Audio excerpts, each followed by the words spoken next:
racial traits or item traits or class abilities, any of those effects, go ahead and take a look through your character sheets and see if you have any questions on anything.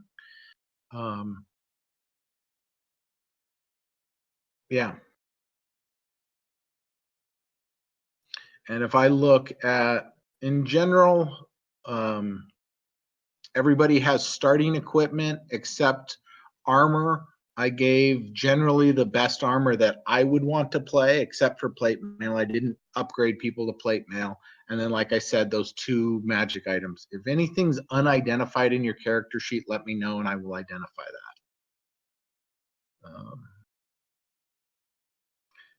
I am going to pull up Elendar, since you said you hadn't played a fighter before. That's correct. And let's take a look. Is there anything, if I look at the front page, you've got dark vision. That's something you have to manually do.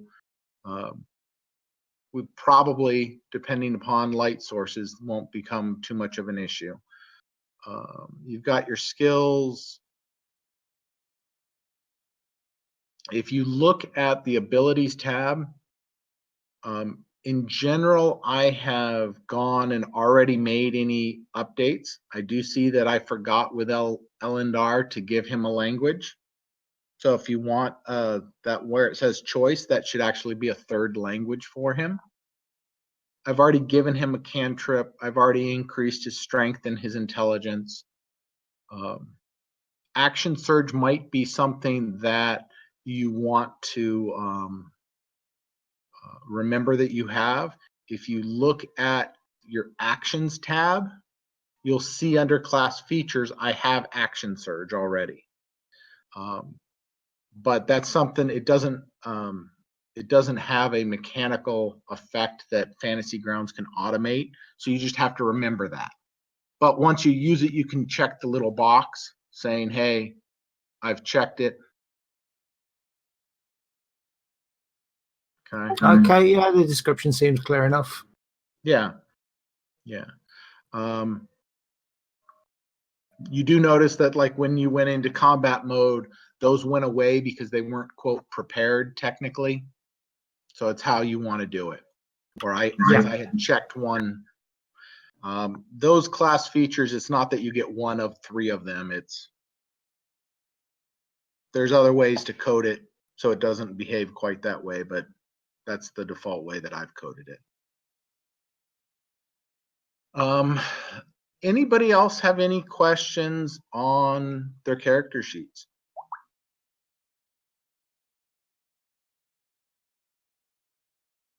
No? I'll give you another minute or so to look through. Make sure everything seems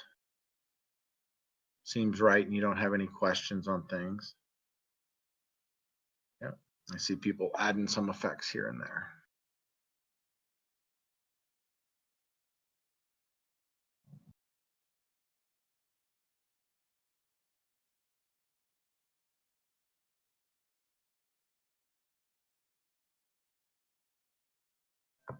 Is anybody, I know Elendar, you said you were new to fighters, new to Fantasy Grounds, but have you used Fantasy Grounds at all? I got it a few weeks ago. Since then, I took the Intro to Fantasy Grounds class. I also did Character Creation 101, and yesterday I played through 3 one-shots. Oh, awesome. So you're an expert now. Well, that session we did last night, the nearly 7 hours, that certainly taught me a lot of lessons. Okay, good. Well, don't hesitate to ask any questions. I'm going to go ahead. I'll give you a little bit of background on me. I've been using Fantasy Grounds since May of 2015. I actually have been playing Dungeons and Dragons and other role-playing games since somewhere around 1978. The original Holmes box, my brother still has in the closet. My older brother. It was around 2nd grade that I started playing RPGs. I went to Fantasy Grounds, one, because I wanted, our local group was breaking up. It was one that we had reformed. People were moving away, and I haven't looked back at. I am an application engineer by default, so I feel I did my research on the various VTTs, and I picked Fantasy Grounds out of the ones that were available then, and I've never been regretful that I did so.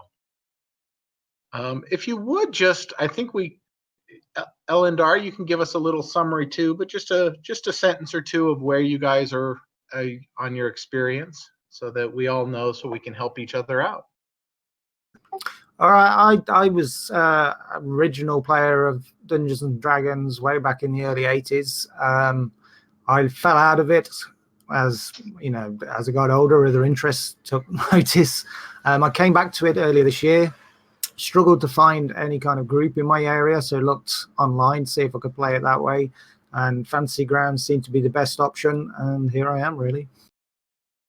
All right, welcome. We are Wizard. We don't have a name for you yet. Yeah, I need to come up with a name. Still looking through the thing, and I wasn't sure what I was going to be playing, so I loaded a lot of the library, and then I had to take a lot of time to unload stuff I didn't need. Oh, are you comfortable with playing a War Mage gnome, or do you want to pick a different character? No, War Mage gnome is that's fine. No, I'm good with that. Oh. Yeah. All right, excellent. You can obviously pick your own name. As soon as you do, we'll start calling you by that. And I started about 80, around that time period, Red Box. And as the group DM, I spent a lot of time reading all the books and everything, and I've just been running games since. We expanded out to lots of different other RPGs. And then I'm pretty new to Fantasy Grounds, so I've gone through the basic classes and played 2 games, I think, and I ran one last night. All right. Let's see if I pronounce this correctly. Maybe we'll just call you Weird Beard. That'll work. Which one of us? We're both Weird Beards. Me and Leroon. Well, only one of you has Weird Beard in your name. Oh, he took his weird beard out. Okay. I'm Hannah. Hannah. It means honey in Dwarven. Oh, okay. Hagelin is my uncle. And anyway, I've been playing for about a little over a year, and I've only played on Fantasy Grounds. So I don't have any face-to-face experience or anything to compare, but I mean, when you got the best, why switch, right? So yeah, I generally always play cleric, so yeah, I'm kind of stuck in a rut, but I love it.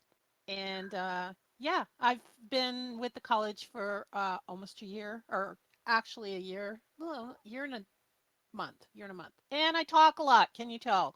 Anyway, I'm a social media person, so hey, it goes with the job. Excellent. All right. Hagelin? Hey there. I'm Leroon, or founder Leroon of FGC. I'm a community founder and also a longtime player of Dungeons and Dragons and other rule systems. I've been playing since the early 80s, mostly as a DM. I went through many years of playing and kind of taking breaks. And in 2011, I purchased my Fantasy Grounds license. Didn't do anything with it until the beginning of 2017. And once I started getting into it, I realized that I needed to figure out how to use it. So that's kind of the impetus of the college and my own experience with Fantasy Grounds. And now I am playing Hagelin, a Dwarven Battle Rager. And we know him as Uncle Hagelin. He's the older uncle to Hannah Weird Beard Rockfist. And I was the uncle of her mother who had passed recently. So I am a veteran of war. I fought in the Orc Wars with against King Obuld, and I'm ready to kick some butt. Awesome. All right. Algunair? So I am Shawners is my my player name. That's who I am, and I've been playing since the late '70s, like several other people around here. Played about every other edition. So back before there was a first edition, and then first edition, third edition, and now fifth edition. This is essentially my second game on Fantasy Grounds. The first was yesterday. Oh, excellent. Okay, so don't hesitate, both of you guys who, or anybody, don't hesitate to please jump in and ask questions on how to do things. I'll try and remember. Obviously, between a few of us here, we've been on Fantasy Grounds for several years, and if I'm busy doing one thing, somebody else can jump in and help you out too. Yeah. All right. And then Schauf, is that pronounced correctly? Schauf? Yeah.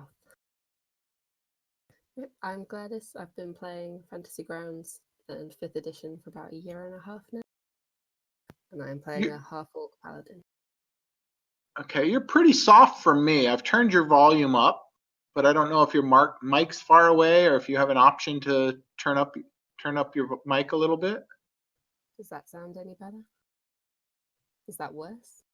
It's maybe a little better for me. I don't know how everybody else hears.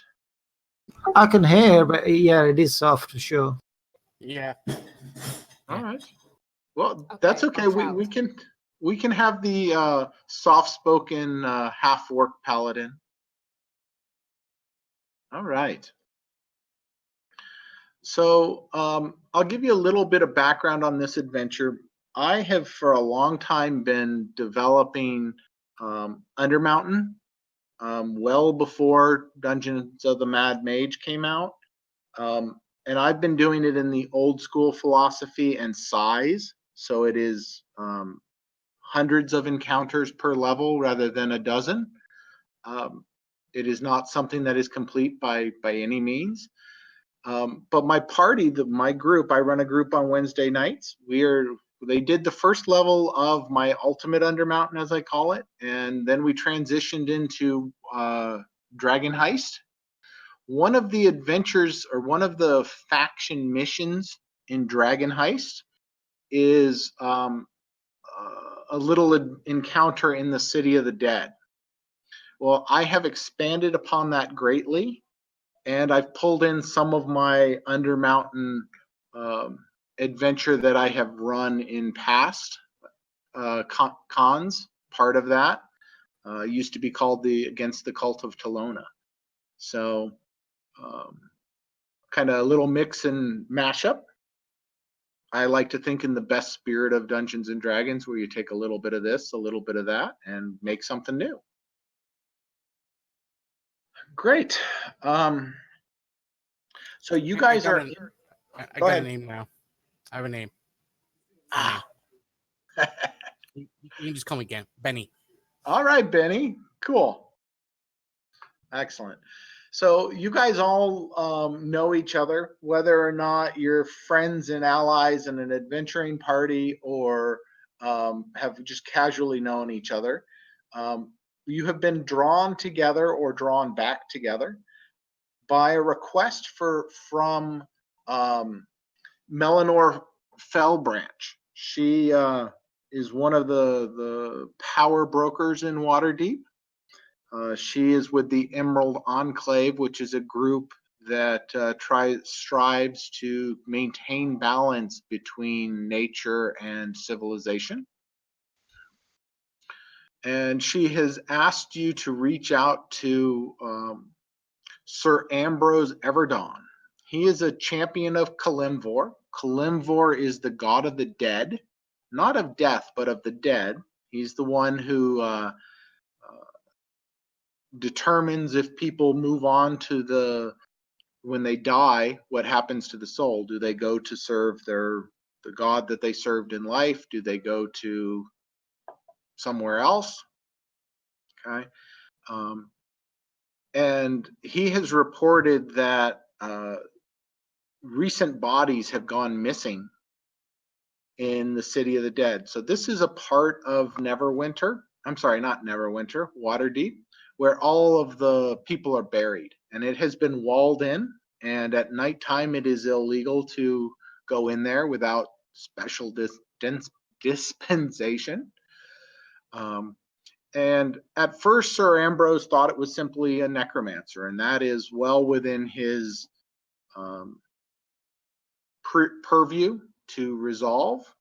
But he believes it's been something more serious than that, and so he has reached out to Melanor to recruit some other people to help him, and asks that the group meet him at the Beacon Tower at sunset, and he will go for more.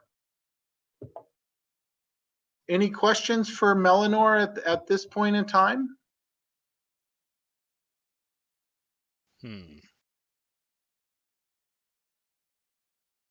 Melanor, how long you been knowing this? So Sir Ambrose sent word this morning that he would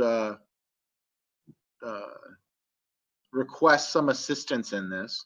And through our network, we have reached out to the 6 of you.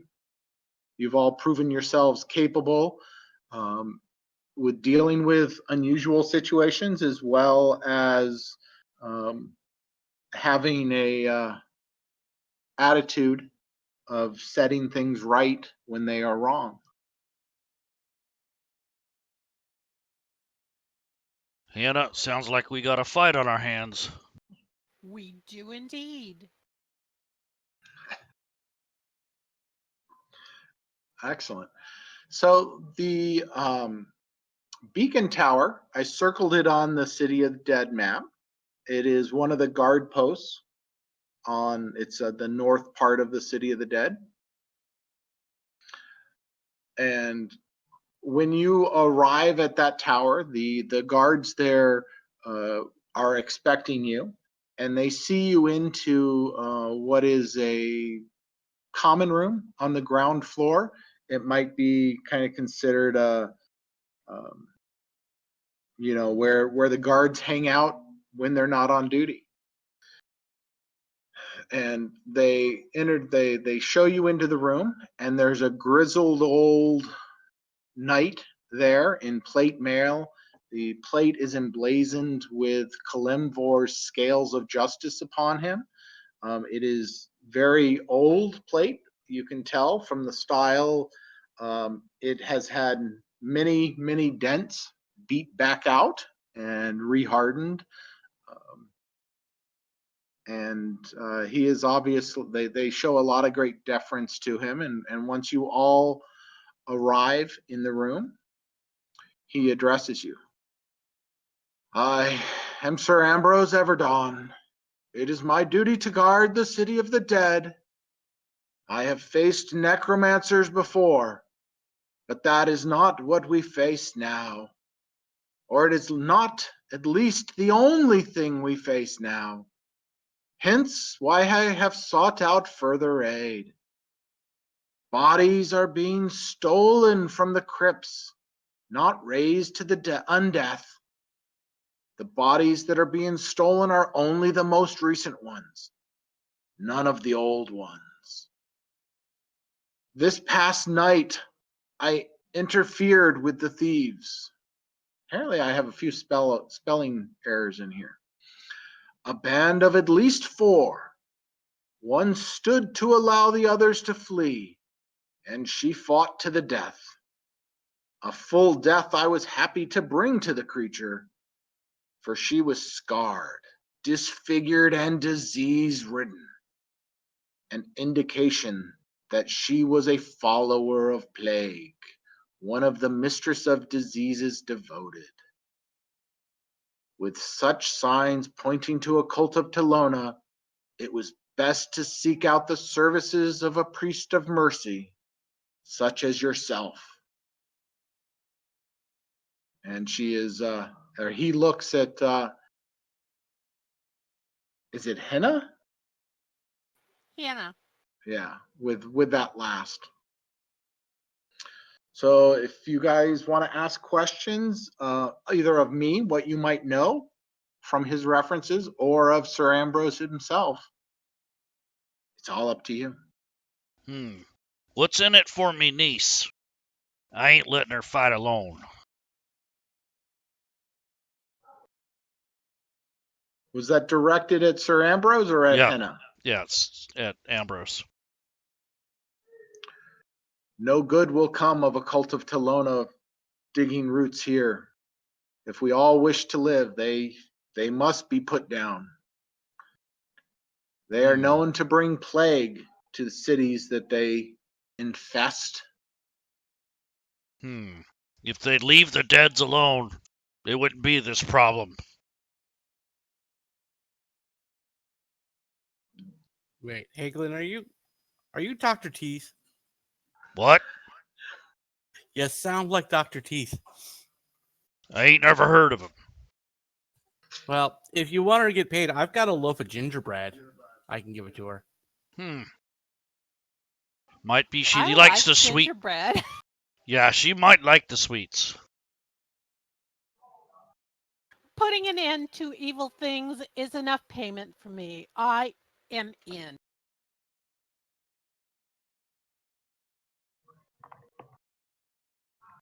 Can't say I don't enjoy a fight, so I'm in. Oh, I'm definitely in. We can't have the plague people around here. It's just not good for business at all. It's only right that we put an end to such evil. I'm in. All right. So with a stern nod, Sir Ambrose goes on and basically says, if you guys will take the southern 2/3 of the City of the Dead and patrol it, he will patrol the northern portion. You each have a horn.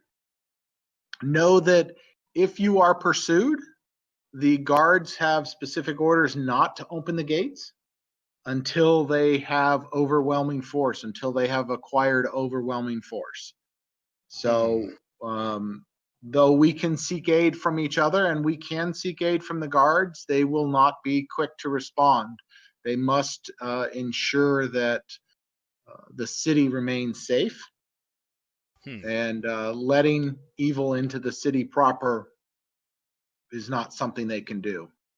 I got a question for you. I'm listening.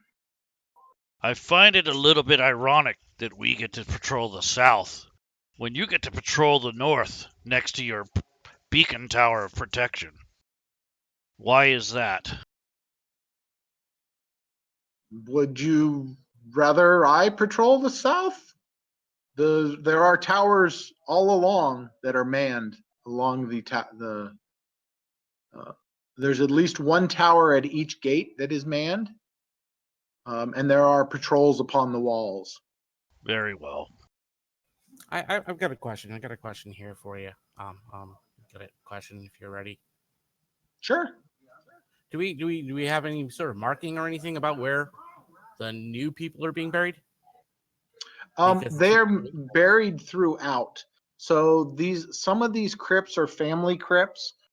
Some of the crypts are I'd have to look at my notes to name them specifically. Some are for merchant guilds. Some are for unnamed visitors to the city. A few things around that I'll draw on the map and mark. These are things that you would know is that's actually a statue there of one of the early wizards that protected Waterdeep. This is a series of statues. I believe it's called the Heroes. It is a raised statue of 5 heroes surrounded by a horde of orcs.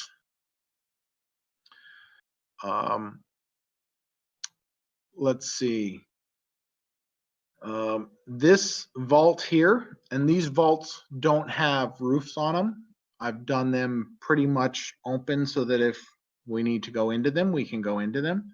That vault there is where the Lords of Waterdeep, the masked Lords of Waterdeep are buried. This one down here with the blue tile floor and the statues in it, that is the Hall of Heroes. It actually includes a portal to a demiplane that is rolling grass hills that anybody who dies in defense of Waterdeep can be buried there. There are 2 ponds in the southern portion. Yeah. If there's specific questions, I can ask or answer on any of them. Are we protecting your interest here, or are we protecting Waterdeep? That's what me needs to know. The city of Waterdeep, the citizens of Waterdeep. Very I have well. a question. Yes. I have a question. My question is, you said that only the fresh dead are being stolen. Is it only like the rich people, or only the poor people, or anything, or is it just any of the recently deceased? Any of the recently deceased bodies have been stolen from several of the tombs of the wealthy. Bodies have been stolen from the Tomb of Unknowns and from the visitors tomb. How recent is recent? The oldest body is probably less than a month old, and it's been going on for about for probably 10 days now. It wasn't till last night that I encountered some of the never-do-wells, and we identified them as probably being from a cult of Telona. Before that, we assumed it was just another necromancer. Every year or two, some upstart necromancer thinks they can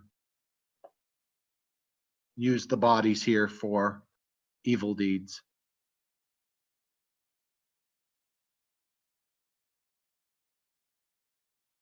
Well, I say we try to make it to that statue of heroes. That sounds like a good plan to me. Yep, seems fairly central. All right. So as you guys make yourselves in, the guards let you into that northern gate. You also notice that as the sun is setting, there are drift globes. Numerous drift globes from around the city are making their way over the walls and through the gates into the city of dead, and they spread out. This is something that, if you've ever observed the city of dead, happens every night in Waterdeep. It's a old magic. None of the citizens, at least none of the common citizens, know when did this started. It's been something that's, even their grandparents say was always there. So the entire graveyard is lit in dim light every night.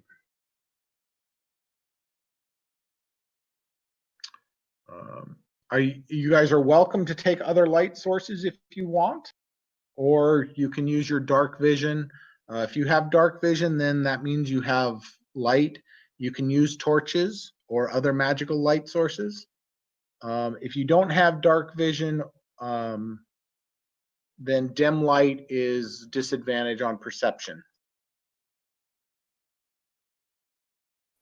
Do we have anybody who can't see? Anybody at all? I've got dark in the party vision. sheet.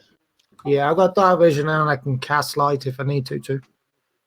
Yeah, we have some light cantrips Same we can here. use. Don't forget to put us on the party sheet. I was going to look us up there because that's where I usually look to see what races and everything. Ah.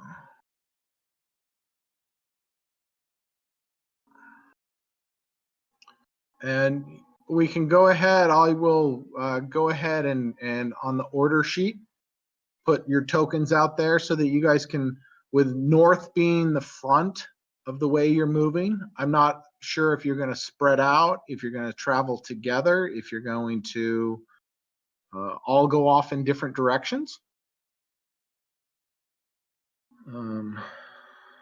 I will, at least for the moment,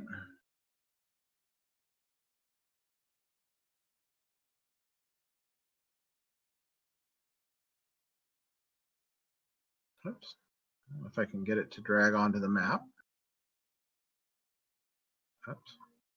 Maybe I dragged it on twice. All right. So there's a little, I use it as my party token. It's a little sword and axe symbol that you guys should be able to move around to indicate where in general the party is. But again, if you want to break up specifically, we can do that. Otherwise, I will assume that is your general marching order when we wander around the city of the dead. Pretty front heavy, but it looks good. All right.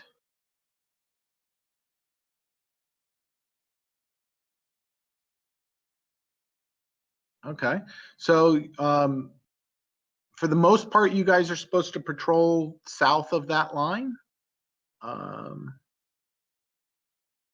Does somebody want to lead where you're going? And then are you trying to move stealthily? I think you said nobody has extra light at the moment. If you're just marching down the pathways, or if you're going to sneak from tree to tree, you tell me how you guys want to kind of go about this. This is Alanair, the ranger.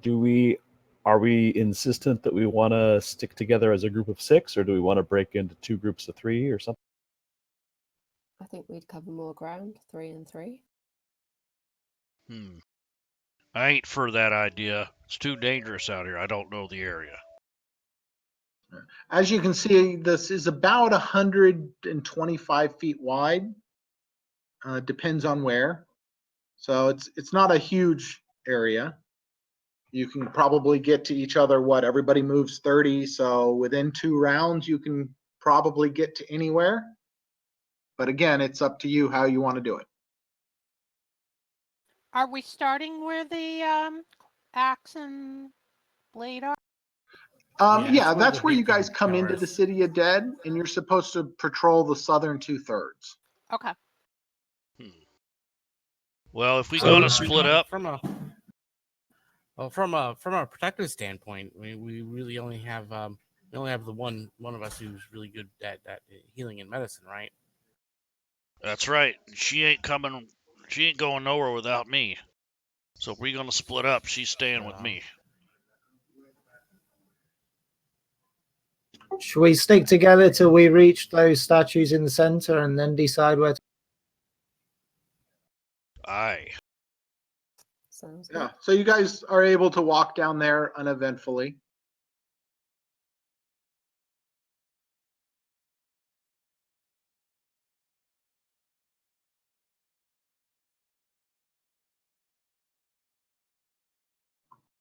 So the question kind of remains, and then if there's a specific type of route you want to follow, method, you just kind of have to give me an idea of how you want to go about patrolling the graveyard. Hannah would like to do a perception check and see if she can hear anything or see anything that looks out of place. All right, go for it. If you know how to use the tower, I always like those rolls to be in the tower. Where is your tower? Is it under my map? Wait a minute, let me look. It defaults to the bottom right corner, and it looks like I I have don't it. have it turned on. I don't. Well, yeah, I have to turn it on. Apparently, I didn't do that. Dice tower. Oh. So is it showing now for you? Yeah, it's under my map. Wait a minute. Okay. Interesting. Must mean I don't have show GM rolls on either. There we go.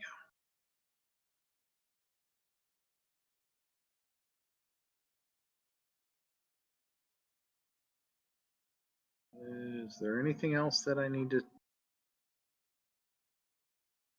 Oh, I don't like auto center map, so I turn that off. If anybody wants that, let me know.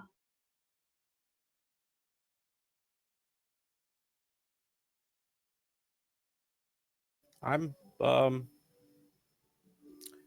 kind of against splitting up.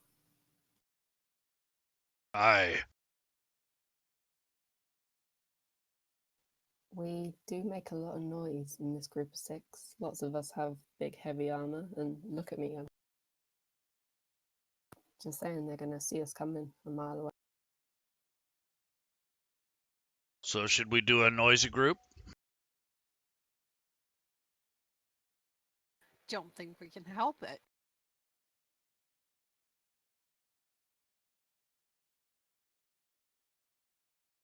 All right. And yeah, Henna doesn't, we don't hear anything.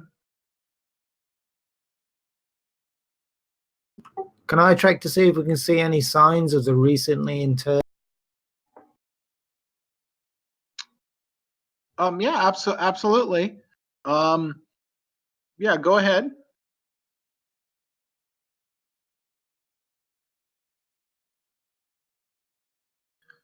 So the walkways here are kind of like a dark stone gravel, and then there's the grass, the walkways. There are lots of tracks everywhere.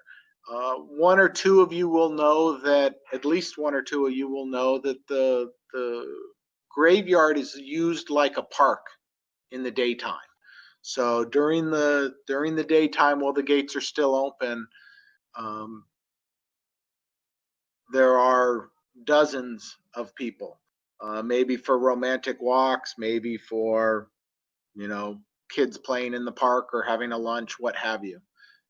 Waterdeep itself doesn't have much in the way of parks, so this is one of the larger areas. So there are lots of tracks, but again, nothing that seems out of the ordinary.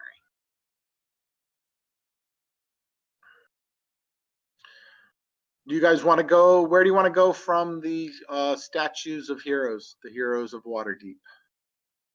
I guess we head south. Anyone agree? I think we agree. should head. I think we should head up towards that little statue and then swing around, and just run around the park along the outside road. Like an anti-clockwise direction? Yes, exactly. Anti-clockwise. That's the way.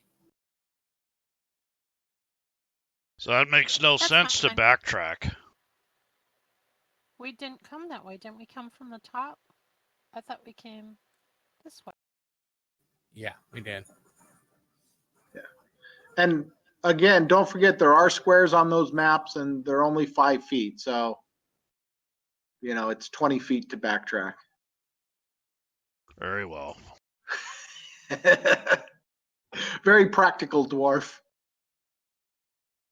All right. So as you guys are you're patrolling for an hour or so.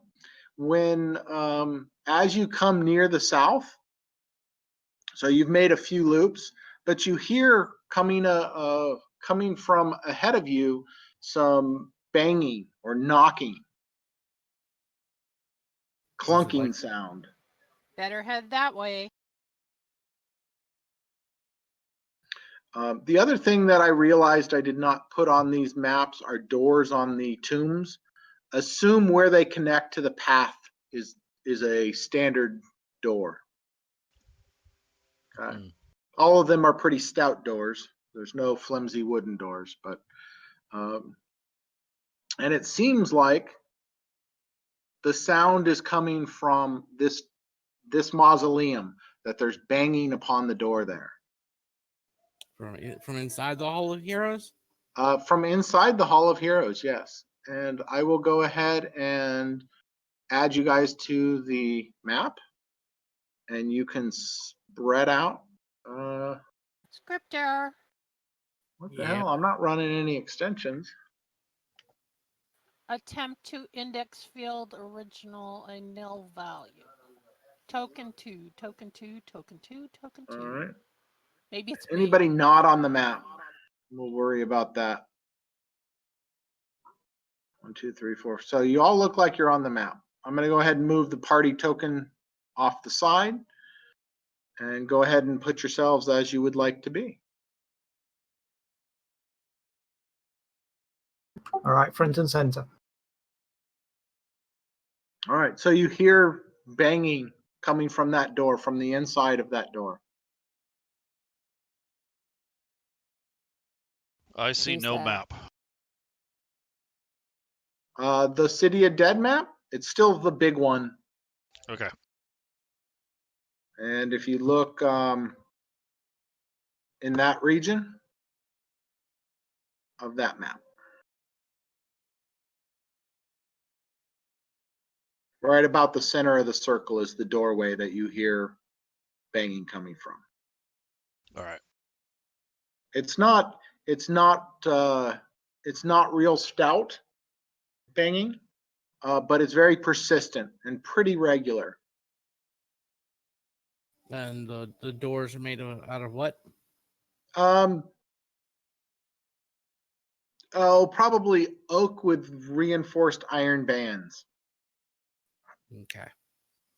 What do the stones tell me? The stones tell you that there's somebody inside trying to get out. Or they're looting the place.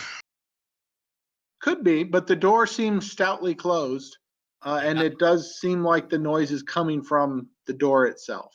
Somebody got locked in. Maybe they're stuck there for a reason. Maybe the door is a mimic. So the ranger would like to approach the door and see if there's anything, if the door shows signs of having recently been opened or traveled through, and if necessary, maybe even call out to the person inside. What's going on in there? All right, so go ahead and give me a nature roll.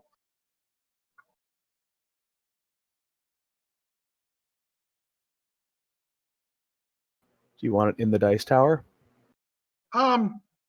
Sure. All right, so the door looks like it's probably actually been, I mean, it's a regular door. You can tell that it is opened regularly, though there are a few leaves blowing up against the bottom, so it's probably been at least a day, but probably less than a week.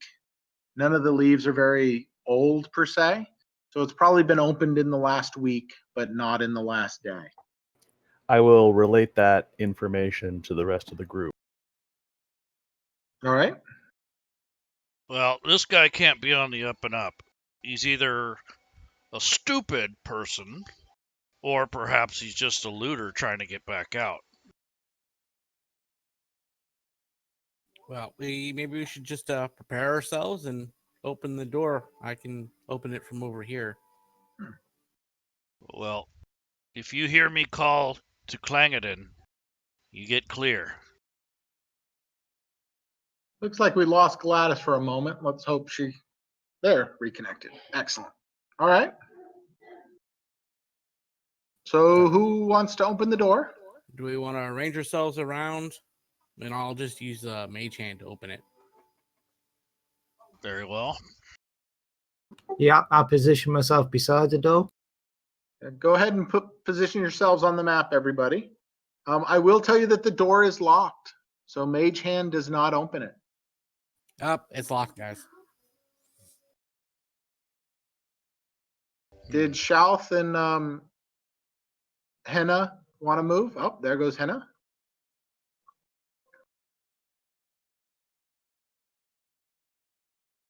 You want me to bash it? Do we have anyone with skill in unlocking a door, picking a lock? Yeah, I said I could bash it. I can blow it up. Okay, well, prior to the destructive side of things, I wonder if we can just, subtly open them. I see. That's all I got. That's all I got. Sorry. That's all I got. Not that your way's a bad way. Okay, fine. I got me a crowbar. Better. Is Shalth a rogue? She's Shalth is a paladin. Oh, well, that's not a rogue. Yeah, acolyte background. I don't know if there's you can see, well, you know what? He's got a criminal background, right? Haglin, have at. Very well. Ain't no grave robber gonna scare me. Stand aside. Go get him, Uncle.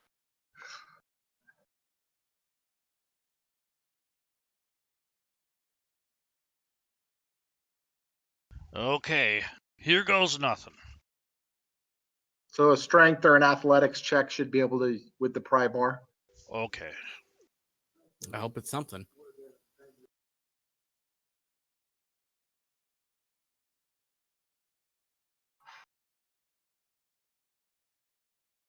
And you're able to just pop the lock on the door quite easily. And everybody should roll initiative. Oh boy. What is given? That's strange. I have no extensions. I'm almost sure I have no extensions loaded. All right.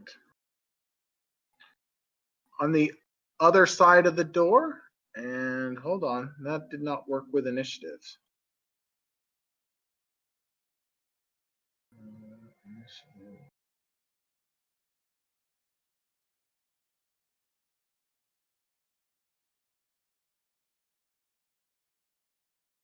Huh.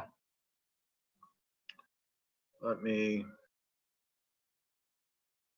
real quick, I'm going to try and, do I have my NPC initiative set wrong? I did not, I had it set to on, not to group. So it should have given them all individual initiatives. It looked There like are, Go ahead. like they were okay. It was 6, 6, 6, 5, and something else. Weren't they all 6? Nope. Oh, oops. Most of them were, but there was one that wasn't.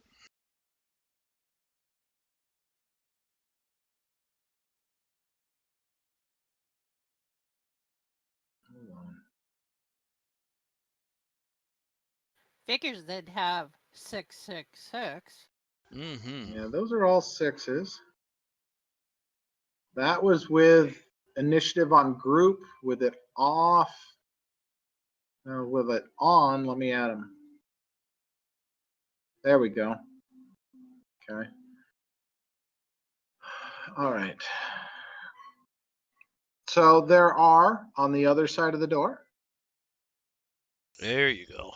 Sure, now they got great initiative. I know 16s, 3 22s, and 2 16s, and there's then a 6. I don't know. I'm still a little suspicious. Yeah, Okay. I told. Oh, Hannah, we got some bone buddies. We do. All right. I'm going to use bone buddies from now on. That means something different where I come from, but whatever. This gentleman in the back, he tries to shoot through all of his buddies to shoot the guy who just opened the door, the living soul on the far side. But he misses. That's because my uncle is short. That's right. Got my shield up. I don't know what you're talking about. He didn't look short. It's those horns on his helmet that give him the extra height. All right. That and that vertical stripe in his beard Mm. gives the illusion of height. All right. He shoots all the way back towards Helena and Hannah. misses. Hannah. Enna. Enna. Hiena. Okay. All right. Yeah, you mispronounce her name one more time, I'm gonna bust you in the nose. Now, Uncle. She's All named right. after her mother, my sister. All right. But apparently I didn't have you targeted there. There we go. You get stuck with an arrow this time, though. Mm. And now Shouth? That is me. Well, considering the dwarf is so short, I'm going to throw a javelin over his head. Yeah, no problem.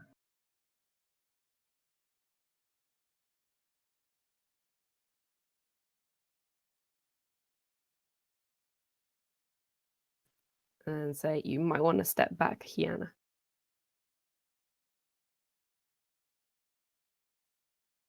Come on, Hyena. We need you. Okay. I am going to use my clerical ability and turn the undead by the power of a Baroner. Baroner. I can't even never say her name. True Silver. Be gone, skeletons! Oh wait, I need to target them first. Them's bold buddies.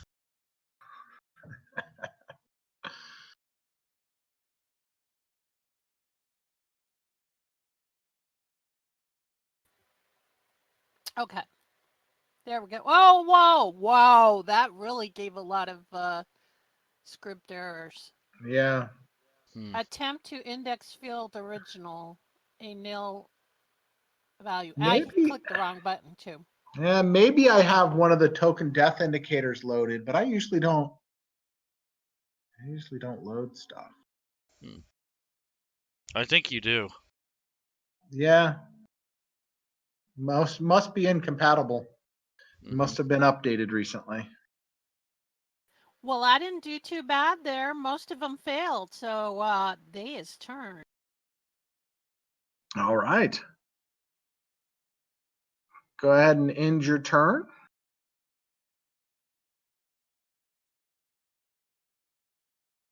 All right. So this one is turned. So, hey, Glenn, you can make an opportunity attack as it walks away from you. You damn straight I will. So it's number 2, correct? Yes. Okay. And I'll leave him there for the moment. I'll raise my shield and I'm going to come down on the skeleton in front of me with my battle axe.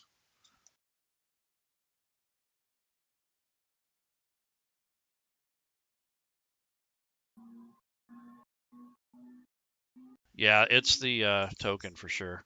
Yeah, we'll take a break in a little bit, and we can take a bio break, and I'll deactivate that extension. But with that battle axe, I just crumpled him down into bones. You did. He just shattered. Very Take that. palpable hit. All right. This one also is turned, and he just disappears down that hall. Benny? Is it time for a fireball?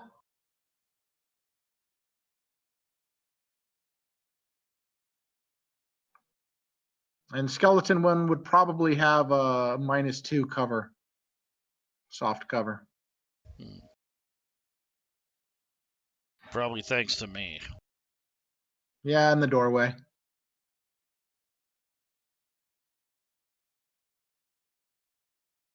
Hey, failed his save.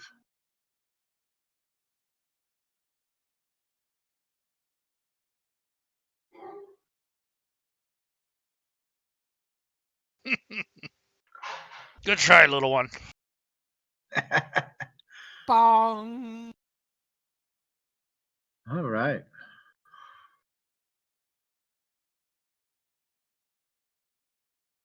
And then one of my favorite things to do, I don't know if you know this, the next actor button on the combat tracker, you can actually drag that down to the hotbar.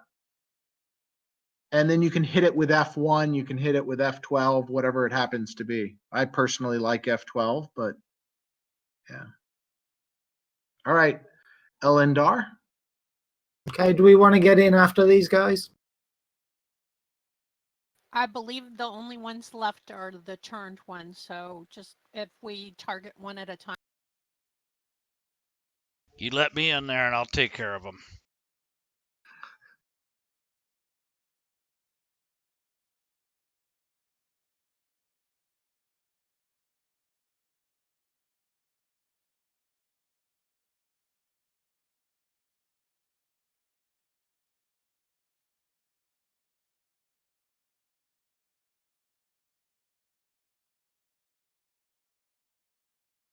Aye, good. Haha, I was warming them up for you. Aye, that's a good hit.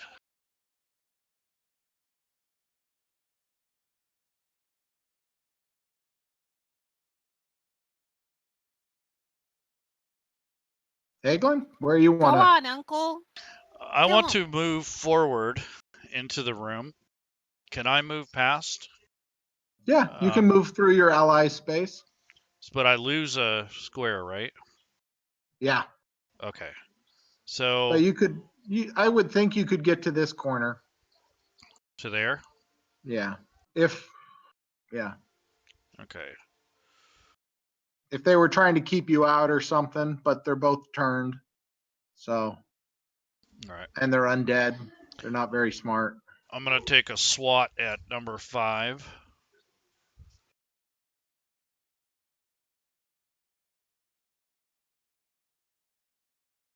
So I run up to him and smack him around with my gorgeous dwarven battle axe Nice. and kind of nick his rib cage, break a few That's bones. still a good solid blow, but not enough to bring him down. This bag of bones seems to be pretty stout. And I think that's me turn. Well, let us know by hitting the button. There you go. Okay, so Alunair doesn't have a clear shot because total cover from Elendar, right? It's soft cover, so you can shoot through allies. 5e is much more forgiving than previous editions. Yeah, I'm gonna duck. Okay. So you could, and if you wanted, you could even move up a shoot and then move back to get out of the way for others if you wanted. Okay, so I don't really know this, but all of these skeletons are turned. Yeah, they all appear to be shying away from you guys and turning away. All right, very well. I'm going to take a shot at skeleton number 5.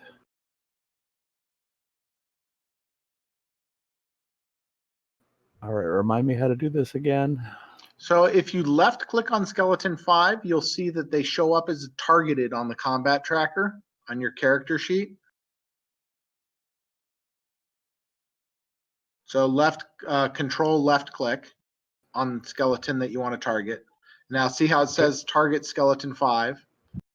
And then on your actions tab of your character sheet, on the longbow, where that die is, if you double click on that D20 with the +6,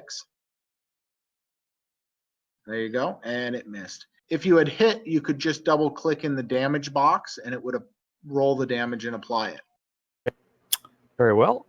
And I'll move back over here, and that's much. All right, and then there's that down arrow. It's called the next actor. Perfect. And that just lets me know, and it automatically moves it to the next round. All right. Turned.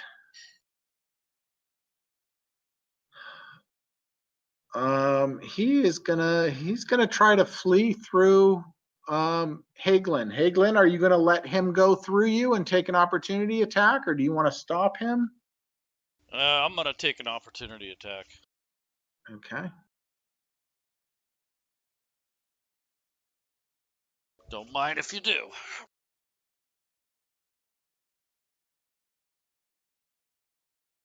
Darn it. All right. And then Elandar, you can also take an opportunity attack. You get one per turn. Is that on skeleton 1? Yep. That would be on skeleton 1, exactly.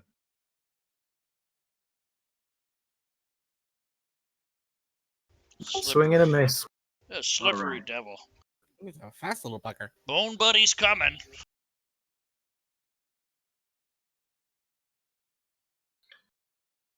All right.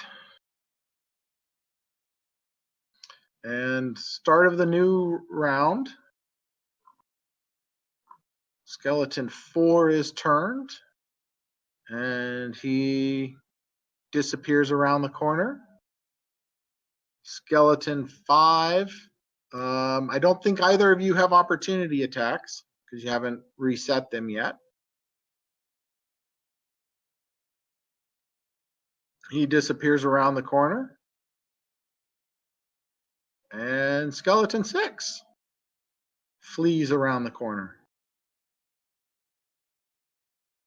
All right, Shalf. I'm going to go chasing them. Can't have you hogging all the glory.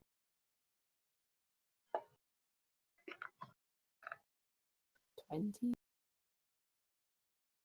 So as you come around the corner there is one skeleton walking away from you. The south wall there is a glittering archway, and the edges of the archway are carved in runes. And you can see right through the wall into this indirectly lit, bright, sunny set of plains, of rolling hills, nice grass, and you can just see line upon line of gravestones. So you can still go ahead and attack skeleton 1. You can see through the plains on the other side are the other skeletons retreating across this demi-plane. You guys are going to want to see this, and I will try and smash this one with my warhammer. I was too scared of that archway. And for those of you interested, those first 2 statues are soldiers forming an archway with their swords, but along the far wall, all those statues on the far eastern wall all appear to be commoners of different races, and from merchants to others. All right. Hyena? So let's see, Hannah. Yeah, three syllables. Yeah, I can only go 25 feet, and I don't think I can make it over to where I could see anything, because the skeletons at the bottom, they are not actually outside, and besides, I probably wouldn't know that they were there, right? They're through the portal or whatever, right? Yeah, they're outside, but they're on a different plane of right, existence. so we can't see them. The only one that's on our plane is this one, right? Skeleton 1. Yes. Okay, I will just ready in action, crossbow, anything. Evil, well, yeah, evil or opponent of us I will shoot my crossbow at it. All right.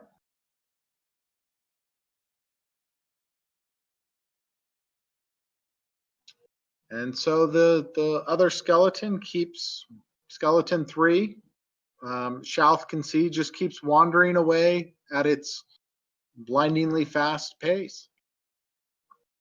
Benny? I'd like to take an opportunity attack if it's moving that way. Oh, it's not the one next to you. That was Oh, skeleton sorry. 3.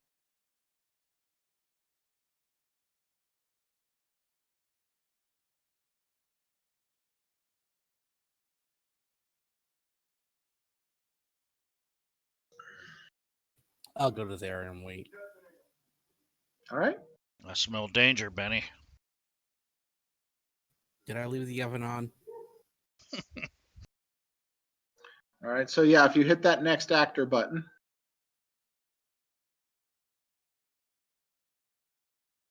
Elendar?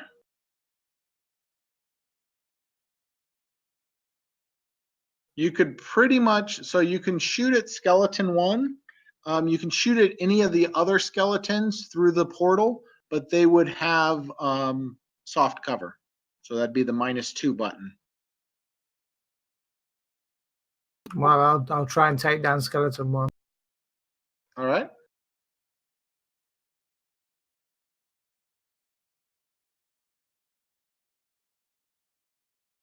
And it breaks Nice. up into a bunch of bones. Good job. Hagelin?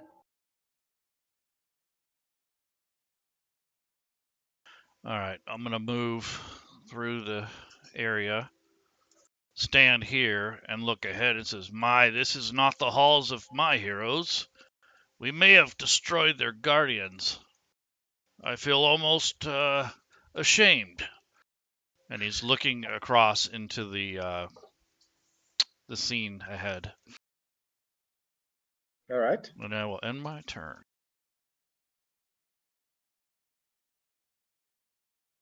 Alunair. Okay, well, I have no space in which to get into the field of fire, so I will just walk forward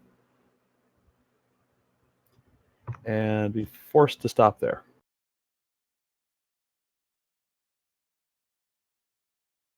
All right. I ask Oh. you not to creep up on me like that. Sorry, my bad.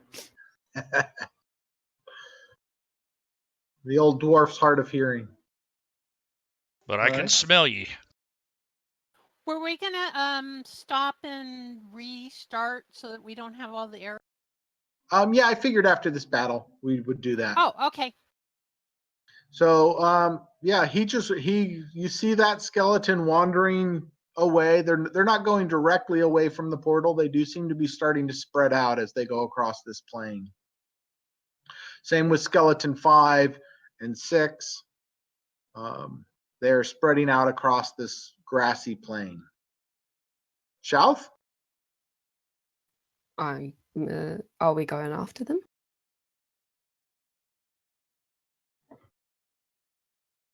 I don't know if we're welcome there. No, I'm gonna wait and see if one of the magic users knows how to close this thing. Aye. Benny, we might need your magics. Hannah? I might as well join everybody in the building, but I don't see anything going on here. I'll just might as well ready another action just in case some skeletons or something appears again. Doesn't hurt to have a ready action. I will do that and end my turn. All right. So it wanders away. I think at this point, I'm going to make the assumption that we're sort of out of combat since you guys seem a little reluctant to chase them. And so go ahead and discuss what your plan is. Unless somebody wants to dash through the portal, I'm going to assume that we're kind of out of combat and you guys see them wandering off behind hills and things like that. Yeah, I intend to look at this portal, see what I can figure out. All right, so that would be an Arcana check.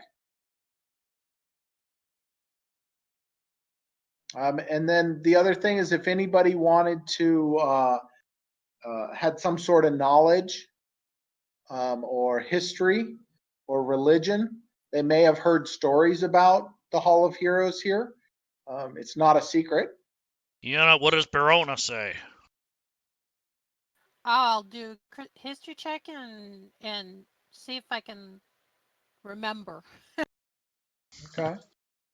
Yeah, the portal is active. It seems to be an old magic. Benny can tell that, but he doesn't know whether or not it's a activated portal or an always on portal. Okay, this is pretty old. This is like Hagelin's great grandfather old magic here. I don't Hey know. now, That's watch how your old tongue it is. there. I'm just saying. I can't. I'm a gnome. I've got a big nose. It's in the way. Well, tell me one thing. Is it one way or is it two way? That's what I need to know. Benny doesn't see any indications that it's only a one-way portal. It seems to. No, I can't tell you exactly. I'm suspecting very, very strongly that it's two way. Otherwise, how would the skeletons have even gotten in here? Well, I ain't for getting stuck somewhere I don't need to be. We're supposed to be protecting an inside here. If we go through the portal, then who knows what could be happening back in the City of the Dead while we're gone. Could be a bony distraction. Mm-hmm. I think we boned this one. This might be a wild goose chase.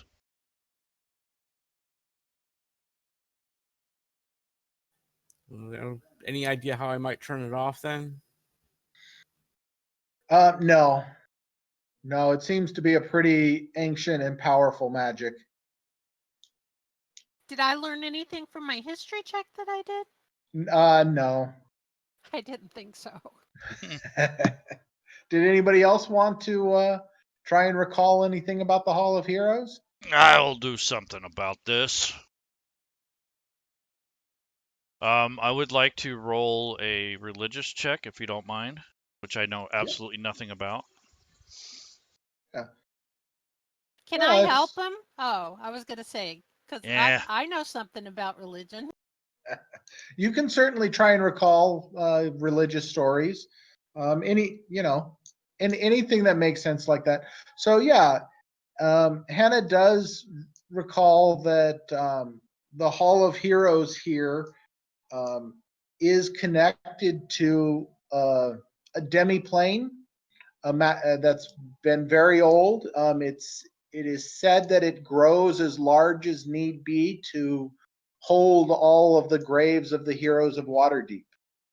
One of maybe the original Black Staff, along with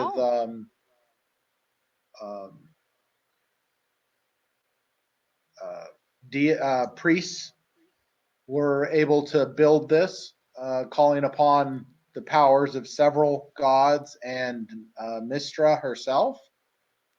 That this plane is always large enough and it's always pleasant. For those of you with an arcane background, it's much like what a portable hold does or a rope trick does, except this one grows so that there's always plenty of room for burying the dead. Okay, so basically what we got is a variable sized pocket plane. Yes. Yeah. Well, And that this is the heroes are not buried in this hall itself, they're buried out on that plane. So whatever made those skeletons move is probably still in there. Well, I lost a favorite set of armor and a bag of holding.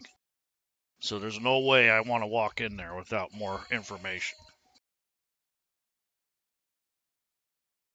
And I do relay all that you told me to everyone else.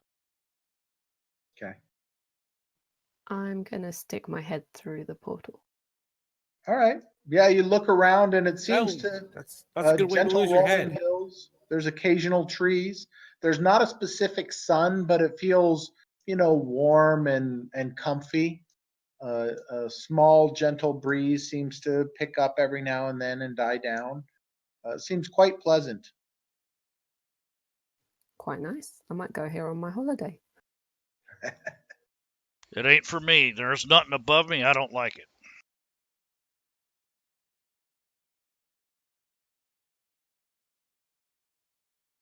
All right. Well, I'm all for exploring, but Yeah, fortune favors the brave. Let's chase the evil. Something's raising the dead in there.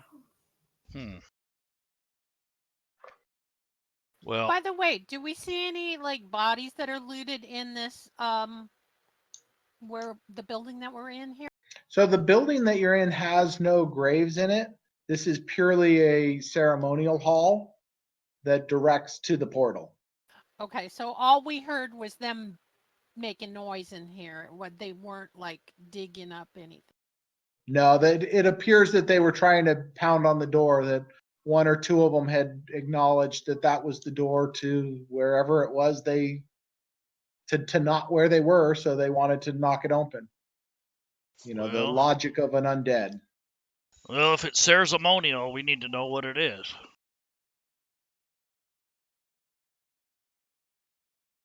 Exactly. Hannah, Yes, Uncle. what's the ceremonials all about?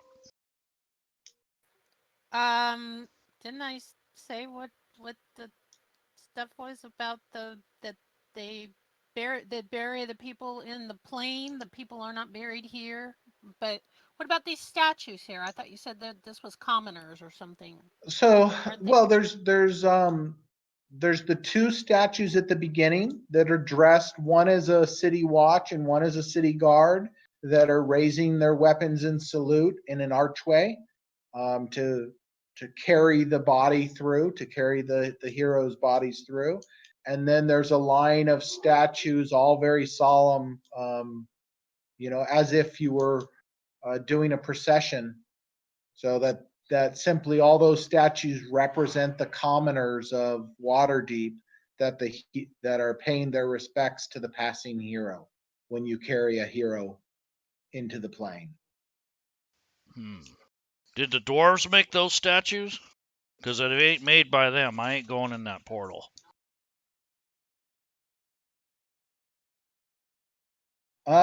See if you have like a stone cutting Yep. knowledge. Yep, I sure do. All right. Okay. And stone cutting. So that is a Looks like it's history supposed check. to be. Yep. History, I say, which I suck at. That's why I brought me niece. Yeah, actually, they do appear to be dwarven carved statues. Well, what do you know? The dwarves made them. Everything should be fine. Of course. Great, let's go.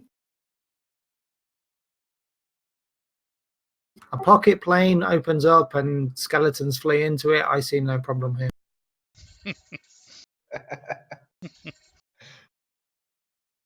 All right. Anybody else do you guys want to go in? You want to stay here? Oh, I'm going in. All right. So, yeah. And then what do you want to do on the other side? Stop and take stock of what it is around us and where the skeletons are heading to.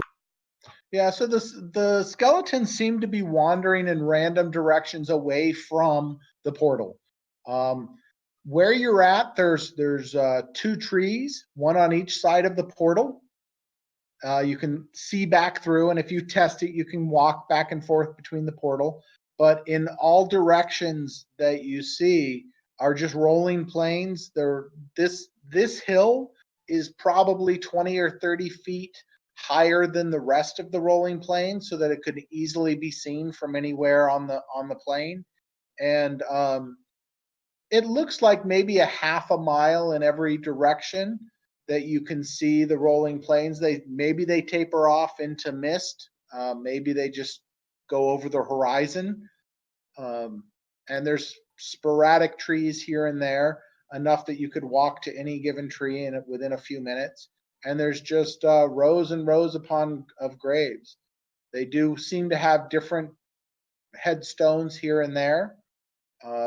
There are large groups of very common, very simple headstones, probably from some battles here and there, where they had to bury dozens or hundreds or maybe even thousands within a short time. And then there are others that seem to be each one unique. Can we see if any of the graves look to have been disturbed? Yeah, so you do find about a dozen graves that have been recently exhumed. Eleanor, can you check and see if maybe there's some prints or something from something other than these skeletons? Yeah, what do I need to roll to do that? Again, that would be nature, I believe, is what your tracking is. Isn't it survival? Or is it survival? But that's a good roll. You do see there, other than your own tracks, the skeleton tracks, which are mostly bony tracks, there seems to be several comings and goings of the same set of boots. They age over many weeks, but one of the tracks is fairly recent, but it does seem to come and go. Okay, I think we need to track this set of boots.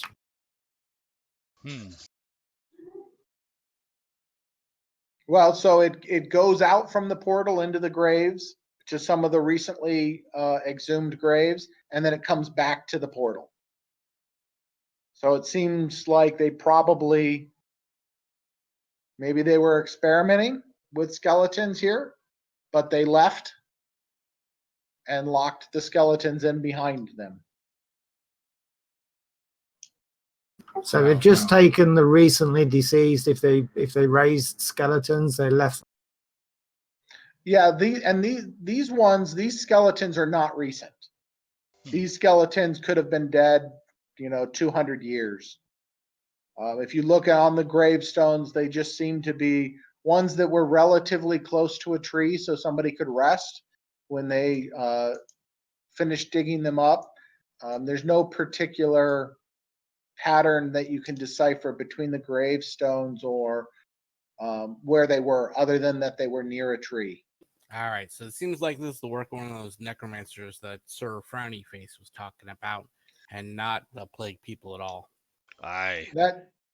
That seems very logical. Who can command the dead and then go to a plane and harvest them and then come back? It sounds fishy. Necromancers. Hmm. Yeah. So we think this is a dead end in our investigation. That's funny. Mm-hmm.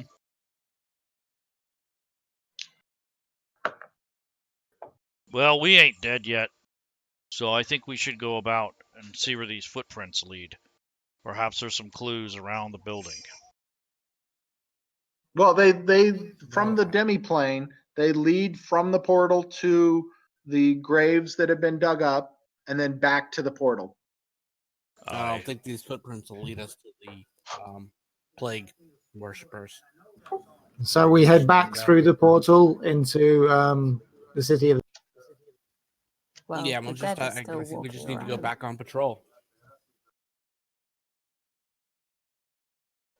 Do you not want to finish off these skeletons? The dead are still walking here. I don't know. They're pretty far away. Maybe you could set a trap for them. Oh yeah, if we dig a trench. I'll help you. We can report to the authorities that there are skeletons walking about on the plane and let them come and deal with them. We've got more important business. I'm with you on that one. Yeah, we'll just relock the. Oh wait, you broke the lock. Sometimes my impatience gets in my way. Stumble over my own feet. And anybody else got a lock in your pocket or something? Well, we've got that horn. We could call some of these guards that are patrolling and let them know what's going on. Aye. Who's got that horn? I think we all have one. I believe we do. Yeah. So he grabs the horn off his head from the one that was broken. Oh, okay. That horn. All right. So let's take this as a quick opportunity for me to restart Fantasy Grounds without any extensions. If you need to take a bio break, get a drink, whatever, go for it. The table. Go ahead. The table should be back up in about 60 to 90 seconds. And then I will put up a vote thing, and once everybody's ready to go, we'll resume. Okay.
All right.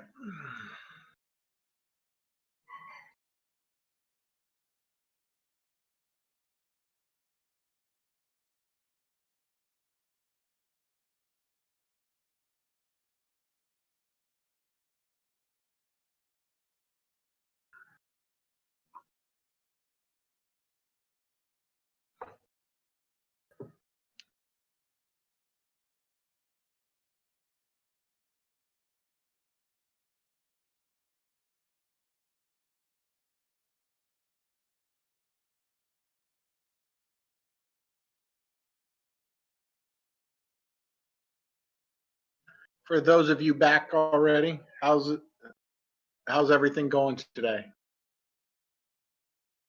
It's been pretty good for me today. Quiet. I slept late after the mega session I had last night.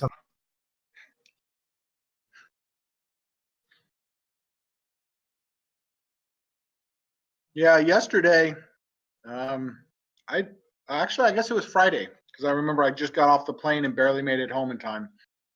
Did a Star Trek Adventures game. That's the first time I've ever played a 2D20 system. I really liked it. You know, the mechanics are kind of hard to explain, and you kind of think about it, and you kind of go, that's kind of goofy when I read the basic rules and stuff. But then the way it actually played out, I really liked it. It's very story based, and it was enjoyable. All right. Yeah, Talon ran that. Cool.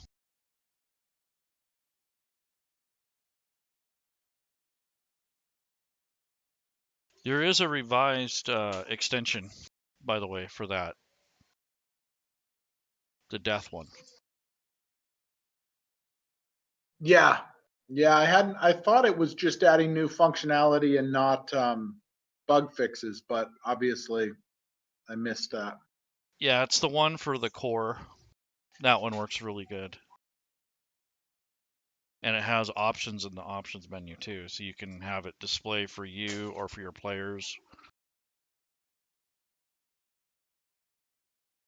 Yeah, I'll have to go get that. And it has resize tokens for different size creatures too.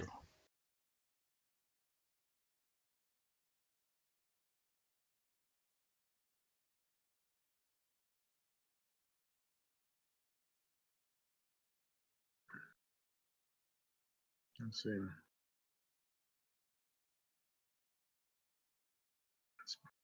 All right.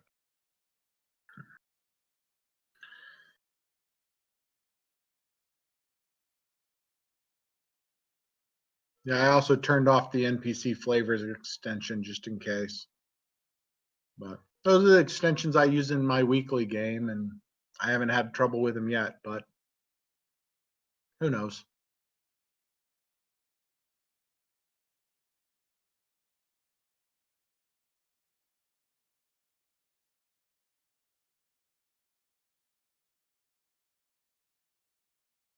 Gotten into any other games this weekend, Leroon?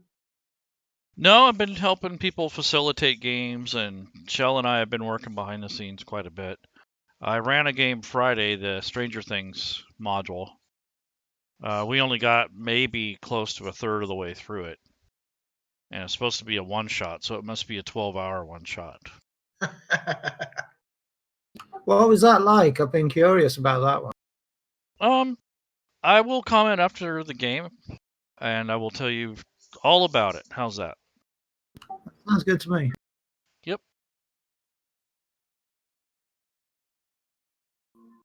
All right.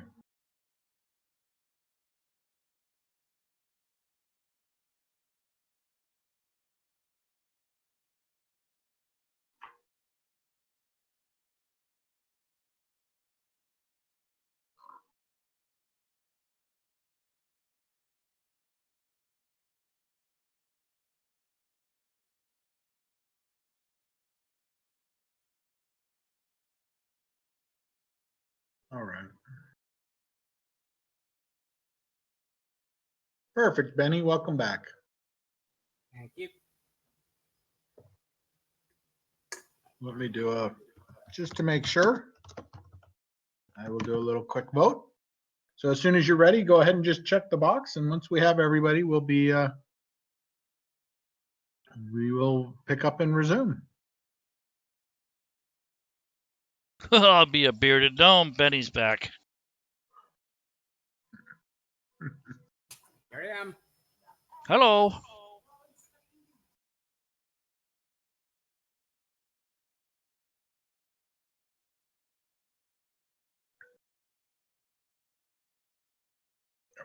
I think the check boxes go in order, so I think we're waiting on Elendar at the moment. Well, I clicked. Oh, so they don't go in order. I could never figure that out. Yeah, no, they don't. I was the fourth one.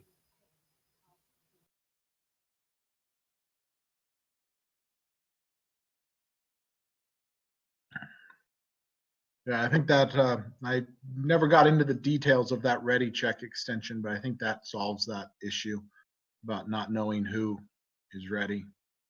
There we go. Okay. So if you guys had wanted to, you'd be able to hunt down those skeletons and destroy them. You know, once the turn undead, they would start wandering back towards you or towards any noise. They didn't seem to be commanded to do anything specific. All right. So you guys are back out outside. As you so go ahead and put yourselves outside the mausoleum, and you're trying to figure out how to relock the door, or at least some of you seem to be.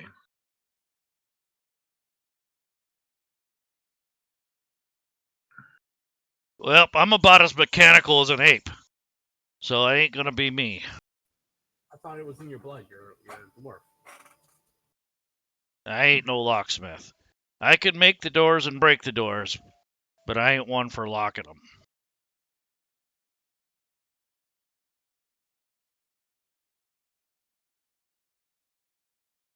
Is there any way we can jam it shut just temporarily until the guards come and lock it? Yeah, with a spike. If anybody's got a spike, or you could even jam the end of the crowbar in there and just wedge it closed. I could use one of my javelins. I've got 4 more. I think I've got some pitons, which are the climbing things. Would they? Hey, perfect. That's exactly what I was thinking. All right, I'll use that and close the door temporarily until we can inform the authorities. All right. Yeah, I can shore it up with some dirt. I've got mold earth as a cantrip. Oh, there we go.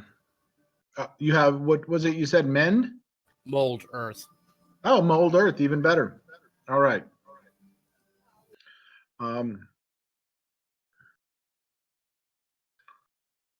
So as you guys finish it up, actually, and turn Elendar. All right, some healing. Nice. I am the only one with the damage, so I figured a better heal must. No, nobody's going to ask you if you need healing. Not the cleric. All right. So, Elendar, you hear some noise coming from the west. And it's at this point that they seem to have noticed you as well. Just through the when you guys stop, it sounds like the noise you were making had alerted them to something. And there are to the west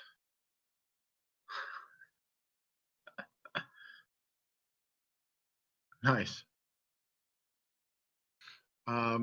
several figures that you can just make out in this area over here. You see several figures. You hear a couple of just the faint edges of a few voices far over that way. as they seem to maybe be whispering warnings or something. So they appear to have just noticed me and me alone. Well, said more likely that they had noticed the group when you guys were pounding in the piton.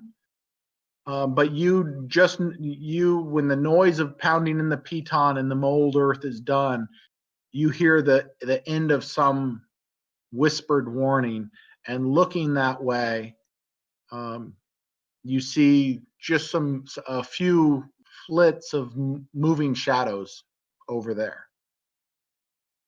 Looks like we got company.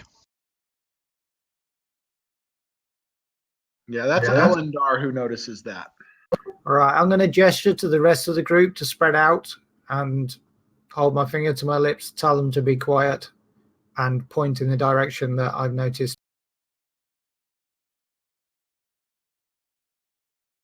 Everybody want to obey? You guys can certainly move somewhere. If you want to do so stealthily, that would be an appropriate role. I'm staying put. I'm gonna move a little bit and hopefully not make too much noise. Ha ha. I'm moving 2 squares to the left. If I move to this spot, is there space between these two buildings for me to pass through? You've got to squeeze through there, so that counts an extra 5 feet. Okay, but it is passable. Okay. Yeah, it's passable. I'm going to try to be quiet.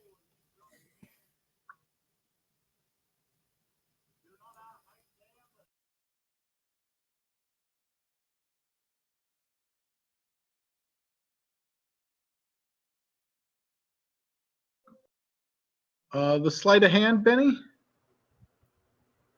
Oh, I missed. Same roll, though. Okay, not a problem. All right, so they seem to have noticed you, and you guys are aware of them. So let's all roll initiative. Oops.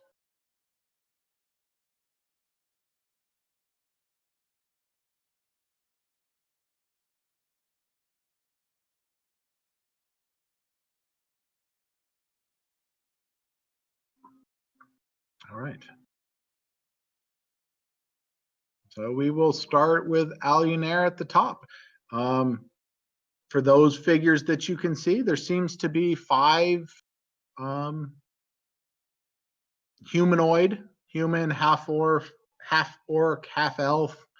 Don't see any dwarves or gnomes among the group. They are dressed in dark cloaks with hoods. They seem nefarious.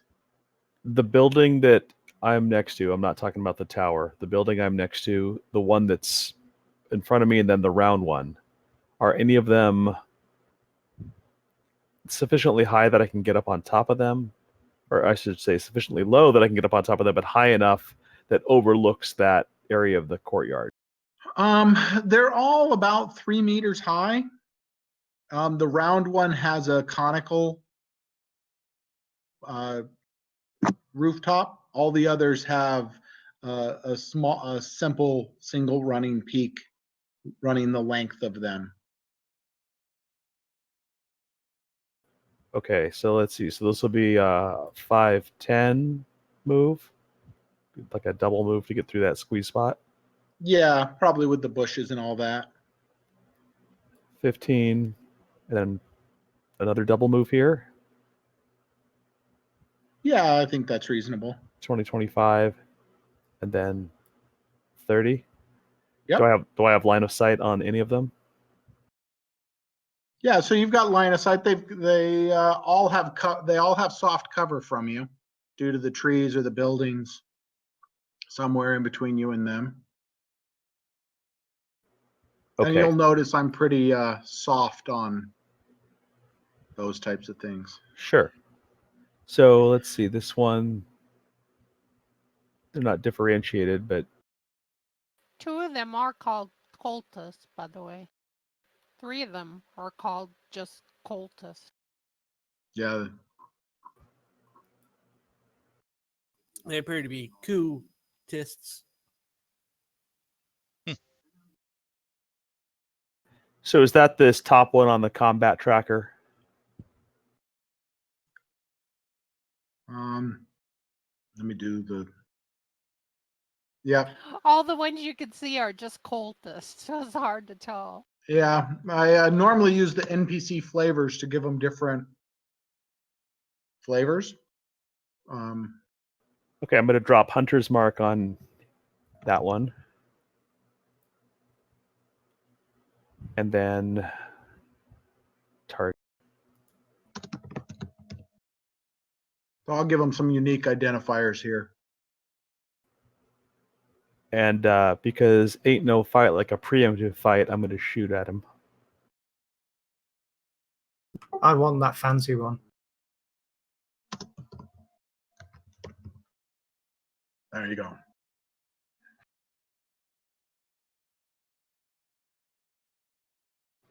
So that's a hit. Yep.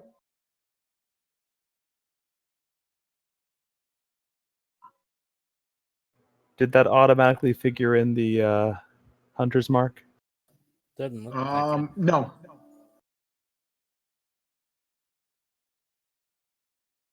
So let me see how Hunter's Mark's configured on yours. I use the 2E thing.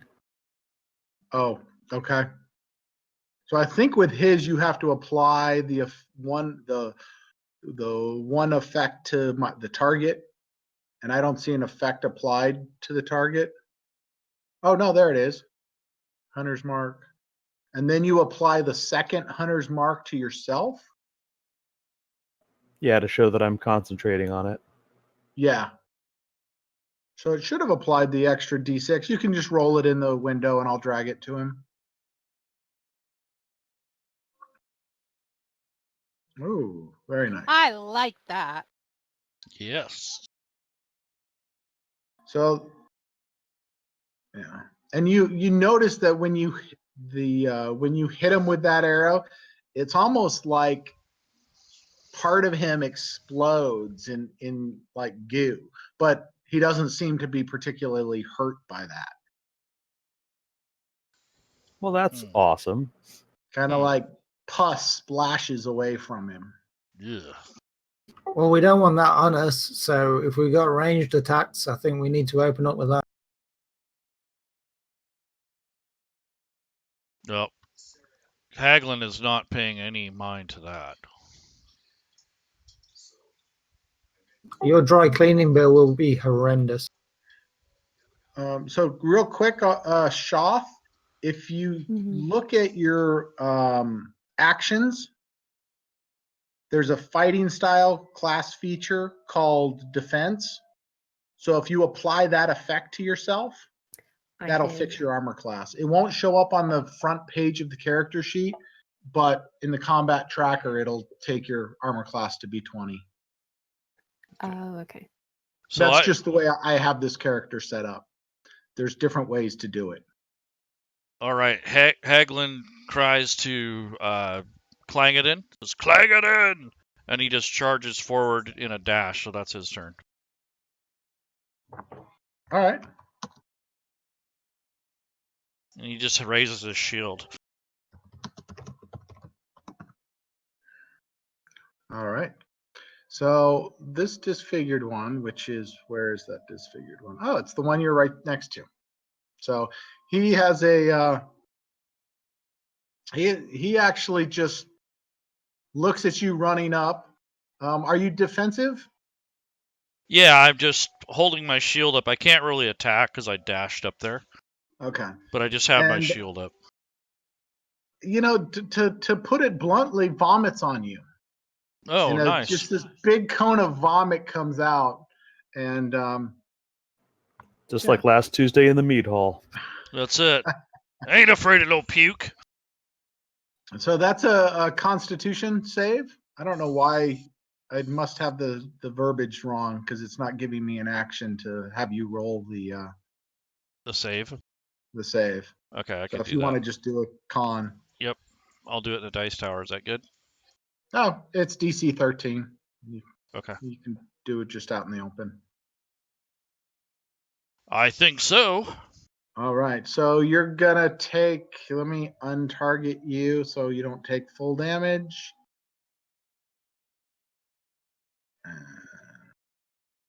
Half that and drag that on you.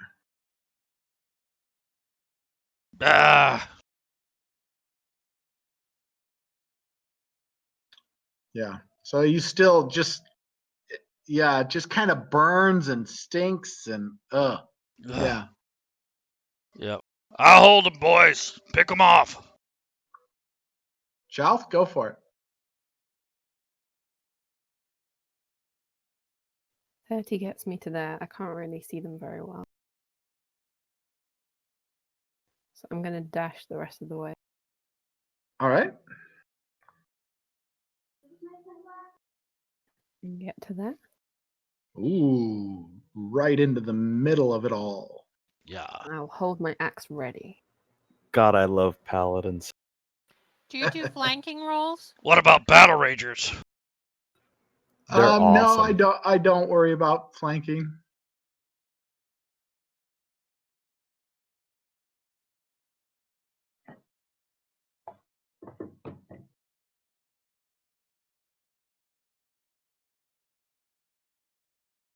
All right, we're just gonna do a magical missile this time.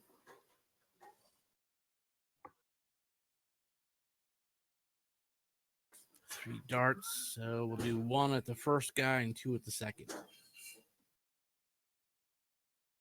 All right.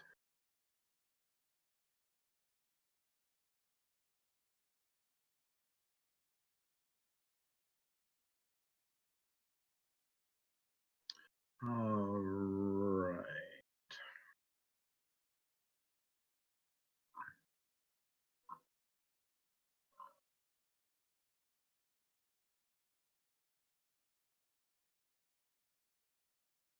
Okay. And then when you're done, Benny. Okay, now this is the bad time to be a dwarf because you only have 25 movement. 5, 10. Are you going to put the token, lock the tokens? 20? No, I don't normally. Okay. I trust you to behave yourself. 25. 25. Okay, there's where I'm going to end, and I'm going to start with my, let's see now. We've got some damage people. Fancy guy, let's see. Oh, I can see fancy guy. So fancy guy's gonna get my Toll the Dead, hopefully, if it hits. Let's try that. Oh, come on, quit picking up the sheet. There's, darn. Well, that one didn't work, but the second part would be my, where is it? Here it is. Spiritual weapon. I would like to place spiritual weapon in this square here, the one to the north of my purple arrow. All right. I do have, and I will put it out here. Cool. I have tokens. Nice. Yeah, those are the ones from the DM's Guild, the spell effect tokens. Mhm. Those are nice. Ready. Okay, I will have the spiritual weapon attack the disfigured cultist. Yay! Thank you, spiritual weapon. And it does 1d8 force. Nice. There. Took a little more hit points off him, and I will pass my turn. And when the spiritual weapon hits him, again, he squishes and splatters. And it Sorry, doesn't, of Uncle. course, it doesn't hurt the spiritual weapon, but there is the chance that it might hurt Shalf. And actually Hagen as well. So you made your save there, and Uncle missed his save. Mm. So make a actually make a con save versus poison. Does that work? Because you have advantage, We're right? resistant. Yeah. I'm resistant to poison. Yeah, but that's against damage. Mhm. Become poisoned until the end of the turn. Okay. So I think you would still be poisoned for a turn. Okay. There you go. And that should be one turn. All right, Elendar.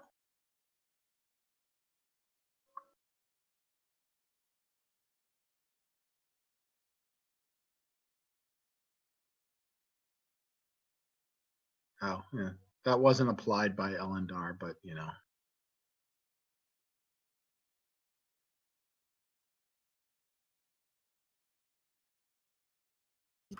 So can I get a shot off? Are they considered in cover, or can I get a Yeah. shot off? Yeah, so the disfigured one's going to be in cover, in soft cover. You can still shoot them. If I look at, actually, I think with those that bunch of trees in front of you, everybody's going to have soft cover. So if you just hit the -2 before you attack.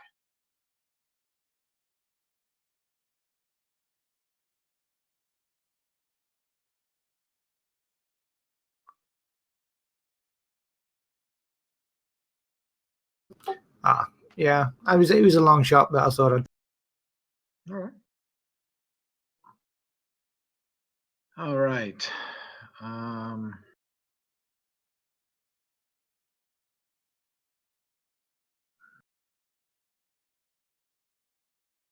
Yeah, come on. So I want it.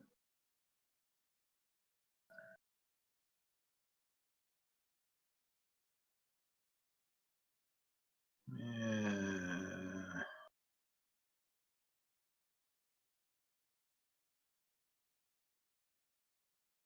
Oops.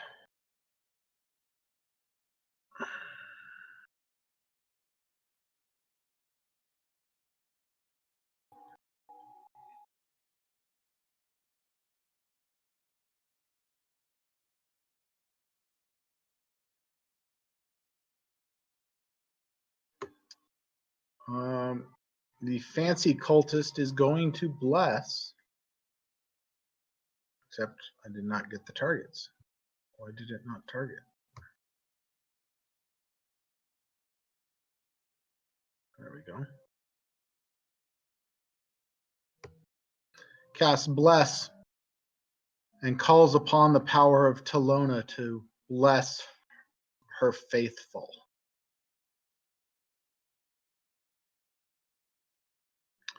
All right, cultist 1 up here in the corner.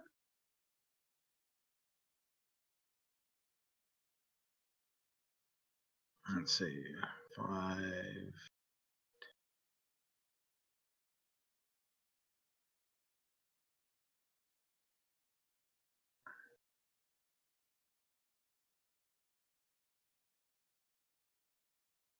Yeah.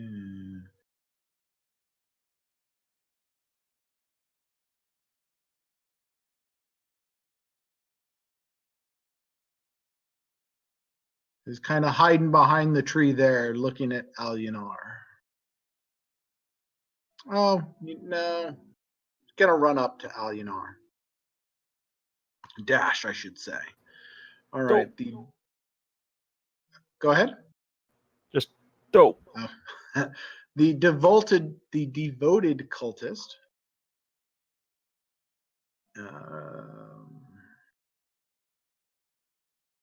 Hmm.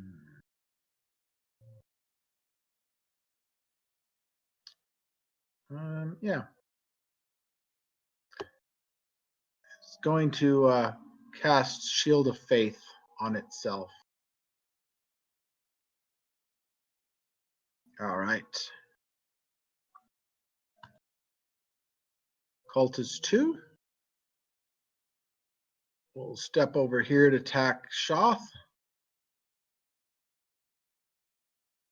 And with a sword.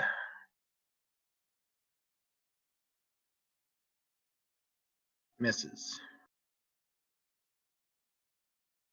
Did I put that Shield of Faith on the right person?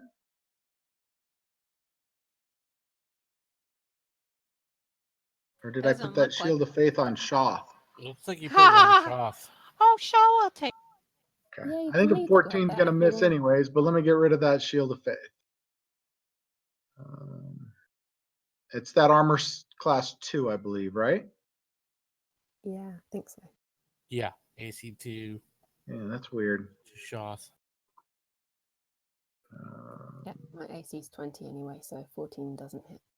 Yeah. But why? Oh, I must have targeted Shoth as well as itself because it's on itself. Okay. And attacked and missed. Alionaire? Okay, so I will go ahead and accept the attack of opportunity. Step forward. Boy, around the corner there. Okay, that is cultist 1.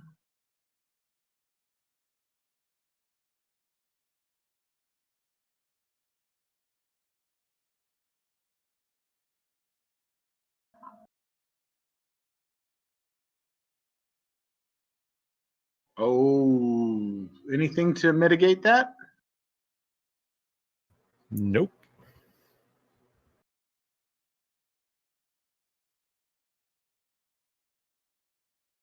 And you lost your hunter's mark.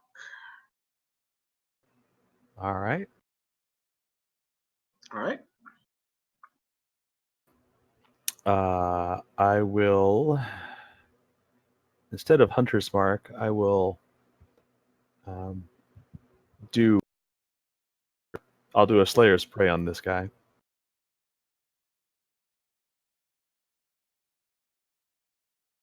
Same one as before. All right. And I will shoot at him. Is that taking into my account my archery fighting style? I'm not sure.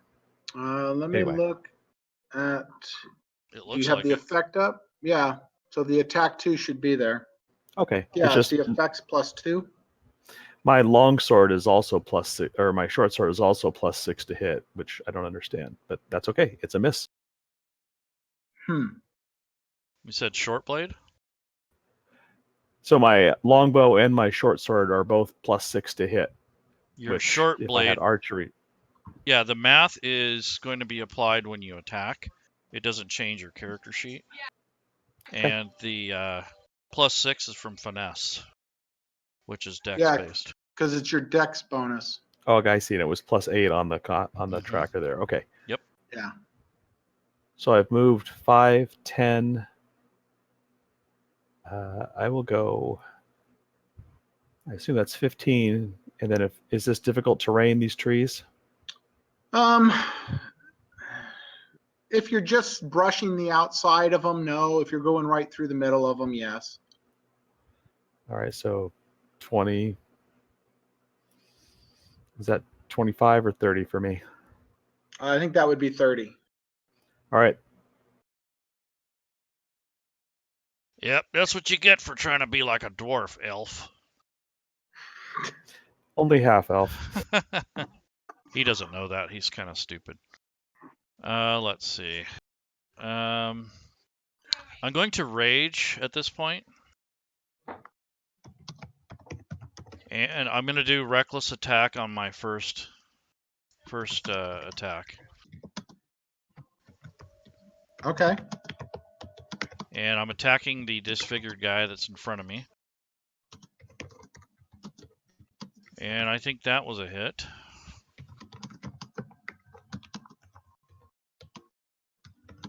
And here we go.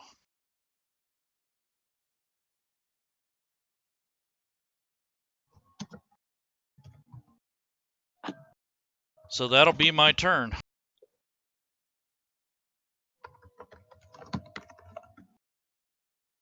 All right. He does not recharge, so he doesn't get to puke on you again. Good. So disappointed. I'm already stinky. All right.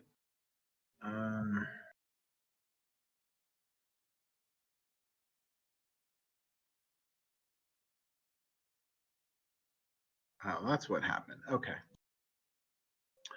He just attacks with his sword. Oh, did you hit him, didn't you? Okay. Yep.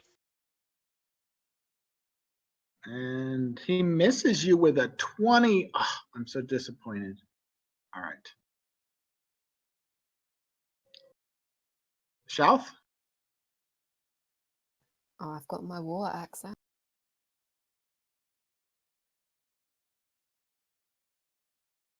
Going for the one doing magical stuff. Fancy. And I will divine smite on that one too.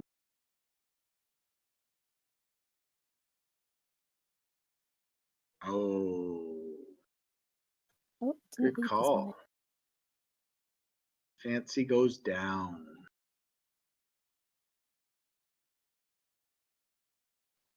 All right, who's next?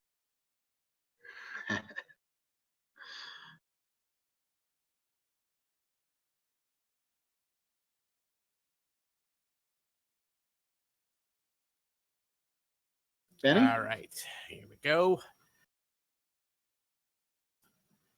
10, 15. I'm gonna stop here, and we're gonna do an Agonizar Scorcher straight north. You're shooting at Shelf? How could you? Betrayal. Shell shouldn't be in the way. No, I'm just teasing you. You're good. All right, so chart. Both of them are targeted.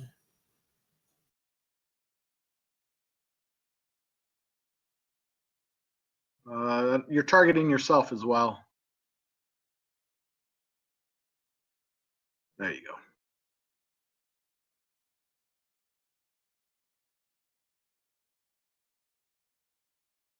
Oops, double clicked.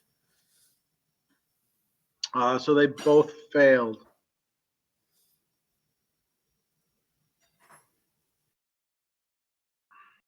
So let me All apply 7 damage to disfigured.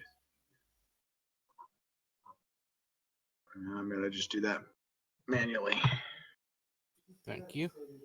Yep.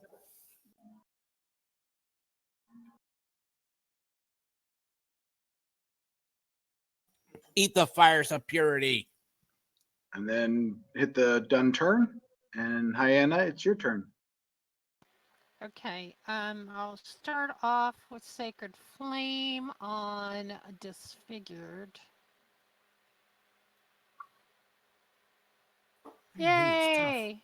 Nice. And you notice the sacred flame doesn't cause him to erupt in pustulas. Well, that's good. Okay, so there's that, and then bonus action, I'm going to move up one, and I'm going to, let me see, which one am I using? So you missed the Wait. fires of our forges. Healing Word doesn't have to be ranged, does it? No, it doesn't. Okay, I'm going to use Healing Word as my bonus action, and I'm going to heal my uncle. Sacred flame is a cantrip, right? Sacred Flame is a cantrip, yes. Okay. Aye, I feel much better. No problem, uncle. Alindar? Okay, for a start, I'm going to sling my bow and take out my blade.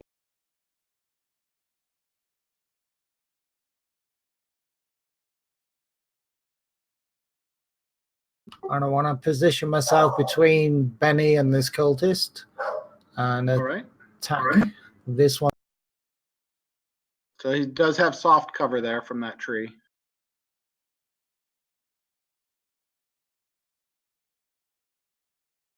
Pretty good for an elf.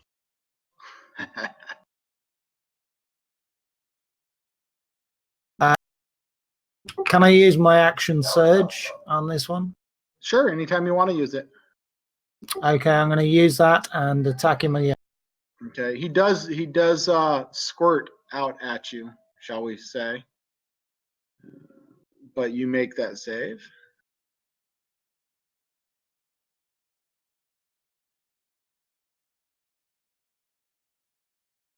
And you hit him again, and he does. All right.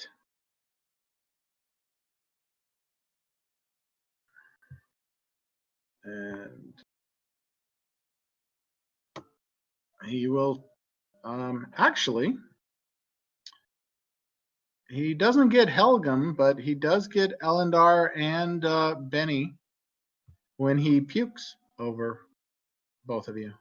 Hmm.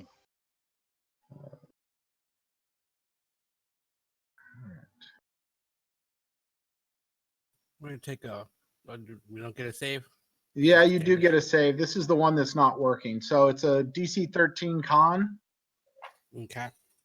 I'm gonna Um, use my arcane deflection to give me a bonus. okay. And so Elendar, yep, you made the save. So let me give you back 7 hit points, Elendar. There we go. Oh, Benny made that easy. And the same thing for you, Benny. Good on you, Benny. My robes. Yeah.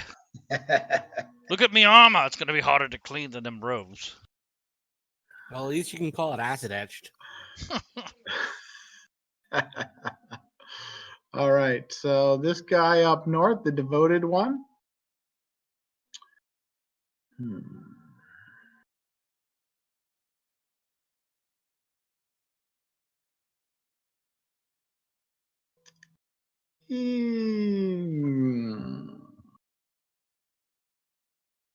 He's just going to attack South with his dagger, but he's very quick with his dagger. He can try. But he misses twice. All right. Number 2. He swings his sword and misses. And top of the order, Alunair. Okay, so I'm going to reapply Hunter's Mark to a different opponent. Let's see.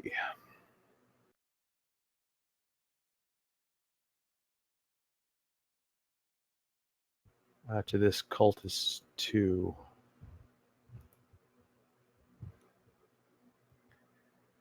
That's the one at the bottom of the list, right? I think so. Yep. And then I will.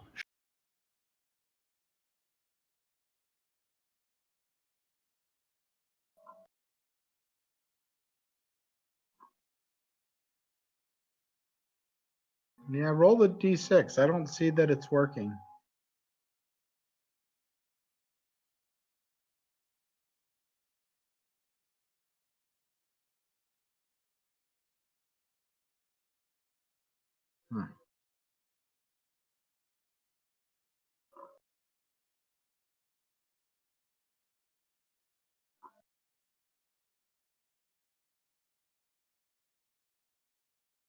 All right. So we have Hagelin. Uncle. This guy is starting to piss me off.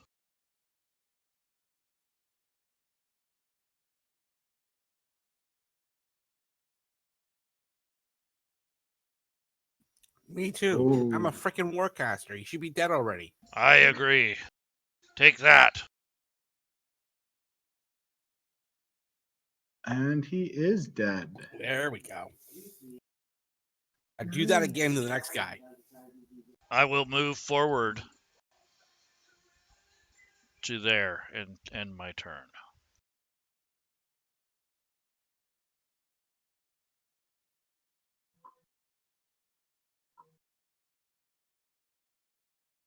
I'm going to move up. Does this one have soft cover in the trees? The devoted one? Yes, from where you're at. Probably Okay. not from Hagelin. I'll go for the other one then, since he's right out in the open. Yeah, I got him, Hank. I got him there. Schultz. I'm relying on you. I'm relying on you.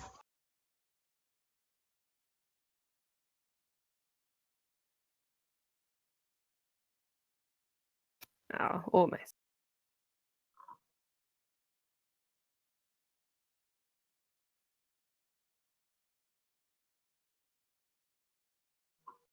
All right, we're gonna turn back on this guy who puked all over the back of my robe. Mm.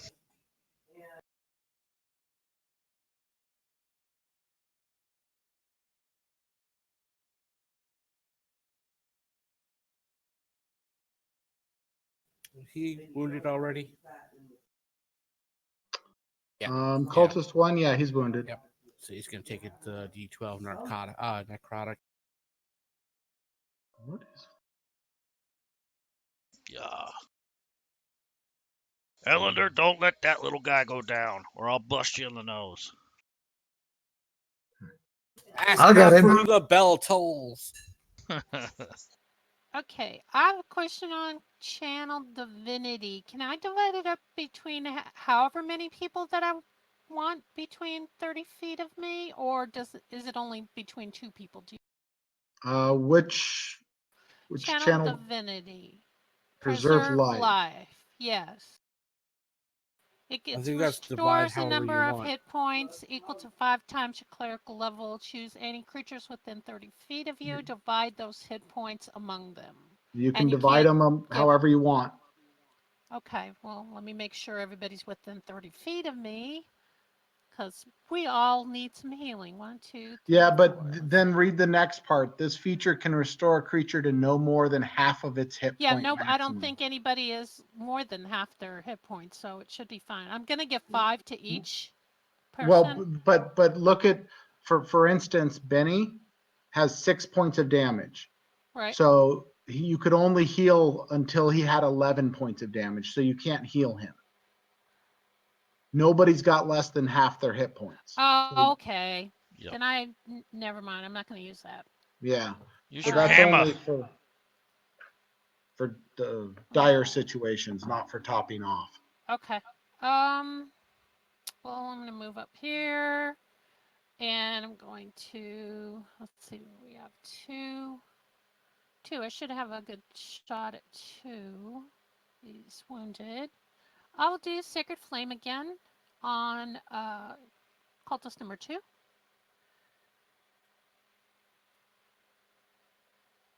Darn. And as a bonus action, I'm going to move my hammer up here, and I'm going to attack him again with the hammer. All right.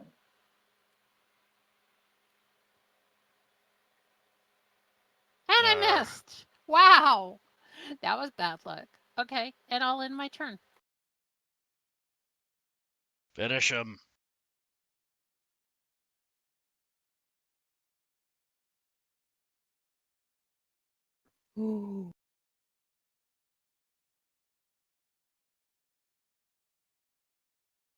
That Fey Blade is cool. Mm. He's a tough cultist. Yeah. Yes, they're not the quarter or 8th challenge rating cultists in the book, if you didn't notice. And he spews, I shouldn't say he spews at you, but the pustulas on his body erupt. Ugh.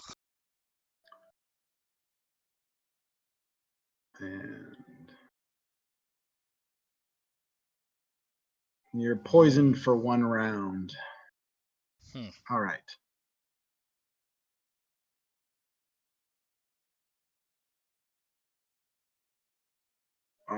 Should have just been 1 attack. Oh, I've got Benny targeted for some reason. Okay. Oh, from the spew. All right. So 21 hits. I don't think you have a reaction to prevent that.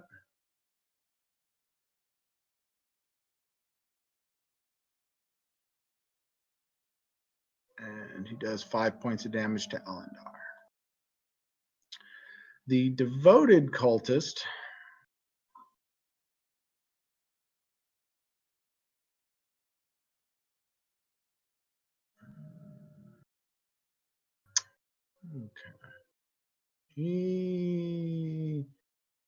he's going to cast a spell at Hagelin.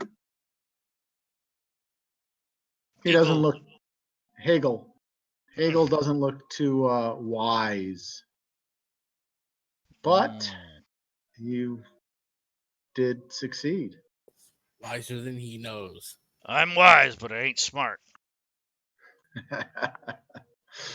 All right. Number 2 continues against Shouth. And did he get his spew back? Yes, he did, didn't he? Actually, he won't target Shouth. He's going to puke on Hagelin and the Hannah. Mm, The two dwarfs.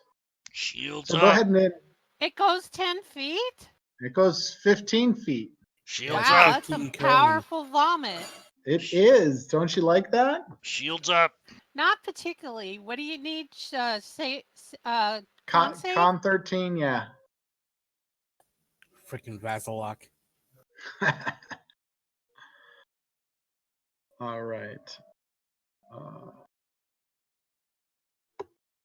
So let me do half damage to Hannah, but to Hagelin.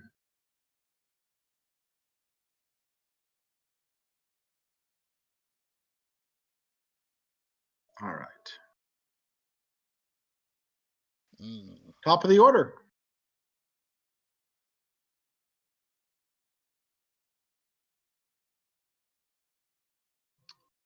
And you can roll the D6, drag it in the modifier box. Oh, that's okay.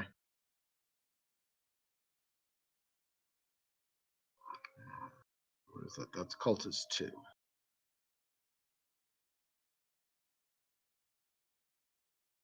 That's a lucky hunter's mark. I know, 6 every time. I've had it.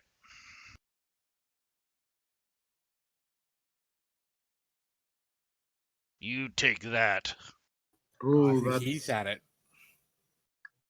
he's not going to do well with that. Huh. He lost his shield of faith. I knocked it right out of him, didn't I? Yeah, you did. Not too much damage for a crit, but, I'll at take least it. you got rid of that. Where's your diseased god now? Yeah.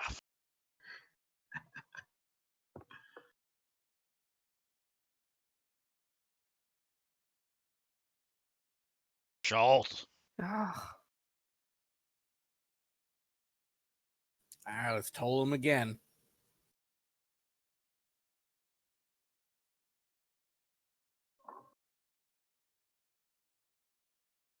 Let's see, that's going to be half, I think. Nice. Is it a cantrip or is it a first level spell? Cantrip. Yeah, cantrips don't do damage on misses or on saves. Oh, right. Darn it. Hate it when they pay the toll. Yeah. Yeah. But I like that cantrip. That's why I put it on him.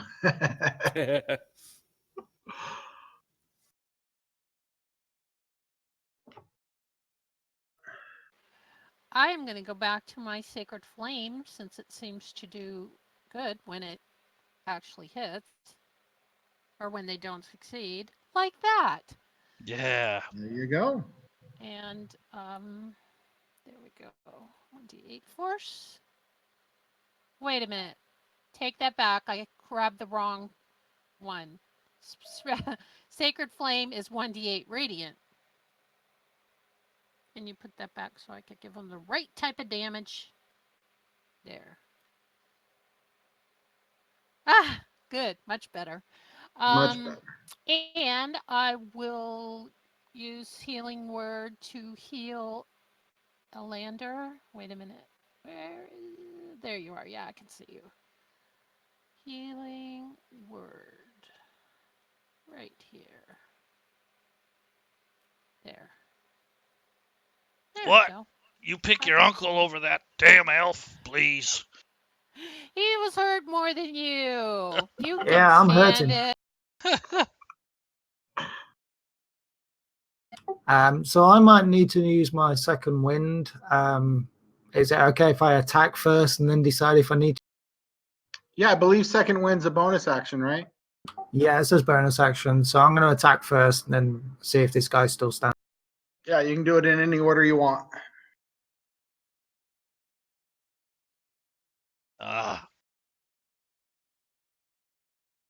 You were poisoned, so you were still trying to get that yuck out of your mouth and out of your eyes.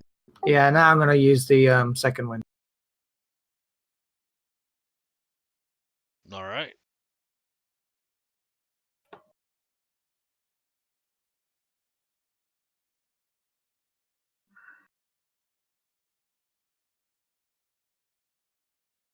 And then yeah, perfect. Clear out them chunky from the barf boys. All right. He swings with his sword and misses.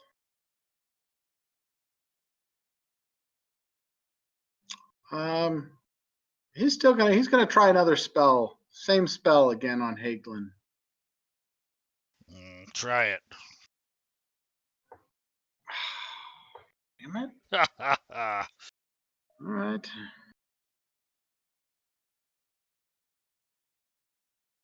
Number 2.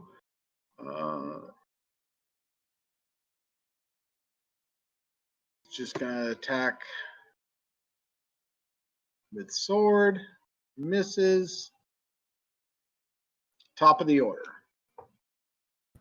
So I'm just going to shoot again. Do you want to see if you can fix the damage thing? Yeah. So if I look at Hunter's Mark on you, yeah, so that's not the right effect on you. So let's look at your Hunter's Marks.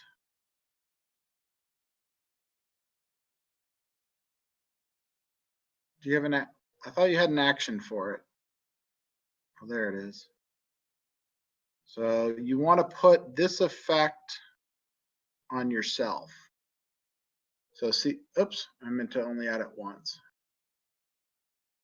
So that's the effect, the one with the damage in it that you want on you.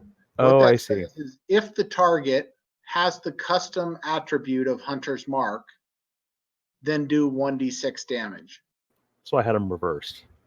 Yeah, and now if I look at the other one, and then I'm just going to drag the other effect onto the target. There you go.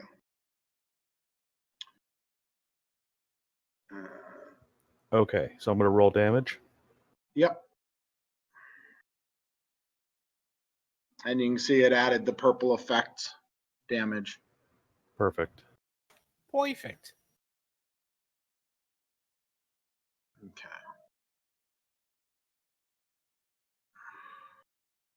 You got chunks in your beard.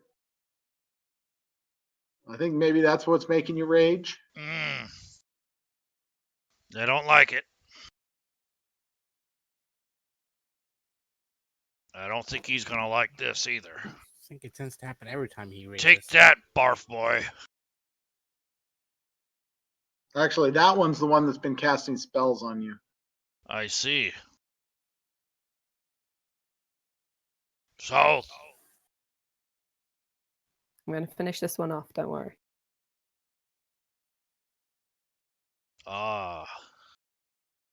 you were Yep. deadly with Oh, that yeah. hammer. Pretty good for a half-orc.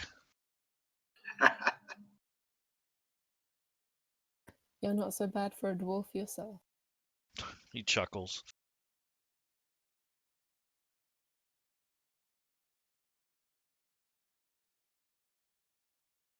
Why won't you die? Too wise. Hey, I feel the same way about my whole person against Hagelin. I ain't no person. I'm Haglin. Weird Beard Rockfist.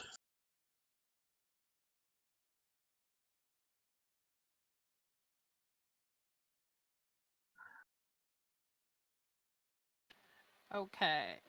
So I will move up here and then I'm going to use let's use the right one this time. Sacred Flame. on the devoted one here. I don't think if it's a ranged attack, I don't think you want to be next to him.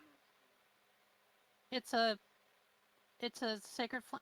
Is sacred flame a ranged attack? Oh, nope, it's a save, so you're Yeah. fine. Okay.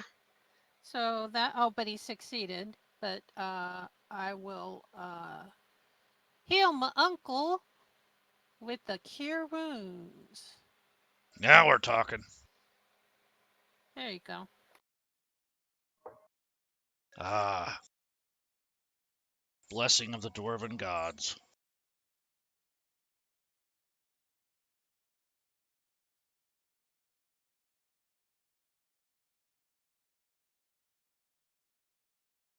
Don't make me come down there to help you.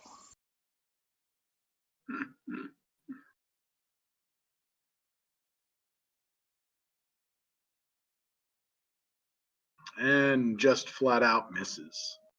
No ifs, ands, or buts about it.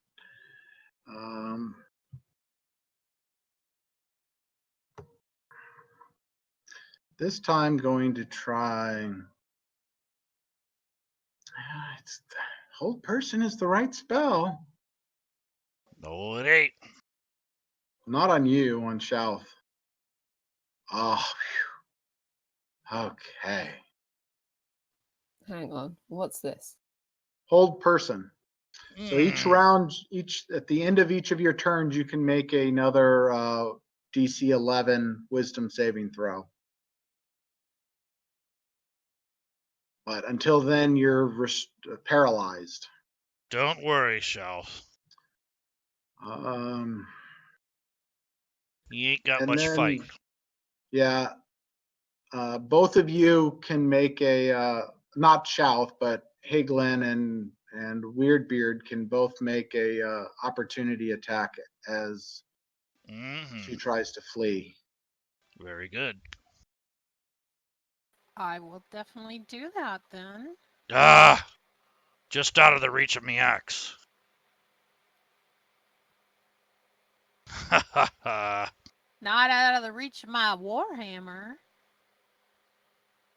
Whoops, let's click the right one. Finisher. Yep, that was just what you needed. Oh, good. It broke his concentration. Wait, Yeah, you didn't. what? You didn't Oh. kill him, but you broke his concentration. Very That's good. good. Yeah. You done good, niece. I So there's try. 15. Take after my mom. All right. Let me end that turn. Let me get rid of the. Oh, there's no paralyzed on you. Guess should have made. Well, no, that was the right order. Alienair, top of the order. It's you. Bonus action transfer the hunter's mark.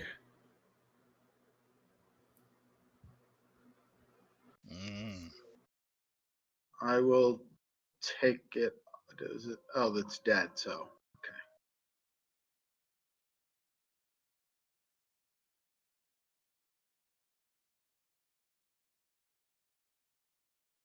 Aye. There we go. About And time. again, you got the 6. About time you bit him. Boom. Yep. Yeah, I'm gonna have to go help. So I'm gonna move towards. Do I have enough room to operate here? Yeah, sure. Okay.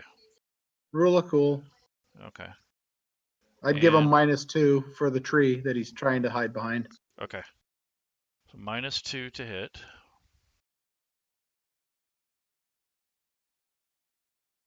That's not going to matter.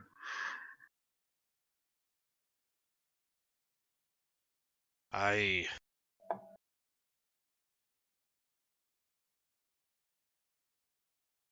South.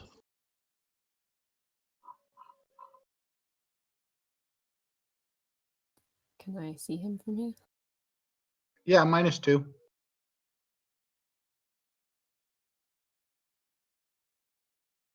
I'm going to cast command on him and say surrender. Mm. Command, can that make somebody give up? For one Thank round. you. For one round? Okay, so no, so it doesn't, Yeah. Not Someone permanent. tie him up. so it's basically halt. Okay. Mm-hmm. So as long as no one attacks him.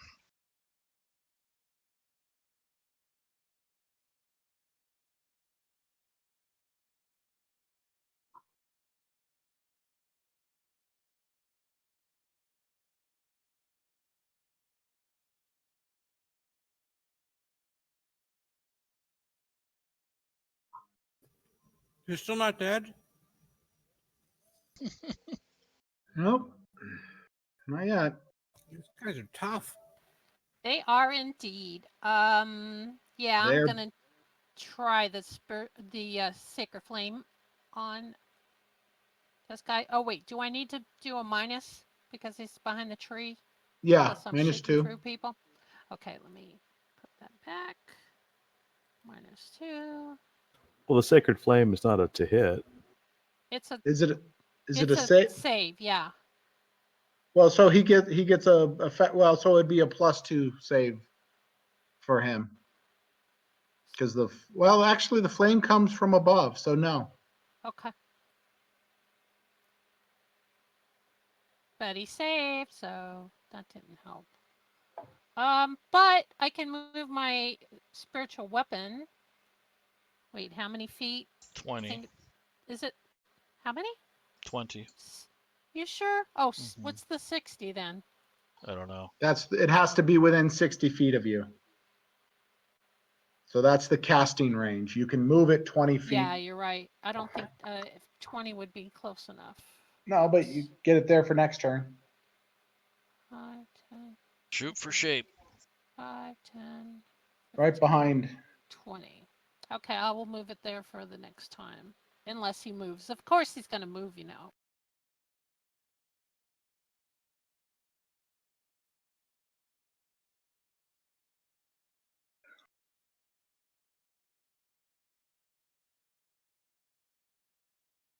Oh God.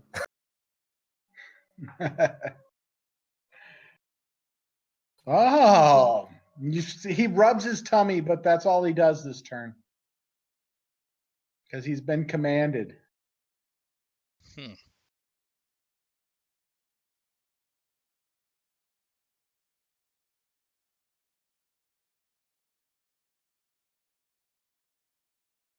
Yeah, and he's got soft cover. All right, that's a miss. I'm going to try to grab him.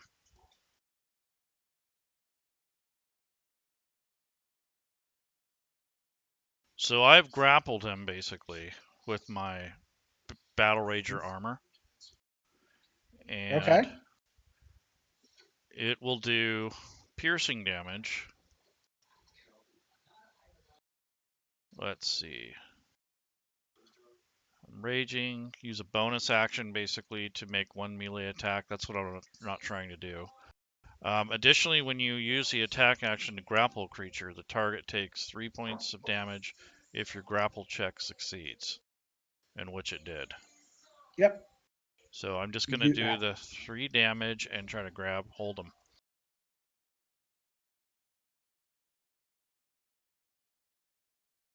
Well, I think your grapple succeeded, right? Or is Yes, that opposed?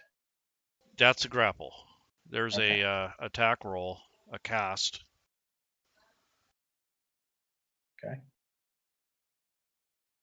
So do I need to make a strength check or anything, or? I think it's just the grapple is just supposed to be a strength check. Actually, I guess it's opposed, isn't it? When he tries to break the grapple, it's opposed. Okay. So he needs to beat that 13 then. I think on the next turn we'll both roll together, right? Yeah, but he's grappled. So. Yep, he's grappled. Right. That'll be my turn. Does he need the grapple thing on his thing so that we get advantage against? Yeah, I can do that. I think it's restrained is what it comes out to be. Okay. There's not actually a grapple effect, but there's a restrained effect. Okay.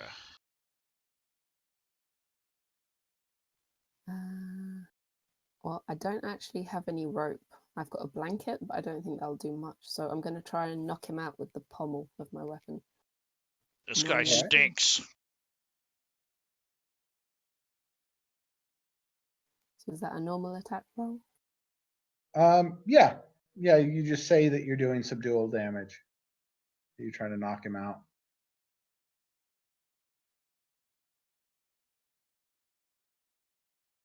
Oh, Yeah, he's quite dazed and out of it, but he seems like he's still there. Shelf? Oh, that was Shelf. Benny. All right, and now we've switched to wanting to let him live. Well, we need to find out about the others. I listened to Shouth. You do. So it's -2 to hit with a melee weapon. No. He's no Okay. longer has cover.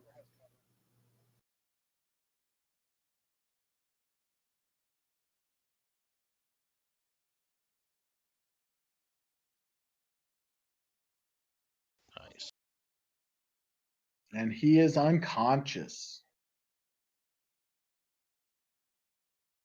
There we go. All right. Excellent. Good job. I have rope if we need to tie him up.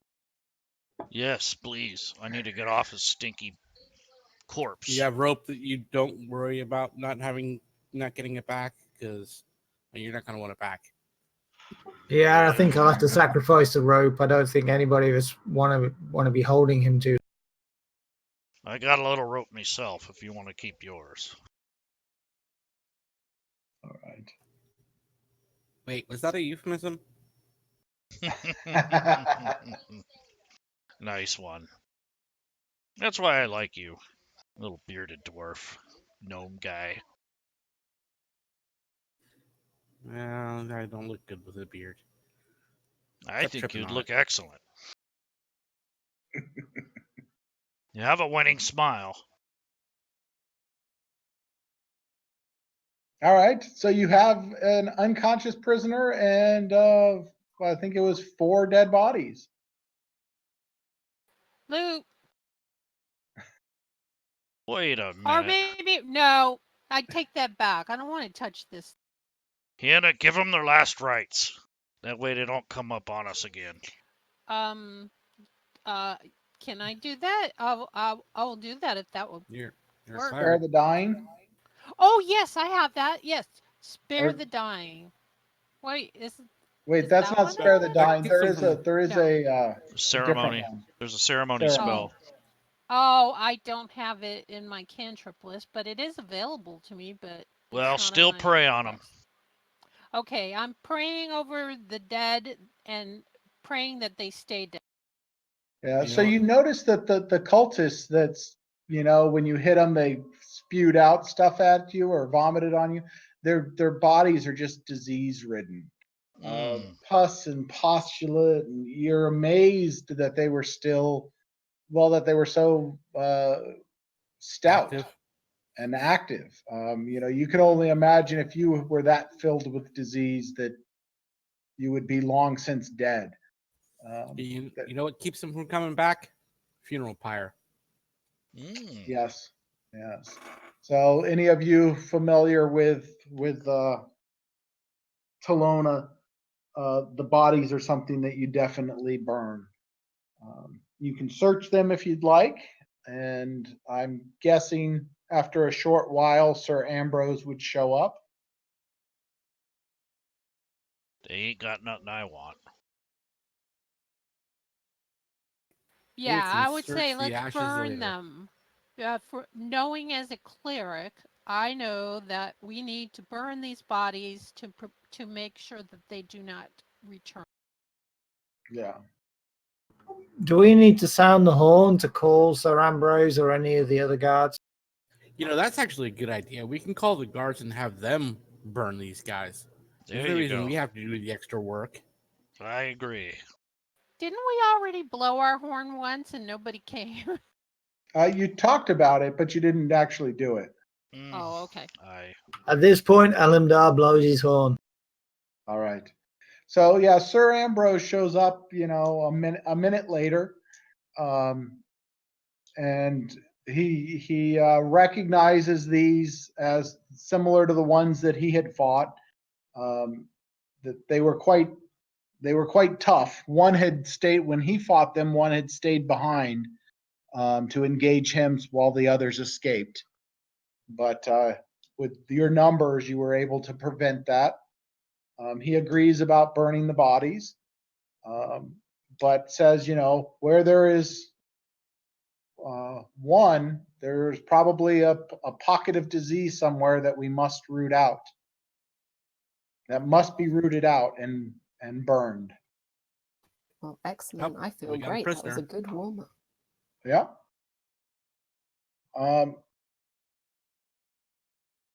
Make sure he knows about the skeletons we trapped in the tomb too. Yeah. All right. Right.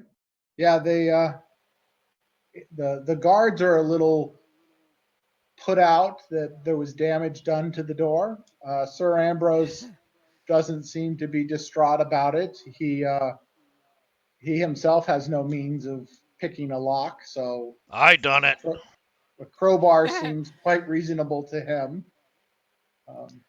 Also, aren't we going to give the cultists over to them to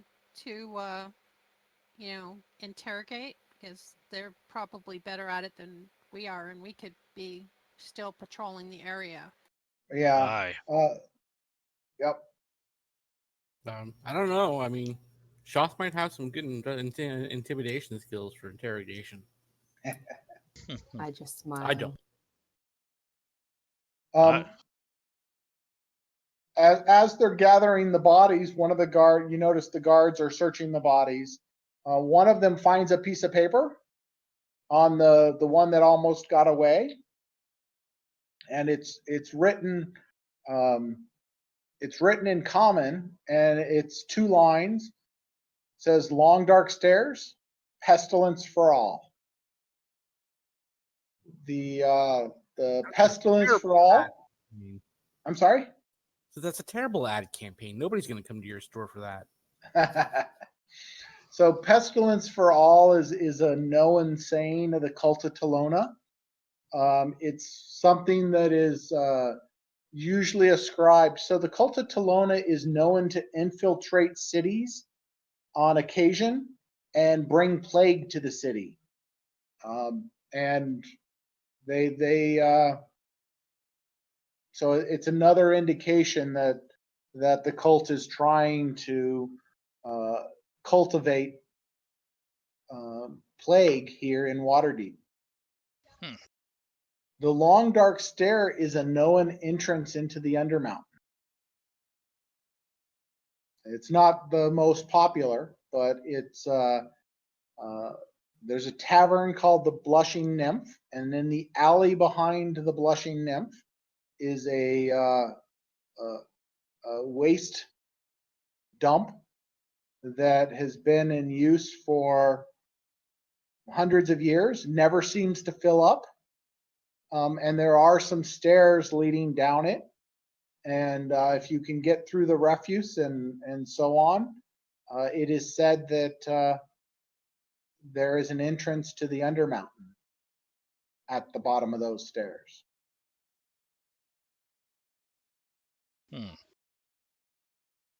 Well, that's got to be our next destination, I would have thought. I wouldn't mind taking a short break. My bones are sore. Yeah, I think that's a good idea. We should rest up a little bit, study spell books, pray, that sort of thing. All right, I'm okay with that. Drink. All right. So a short rest? I think Yeah. goes without saying. Sure, short rest is great for me. I want to know, can I recover some of my arrows? Yeah, or the guards can refurnish. You can have a full set of arrows. And anybody can use healing dice. Okay, how do I do that? On your character sheet on the first page at the bottom, there's those little HD. You have probably everybody should have. Would have thought everybody would have 2. At I'm only least. showing 1. Yeah, I was noticing that about Benny. Only shows 1. Yeah, I've just got the one. Am I have wrong 4. about the rules on healing dice? Hit dice. Isn't it 1 per level? I thought it was. one per level also. Yep. And it recovers half the speed of usage or something like that. Yeah, you recover 1 per long rest. Mm-hmm. Everybody should have. Oh, I guess that's what the number 4 is. Mm-hmm. Yep. You have 4. Yep. And so you should be able to just roll that and it'll automatically, like Elander did. There you go. All right. And I'm going to use my arcane recovery to get back my 2nd level spell.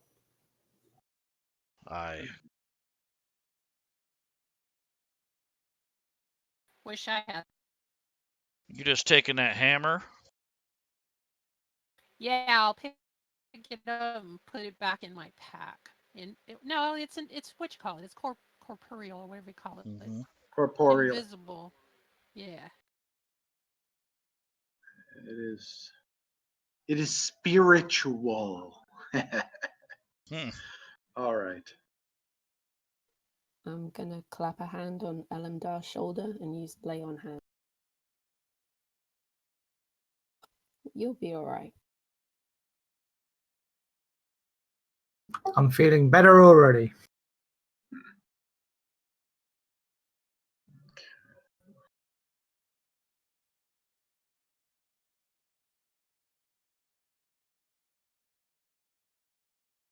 All right. Okay. I have another map to share with you. Let me mask it and make it reasonable size.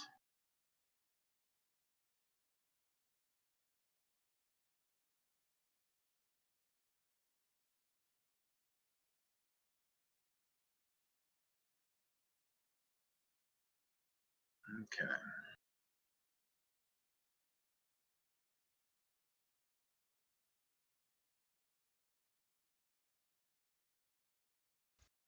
So you guys find the blushing nymph, and I put you on that map, and there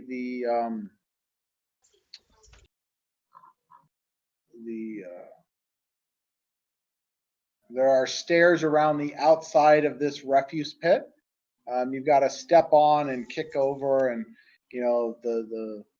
the first circle, as they circle around, the stairs there are covered in rubbish and trash. But once you get effectively to an underhang, the stairs are relatively clear. They go down well over 100 feet. Down, down, down they loop, and there's still a pile of trash in the middle as they go down. And then at some point, the stairs break off and go in their own direction, maybe after 50, 75 feet of depth. There are definitely rats living, and maybe some other things, and roaches, and other things that live in the refuse. And it stinks for high heaven, to put it nicely, a lot like Hagelin smells. But eventually the stairs straighten out, and you can see that there is a landing ahead of you. And it's dark going down here. I don't know if you guys are just using dark vision or if somebody has a light source.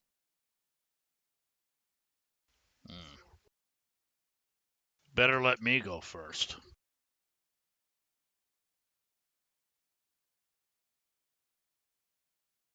And I'll let you tell me at this point what you all are doing. How many don't have dark vision? Maybe one or two. I've got torches and a tinderbox if we need to light one. I think we've all got dark vision, haven't we? Yeah, 2 dwarves, a gnome, a half elf, a half orc. I think everybody does. An elf. Does the half orc have dark vision? Yep. Yep. All right. So you guys are going down without any light sources? Aye. It's just like home. Where do you live? Underdark. Uh-huh. All right. Other than your marching order there, anything you guys want to be doing? I'm just trying to get ahead of everybody. I want to be up front. Okay. So you come down and you can see that the opens up into a landing. It appears that there might be a door off to your left, but straight ahead is the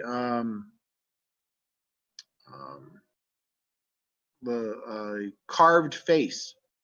There's a figure there upon the wall, and in relief carved into the wall is a bearded, grinning human face that seems to have strange eyes, large, strange eyes.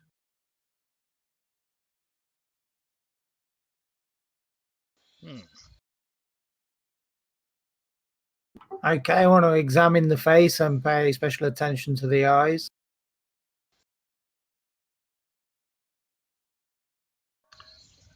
All right. So you guys are about there as you're coming down, and you hear. So yeah, go ahead and you're there. You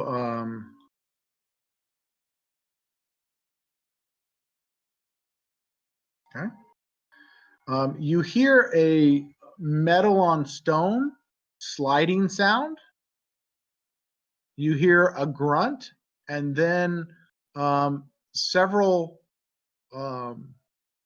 half a dozen flasks along the ceiling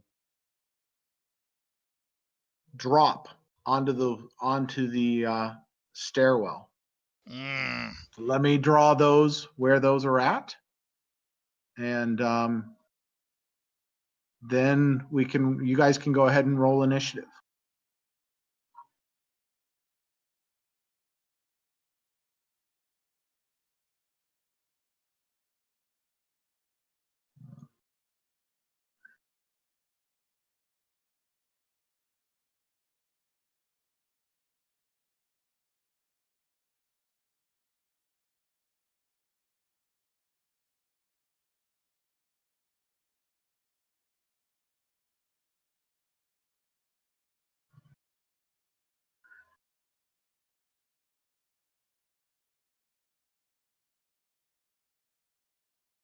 Oops.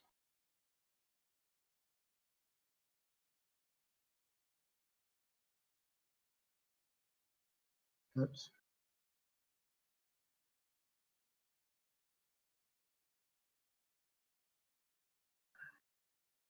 So each of these represents a pool of oil.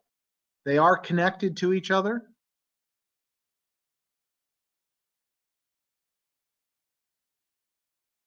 Glad we didn't have any torches.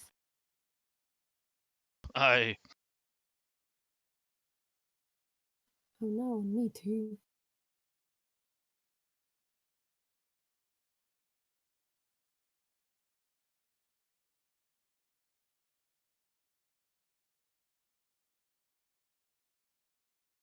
you think I would have done that to you? Mm-hmm.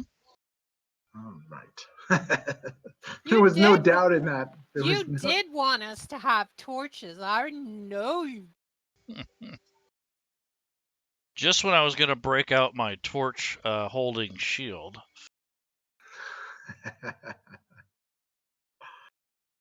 All right.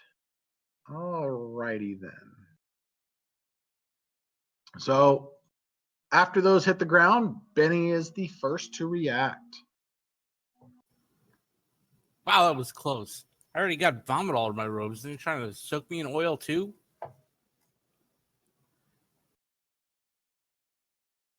Well, I think we should back up. Mm.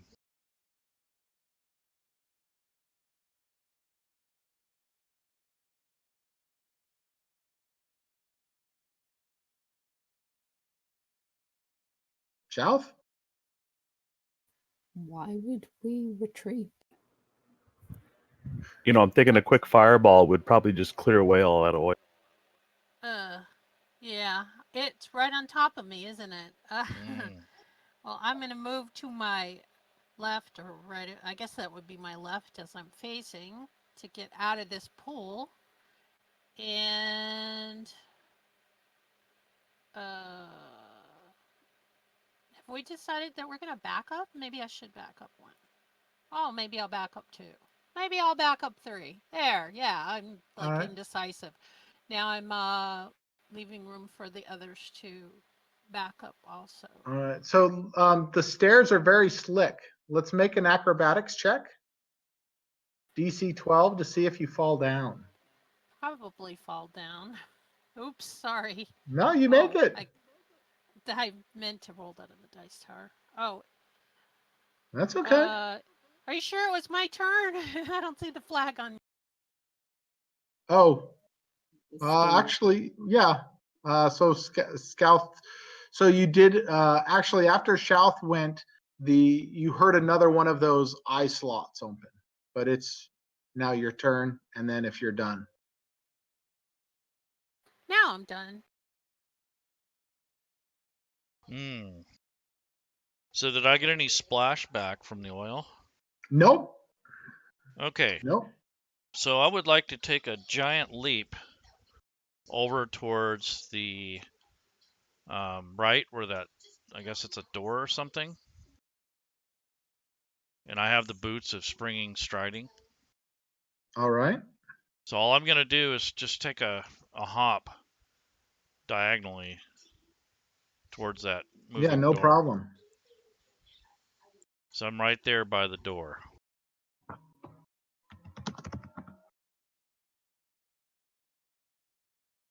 And I want to take a look at that statue. All right. The eyes of the statue actually are horizontal slits, and there are people behind them. People behind the horizontal slits? Yes. So the eyes are, the eye slits are probably 6 inches wide and 2-3 inches tall. They're little, like crossbow arrow slits, guard posts. Did that thing look like a dwarf? Nope. Looks like a human.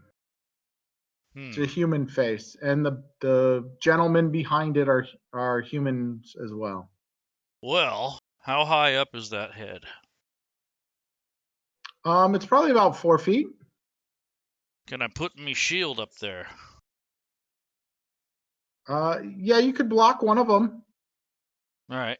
So I'm going to move towards the statue and basically raise my shield up in front of that one of the eyeballs. Okay. And that's going to be my turn. All right. And you hear another click, and this time,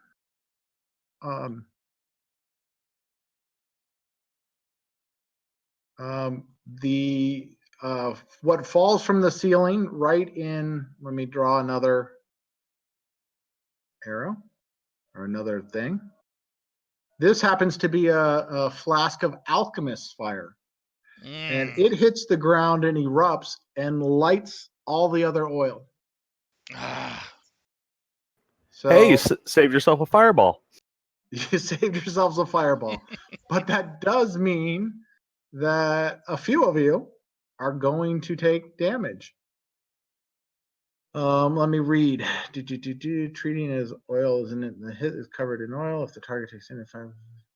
So that is 5 damage to. I don't have it set up as an effect. Let's see. We don't get a save? You're not in it. Oh, well, I was behind it, so I thought I was going to get hit too. Oops. I almost had this right.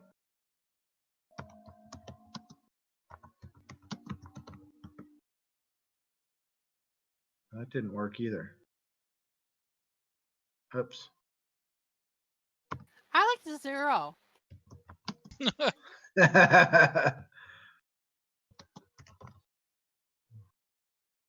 There.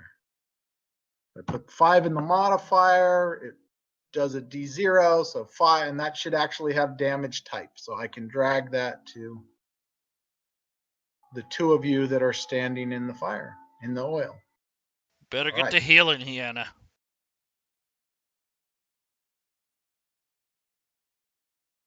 And that apparently is what that guard did. Alionaire? Well, I don't really see what to do. Let's see. 5, 10, 15, 20. So if I'm standing next to one of the flaming things, I'm not taking damage, right? Correct. It's a little warm, but it's not going to hurt you.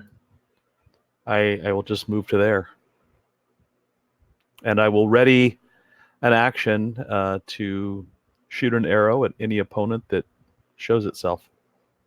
All right.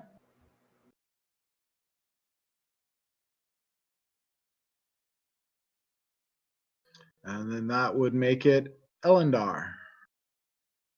So you've already taken the fire damage this turn, so you can move through the fire without taking extra damage this turn. Okay, I think I'm going to move over to the doorway and see if I can find to get away a way around to those. The door is locked, so you can move down to it. If you move cautiously, you don't have a chance of slipping, and you can get to the door, and it is locked. Mm.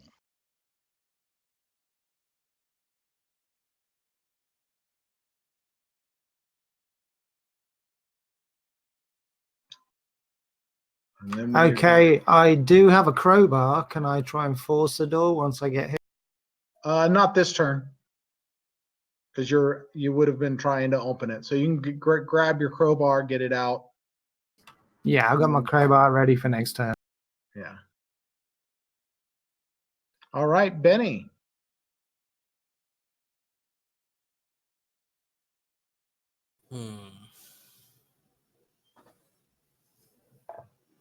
So all the red is on fire, and they're pretty big fires. The Right. squares. Right, the blue square, sorry. The blue squares, right. I don't think warding wind is enough to put that out.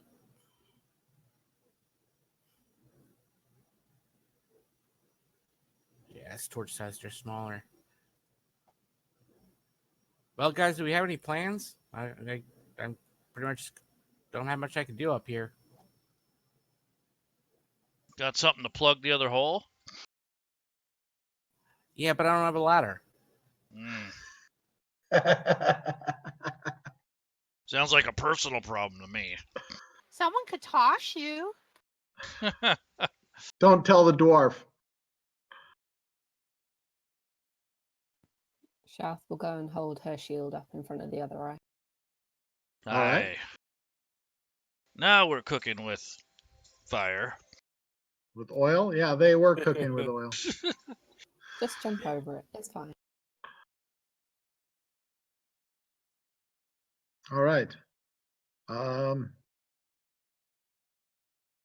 Hurry, me arms are getting tired. Yeah.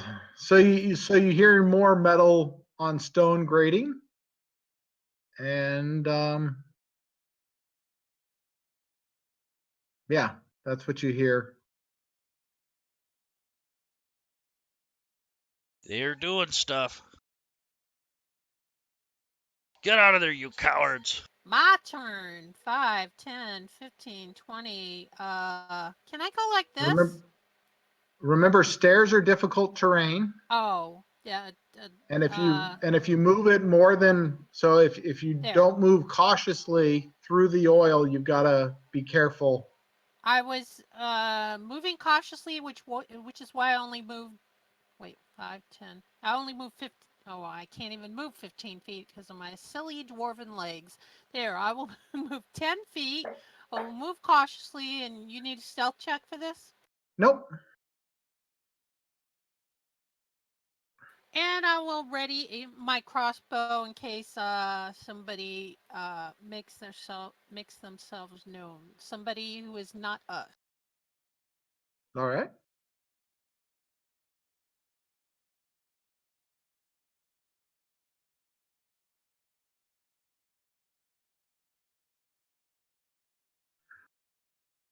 Hagelin? I'm staying put until my allies are nearby. So I'm going to pass my turn. Okay. So it feels like somebody probably's beaten on your shield once or twice with a sword or a spear, but then they seem to give up. Good. Alionaire? All right, these fires are still raging. Yeah. Oh, and I am gonna pull. I'll leave the hunter's mark up there, but that Slayer's Prey should come off, right? Oh, Yeah. yeah, Slayers. Well, I took a short rest, so I should get that back. Right, on your character sheet, but it's not active on your Correct. on your effects. Okay. And Hunter's Mark is gone. I mean, it's been an hour. Oh, okay. All right. All right, so this fire is still raging, but I can go. And you said this is difficult terrain? Yeah, stairs are difficult terrain, so you half movement. So 5, 10, 15, 20. Call it good. Yeah. Still ready to action to shoot at any opponents that make themselves seen.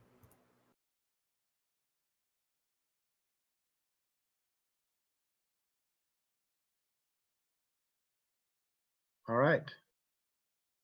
So you can do a strength check to try to break open the door. I want to see this.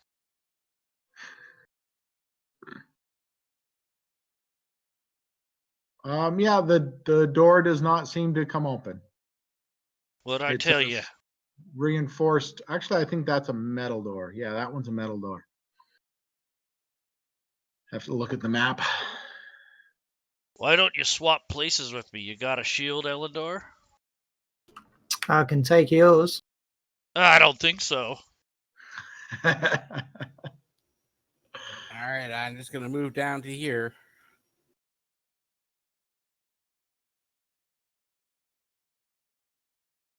I'm still waiting for everyone to come down. Same. All right. And you hear somebody yelling out, pretty muffled behind the shields and through the door, "Visitors!" Aye, they know we're here, boys and girls.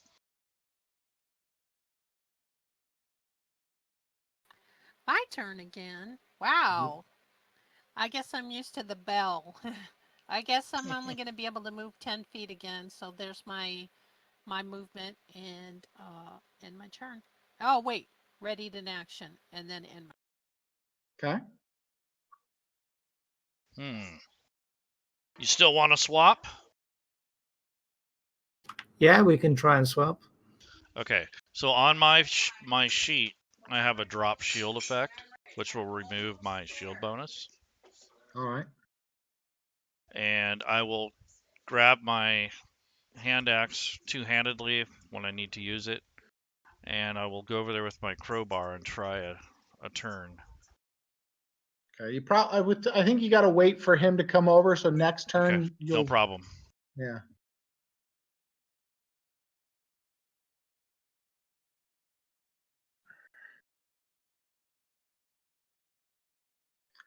So you hear a couple of cuss words, but you hear something like, "Not yet, still burning."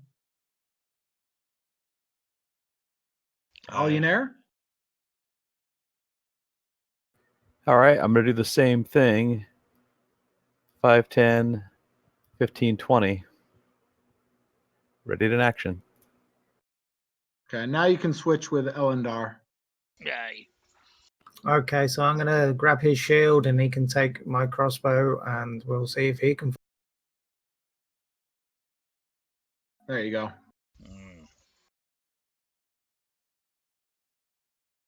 And Benny.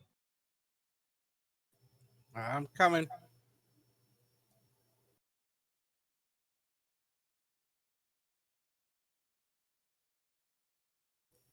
All right. I'm watching Hagelin.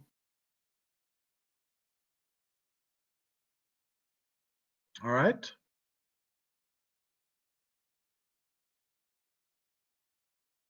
Wow, my turn comes fast. Okay, can I do a diagonal move here, or is it going to be some kind of weird dex thing? Because kind of around the corner to get away from the oil. I don't want to step in the oil. You'd have to jump over the oil. Okay, well, I will jump over the oil, and I'm guessing you need a dex save check. Does anybody have the jump rules memorized? I know it's Standing long jump. athletics. 10 feet or something? It's You need a DC 10, I think it is. I have the shield, the GM shield right here. Let me open it up. But yeah, go ahead. Standing long jump, you leap half the distance, and it's number of feet up to your strength score, so half strength score. My strength is 13. So 6.5 feet. So you could jump that over that 5 foot. You probably end up here next to, but is that a DC 10? I believe it is, isn't it? I think so. It's not showing a DC at all. Oh, so you just jump that far. Okay. Okay, and that'll end my turn. That a girl. All right, I'm gonna attempt to reef the door open. All right. Hopefully, me luck's as good as last time. So, what would you like me to roll? Strength check. Yeah, strength or athletics. If you can use athletics because you would know how to. That would give you leverage. Mm-hmm. So with the crowbar, I'm gonna try to yank this thing open.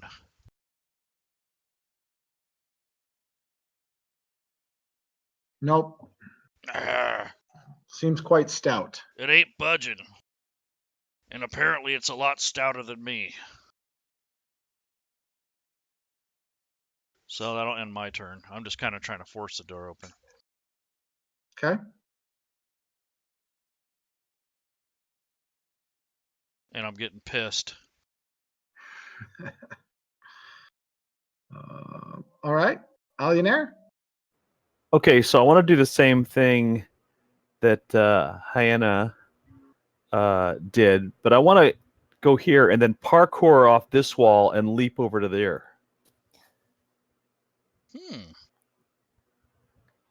Or here, if that makes more sense. But it's 7.5 feet if it's half my strength score, and that's a running long jump. But I don't know if it requires 10 feet of movement. Anyway, even diagonally, I think that's probably 7.5 feet. Yeah. What's your strength? 15. So you can do a standing long jump of 7.5. So you're fine. All right. So I land nimbly and ready in action. I told you not to sneak up on me. Sorry, I keep forgetting. So I don't think there's much I can do until I think it's going to take 2 of us to try and force that door. So I'm just going to hold the shield and pass.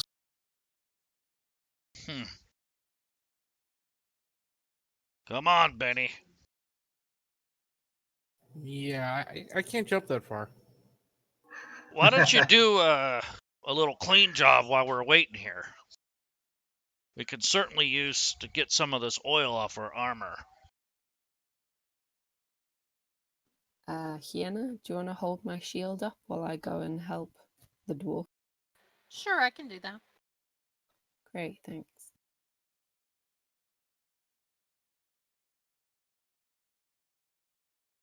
All right. You don't know what the bandits might be doing?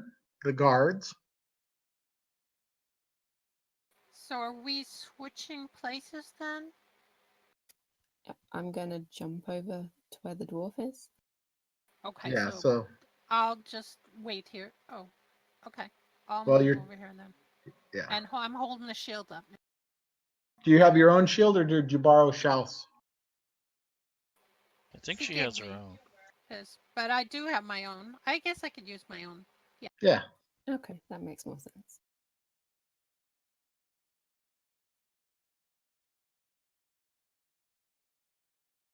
All right. I try again. Is someone helping Can I help this round? Yeah, sure. on this turn? Okay. I try once more.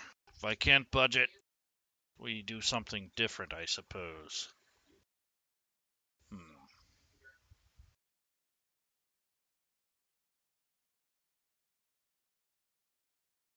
Here goes nothing.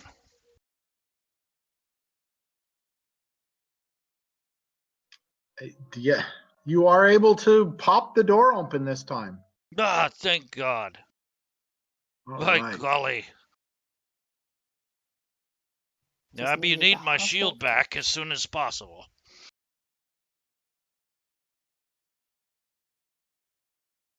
Okay.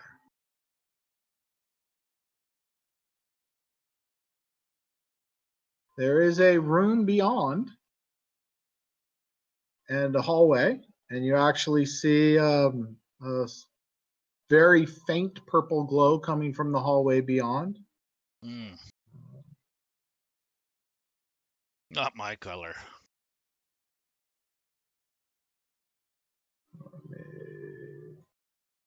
And some folks waiting for you. Nah. We got company. All right. You hear another click, and this time a different pair of flasks drop from the ceiling. One, let me put these somewhere else so you can.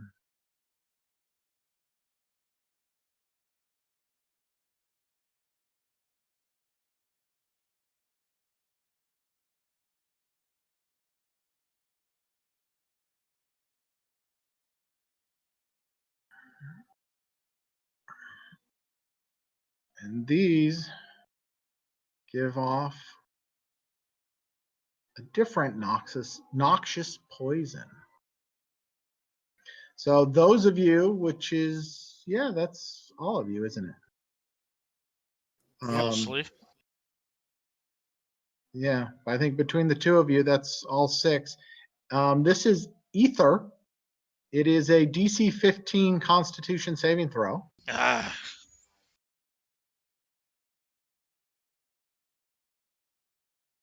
So everybody can make that. And also those dwarves should have got a plus advantage on that Yeah, because so it's a dwarves saving can throw. make a second throw. If you didn't roll it with advantage, you can make it.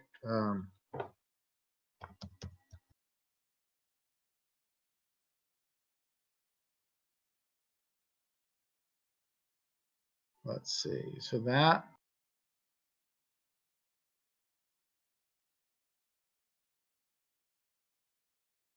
that is Hagelin. You made it. Alunair missed. So you are poisoned. Um, oh wait, yeah, Hagelin, you made your advantage. Elendar, you are poisoned.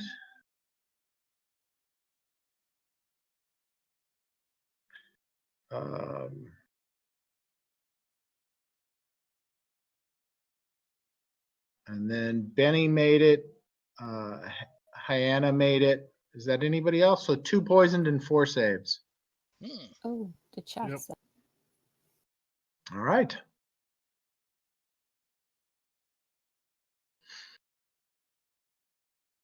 All right. And that was his turn.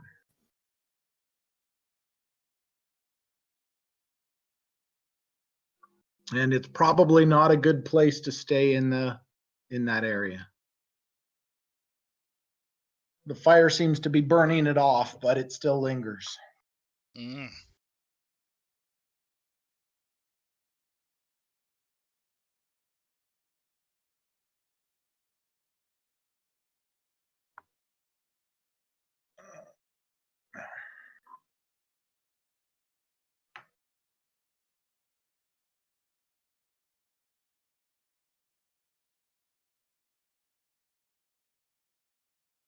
Alionair?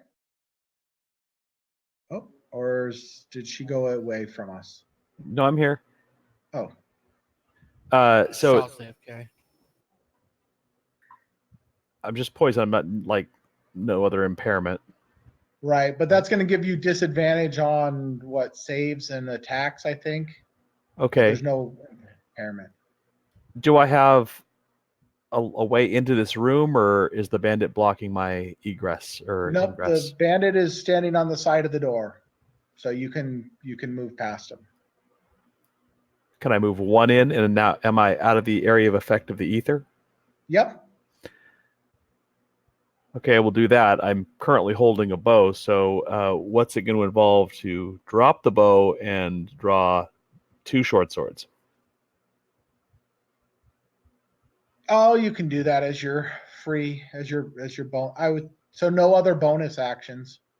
Okay, in that case, I will attack the bandit 2. Oops. There we go.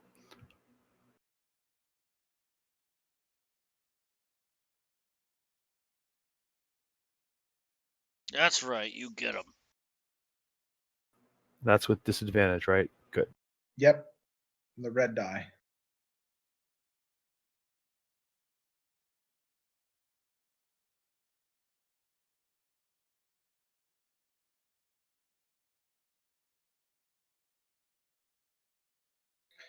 All right. This bandit, he's kind of hiding behind the corner, taking cover with his light crossbow.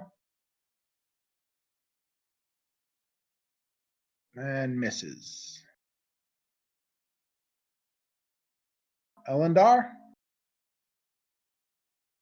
So I'm going to try and move, but I also want to hand Hagelin his shield back and draw my blade.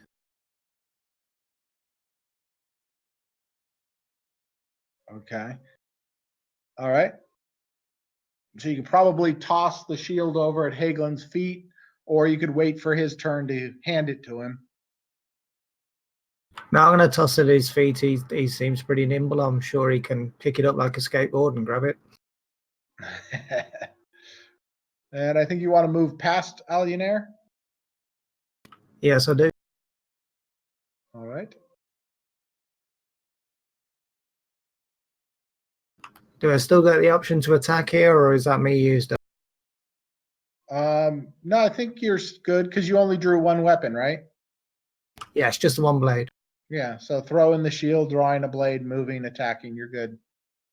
The free object interaction. Hi. Oh, good. Yay. Bunch of murder hobos.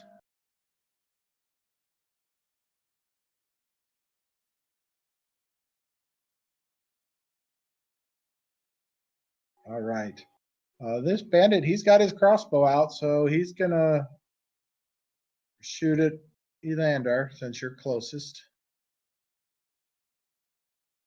And then after he hits you, he's gonna drop and draw his sword. Top of the order, Benny. Come on, Gnome, we need you. Able to see? I'm sorry. Does the gas interrupt my line of sight? Nope, the gas doesn't interrupt your line of sight, though. You know, if you're gonna stay in it, you might suffer the effects of it. I'm not. I'm misty stepping away. All right. Nice.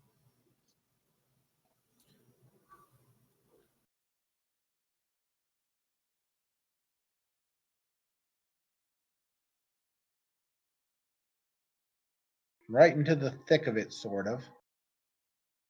Don't worry, Gnome. And that's it for me.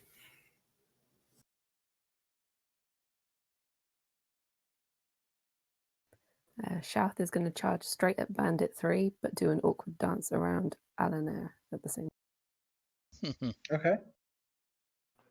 Awkward. Yeah, but you don't tell that to a half orc. You know, if she feels okay with that, you just let it go. Personal space. Personal space.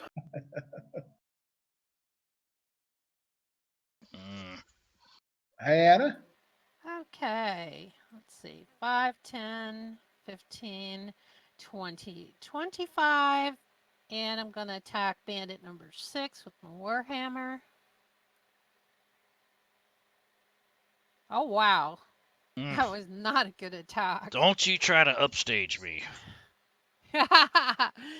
Okay, I will end my turn. All right. All right. Drop and draw and attack with scimitar. Oh. Ooh, massive amounts of damage. All right. Yeah, okay.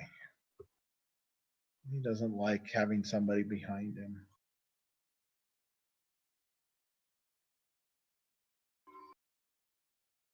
Yeah, he's gonna have to eat it.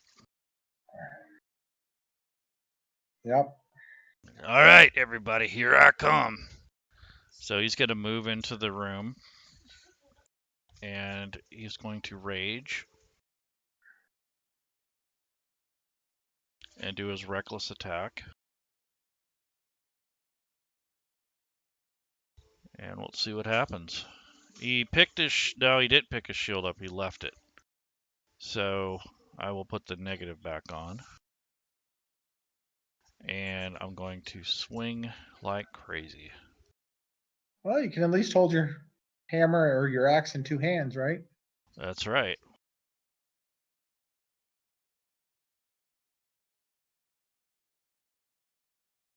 That took him out. Yeah.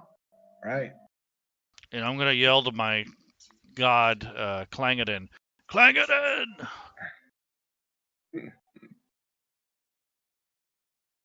There you go. All right. And nobody's out there. So there is a secret door in the wall here behind Shelf that opens up. Which way does it open? Into the room, into the little room. And so swings and misses.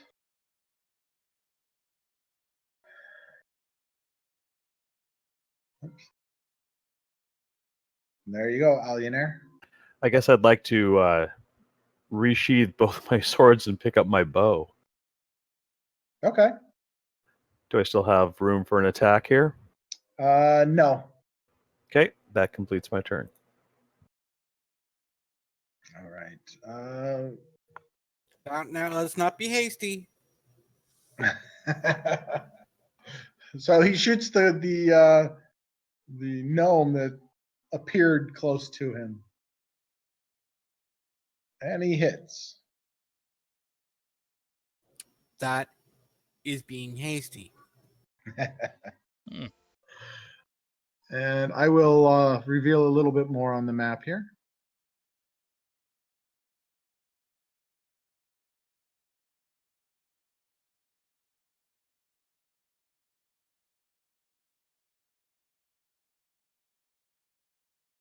All right, Elendar, it's up to you. That doesn't look healthy. Yeah, that's a pile of debris and rocks. There is up floating near the ceiling a small fist-sized little globe, and it's glowing in a violet purple light, giving off a dim light.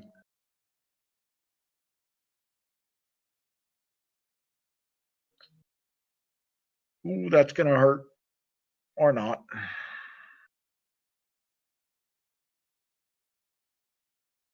That was very unfortunate damage. For a critical hit, it certainly was. Yeah, I normally, and I didn't load it with this campaign, I normally use Theo Geek's improved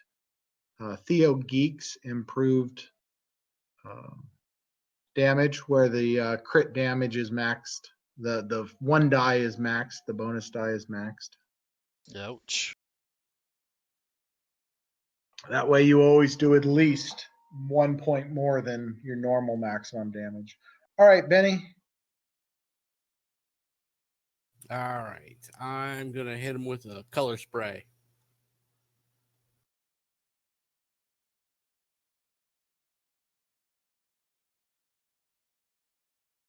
Aye.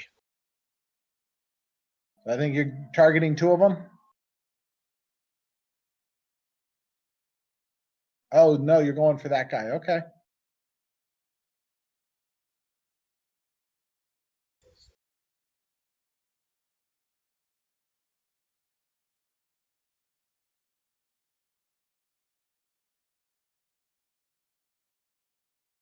Eeny, meeny, miny, mo. This one. Oh. No. Wait, Benny, did you get that color spray? So Benny, you've got to actually roll the save on it, not just apply the effect. Oh, okay. So it's like 60-10 hit points worth. Oh, I see. Oh, okay. Actually, you're right. Or did you blind him? No, you did. You did it right. I'm sorry. Oh no, there is more to color spray, isn't there? Yeah, it Oh, doesn't roll yeah. for you. So Yeah. Never mind. He doesn't have enough hit points. Yeah. as long as he's got less than 36. Yeah. He's blinded. I missed the effect being applied. That's why I was confused. Oh, okay. Yeah, I see it on there. And I won't mention that I was thinking of the third edition color spray. Ah,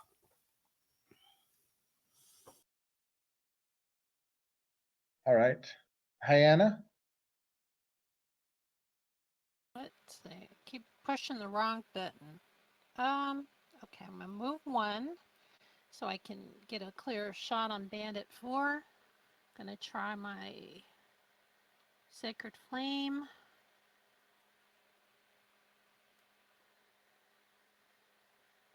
Oh, yay. Have some radiant damage. Evil, evil person. Ah, wow. 2 whole radiant damage. Okay, well, I guess it's better than nothing. Let's see now. Is anybody really hurt? Bandit 4 is pretty hurt. You could heal him. No, I think I will pass on healing him. I'm gonna do healing word on Eleander.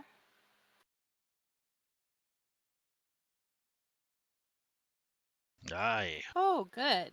And that will Thank end my you. turn.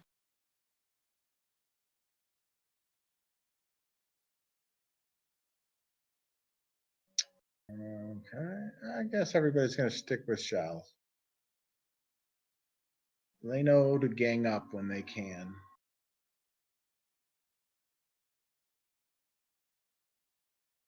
Stinky old guy with a beard? I'm moving forward. And then I'm going to move here. And can I get a hit on this guy or not? Yeah, he's got +2. He's got cover. Okay. Soft cover, but Okay. So -2 there. And I'm going to take a big, wild, two-handed swing. Remember, he's blind. Yep. yeah. I'll hit a blind man. I hope so. You would have And hit him with either of those rolls. you take that. Well, he's not going to run away. I told him Nice. not to be hasty. And I'll end my turn.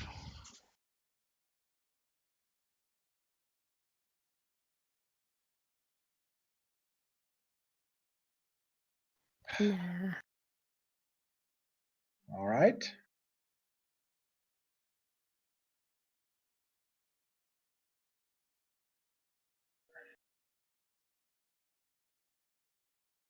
All right, so I'm going to cast Hail of Thorns on myself. It's a bonus action. And then I'm going to target Bandit 3. Is that -2 or is it like -12 Nope. because of the paladin in my way? Nope. Allies don't provide cover. All Okay, right. That's so funny. no problems. Okay. Yeah. Oh Very yeah. nice.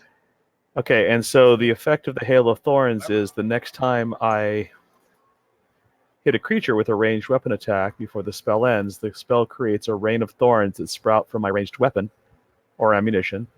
In addition to the normal effect of the attack, the target of the attack and each creature within 5 feet of it, sorry guys, must make a Ouch. dexterity saving throw. So do the normal damage first. Okay?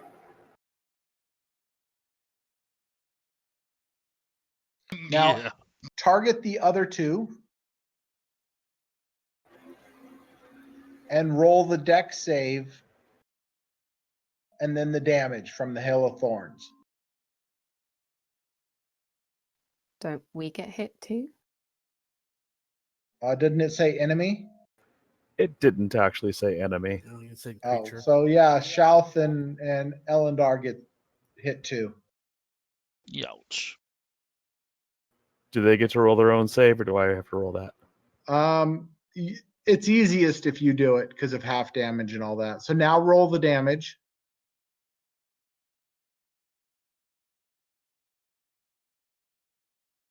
All right. Now, if you untarget those two folks and target your two allies and roll the save and then the damage. Sorry guys, I Elendar I, I took I didn't realize it was everyone when I cast this. That's It all actually right. just put some damage on me already. Yeah, it put the 6 on you guys already. Oh, did it? Just Elendar. Yeah. Okay. Yeah, that did automatically. So Sorry. Shalth should get half of it's half damage, right? So Shalf I'll was give. first, then Bandit 1, then Bandit 4, and then Elendar.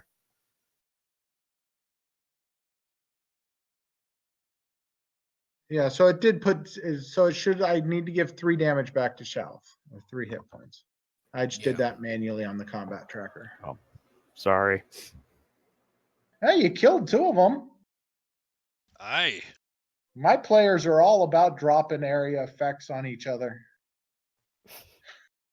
Oh dear.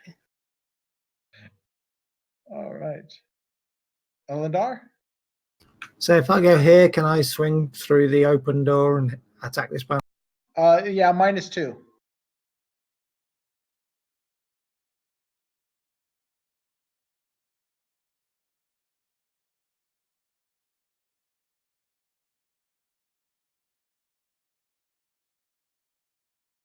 Bad luck. Okay. All right, we're just going to hit him with the magic missiles.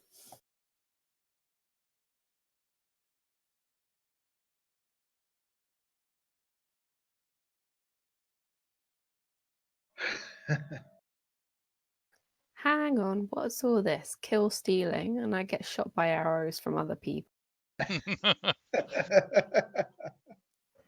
Every Blame rose has its Haglin. thorns. All right. So you do find a handful of gold in the various people's pockets, silver, mostly copper, but a few gold. The globe that is floating up is similar to the drift globes that you saw go into the city at night. Hmm. I don't know if you want to take it. It basically gives a dim light and a 10-foot radius. Hmm. So Can that means it doesn't affect your dark vision? Well, dark vision is it also does low light vision, so it would apply regular, so you wouldn't have disadvantage within the light of the glow globe, but it's only a 10-foot radius. Okay. Can I get my shield? Oh, yeah, absolutely. So I'll run back into the doorway, take a look around, and then grab my shield and join the party. Yeah, so the ether burns off with the fire, and the oil is burning off as well. Okay. Alunair will pick up the drift globe and put it in her pocket if nobody else takes it. Okay. Yeah, it actually is commanded with elven words. I'm sorry, draconic words. On, off, stay. And then you can change the color: red, white, blue, black, whatever. If you speak Draconic. Yeah, I'll put it in the party inventory identified so that you can all take a little look at it. That I'm good. was created before the 5e drift globe came out. It's an old 2e magic item with a different name. You guys didn't leave me anyone to kill. You killed the guy I blinded. Yeah, but it's only one. I didn't get any. Don't be greedy now, Uncle. Salt, the next time I'll let you get the kill. That's acceptable. All right.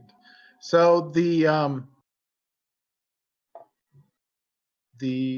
some of this rubble was set up, for places to sit, or even maybe lay down on. There's a hallway that runs to the south. It goes, let me pull up the map. It goes about 40 feet before it seems to open up into a large room. Some of you with dark vision can see that room itself is about 60 feet long and 30 feet wide. The hallway to the north turns and goes east. You can see a little bit of a campfire type glow coming from that direction. That's about 60 feet down before that opens up into a large room on the south where the glow is coming from. And it also opens up into a room about 30 feet deep on the north side before you get to that campfire.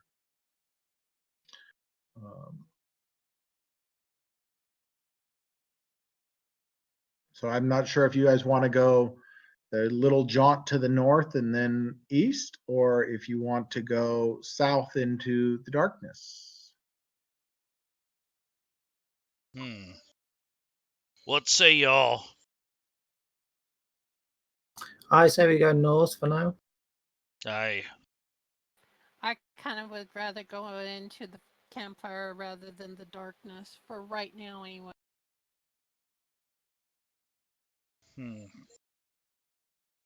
Should we be resting or not?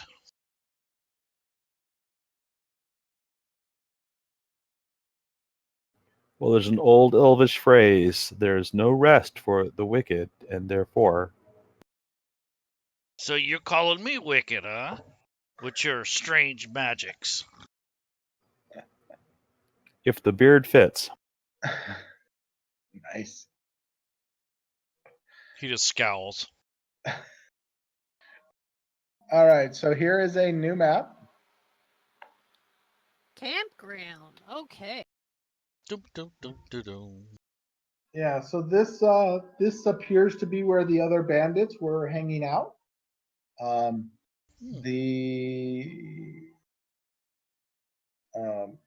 So as you guys head to the west, there's that first room that opens up. There is a stone basin in it. And carved around the edges of the basin is the phrase "the blood of the mother" for true power and balance.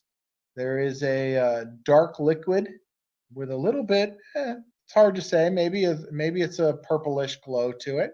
Not glow, but tint to the liquid. And then there's the campground farther on.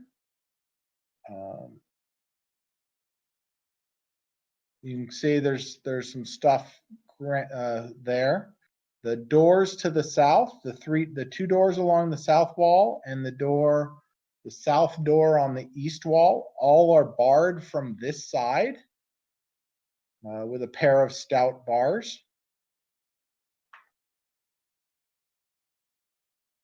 One at knee level and one at chest level. So there's the basin and there's the campground.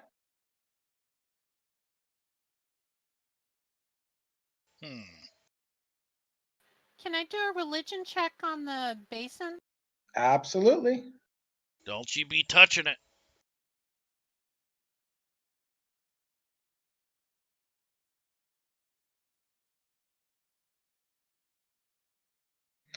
So it's a saying that again seems to go with Talona. Though Talona is the goddess of disease, she also considers herself the purifier, in that she doesn't, the strong will get stronger. What doesn't kill you makes you stronger, type of thing. So the philosophy behind disease is that you're culling out the weak, and the strong will survive and they will become stronger. Bah! That doesn't Do I know apply to what the- dwarves. Do I know what the liquid is in there? Is it like blood or is it just? It doesn't Can I smell tell? like blood. Okay, I'm not touching it. Is there any other way that I can I do an arcana to see if I can figure out what it might be, or have I learned Um, everything with my? well, yeah, between you and Benny, you could do Arcana, you could do Detect Magic, um, you could do Investigation. Though you'd have to let me know with like Investigation if you're gonna touch it or use tools with it. Um, so normally Perception to me is you're not touching or feeling. Investigation, you're usually touching and interacting with whatever the object is. You can always change that if you tell me, but by default, those are kind of my assumptions. So if I did a perception with putting guidance on myself, would give me an extra 1d4 for it. Would that tell me anything more, or am I wasting my? You might be able to tell, you with a perception like that, you could tell, is it the viscosity of water? Does it have a distinct odor to it? That sort of stuff. That would be a perception, and your guidance would give you the bonus to that. Okay, let me try that. Or we could try tasting it. I think I'll pass on the tasting part. No, That's a bold choice. No, nobody wants to taste it? I kind of do. Two dwarves and no tasters. I'll Sad. do it. It's a bold move, Cotton. Oops, I didn't mean to put Hey. that twice. Did that put me? Go ahead It and didn't roll. put it Well, on twice. we can manually go ahead and roll your perception. I can. It looks like it only did it once. I'm looking at the combat tracker and it just says guidance once. So okay, now let me.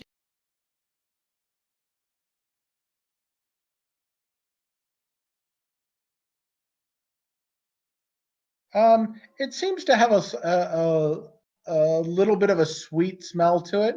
Not really a juice, but maybe it's got a little bit of a fruit juice in it. It's hard to say. It seems to be very similar to water. It's not thick and viscous. It's not an oil. And then, did it sound like two of you wanted to touch it or taste it? Aye. It looks like a fortified wine. Yeah, it could well be a fortified wine. So we've got Hagelin is tasting it. What about you, Shalf? I'll see what happens to him first. Okay, roll a d6 for me, would you? Me? Yeah, That's two, good Okay. fate. I'll let you roll. All right.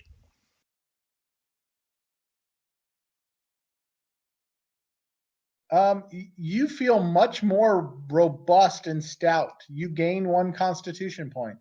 That is quite a benefit. Fortified wine. Mm-hmm. You are healthier. Yeah. but is there any after effects? Because if this is from that goddess that likes disease, I would think there might be some kind of an after effect. This may Yeah, be he how they becomes keep rude. going. Anybody else? I know, Shalf, you talked about it. I've never been sick in my life, and I don't intend to start now. So sure, I'll have a drink. All right, roll a d6. Anybody who wants to drink or go ahead and roll a d6. Maybe I will take a chance. All right.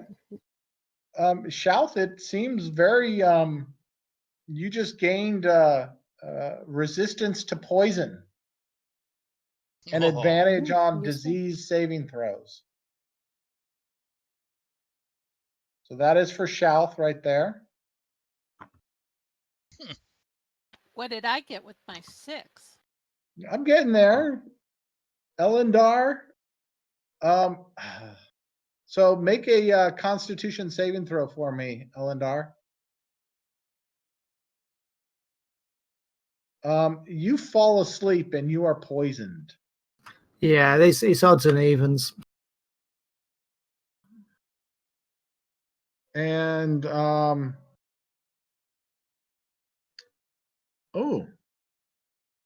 our friendly dwarven cleric, make a DC 13 con saving throw. You have advantage because it's versus poison.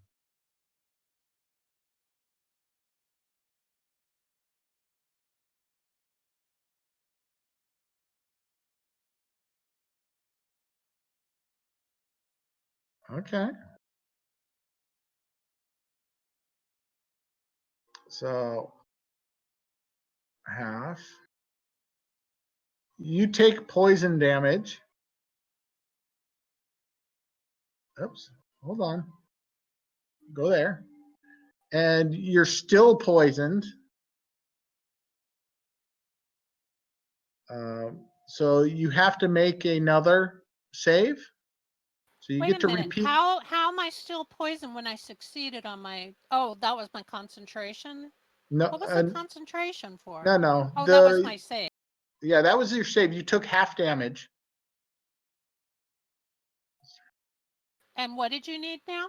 Oh, actually, sorry, you don't remain poisoned. I'm just reading the description.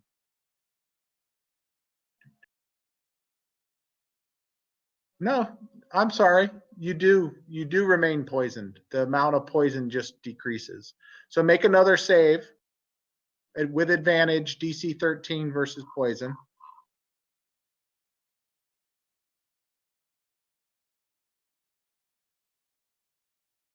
Okay. So you take half of 2d6 damage, which is 2 points, and make one more saving throw to see if you get rid of the poison. Advantage? Oops. Yes, with advantage. I'm sorry, Elander, I fixed that for you. And you don't take any damage and you're not poisoned anymore. I think I got effects for everybody, right? I didn't like my effects very well. You could try again. Yeah, you got I everybody who think I'll drank. pass. So Elendor took damage, and so did Haglin. I put it back on Elendor. That was a mistake. Okay. Yeah, I Ellen. think that didn't I fall asleep? I'm unconscious. Yeah, you're unconscious. You're asleep. Okay. I'll try and shake him awake. All right, you're able to wake him up. Come on, it didn't taste that bad. I I've thought had it was worse nights. mighty good to me. I think you're all just weak.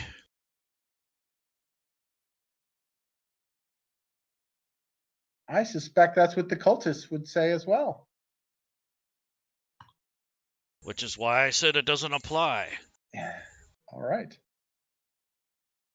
We are at 4 hours.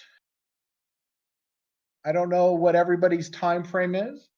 My family went to the movies a couple hours ago and they're not back yet. So since they abandoned me, I can at least play for another half hour till they get home, maybe an hour or two. I don't know. Shell and I have to go soon. Not real soon, but soon. Because we have to get prepared for the show at 6. All right. I can keep going for a little while. I'm okay. I'm good for another half hour. Me too. Yeah. Half All an right. hour's fine with me. All right, let's do another 30 minutes. This is fun. All right. I am going to cheat a little bit. And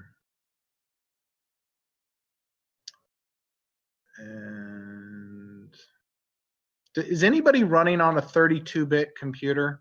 Windows 32 versus 64-bit? Nope, I'm not. Nope. Nope. Nope. Okay. I don't Well, think so. if you lied to me, I'm probably about to crash your computer. Let me mask this. Let me... Kind of more funner to do it this way because you can see the whole region of the Undermountain that you've gotten to.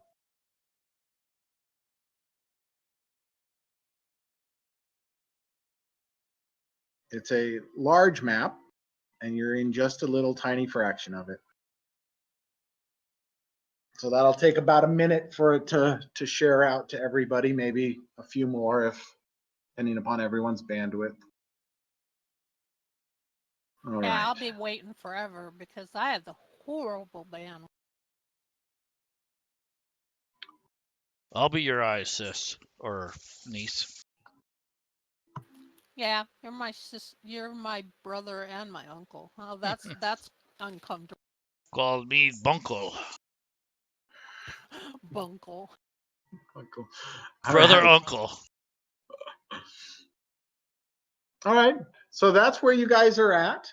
I will find that party token again and throw it on here so that you've got a rough idea where you're at. Okay, I can see see a it. token in a field of gray. Yeah, it might take a minute for the mask to update. So I don't know any of you who know. Well, yeah, a lot of you have been playing, even though you might not be on Fantasy Grounds long. You've been playing D&D a long time. So this is my incantation or version of the original 2E. It's based off that big poster map. Mm-hmm. But I have detailed every room, and I've put in power groups and all sorts of fun stuff. Nice. Hopefully I'll be releasing it on the DM's Guild before too long. I just have a few things to finish up on the first level. This looks like it stretches quite a ways.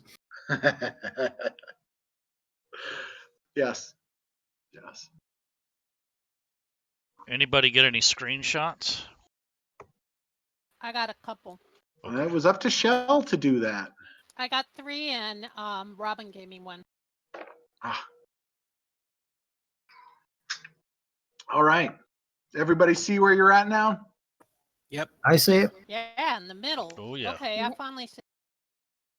Yeah, so you've basically have those 2 hallways to the north from the basin, the font. You've got the 3 doors to the south and east that are barred, and you've got the 1 door to the east that is simply closed.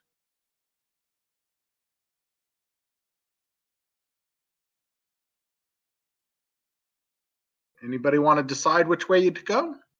I'd like to ask if we can remind ourselves, what is it we're doing down here? So Trying to you, find those cultists. yeah, you want to burn out and kill the cultists. Okay.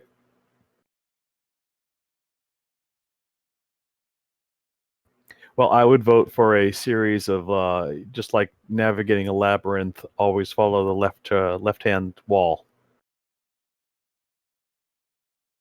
I don't think we've seen any indication so far when we've been down here that the cultists have headed in any particular direction. I don't think we've got any guiding light. Well, I mean, you came down the stairwell over here, right? And then you have the clue of the campground where you're at now. You do these doors down here, the 3 down here are barred from your side, so they're trying to keep people from coming into the campground. That's about the clues that you've got. And you've got this font is obviously part of the cult. So head north, make as much noise as possible, and hopefully they come to us. I like that idea. Care to join Yeah. me, darling? That works. So you've got the passage to the north that heads back towards the stairs, and you've got the shorter passage to the north that seems to wander in a couple of different directions.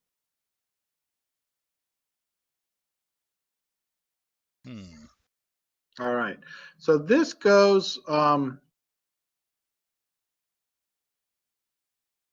fairly short way before it becomes into a dead end, which is undoubtedly a storage room. There's several crates, a couple of tables and bookcases. They're piled high. The tables are piled high with gray-green robes. There's processional staves. Some of the staves have candles on them. Some of them have religious flags, purple with a yellow triangle with amber teardrops on it. Anybody care for a wardrobe change? We're all going to don the robes. Sure. I'm thinking we might. It would be a good disguise, only we're kind of short. Yeah. Maybe we could be prisoners. Stand on top of each other's shoulders. We'll just pretend to be prisoners of all the That tall works. folk. And that way, do these robes look anything like the ones that we encountered above? Exactly. There we go. Yeah. And there are different sizes. There's a couple of large ones. There's a couple of short ones. There's they're cheaply made. Okay, us short folks are the prisoners. The talls are the cultists.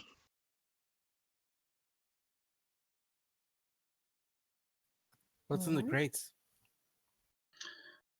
The crates, there's a bunch of rope in the crates. There are a couple of crates of candles. There's actually one of parchment that's all blank. There's also what appear to maybe be bandages, a bunch of just plain undyed cloth. Okay.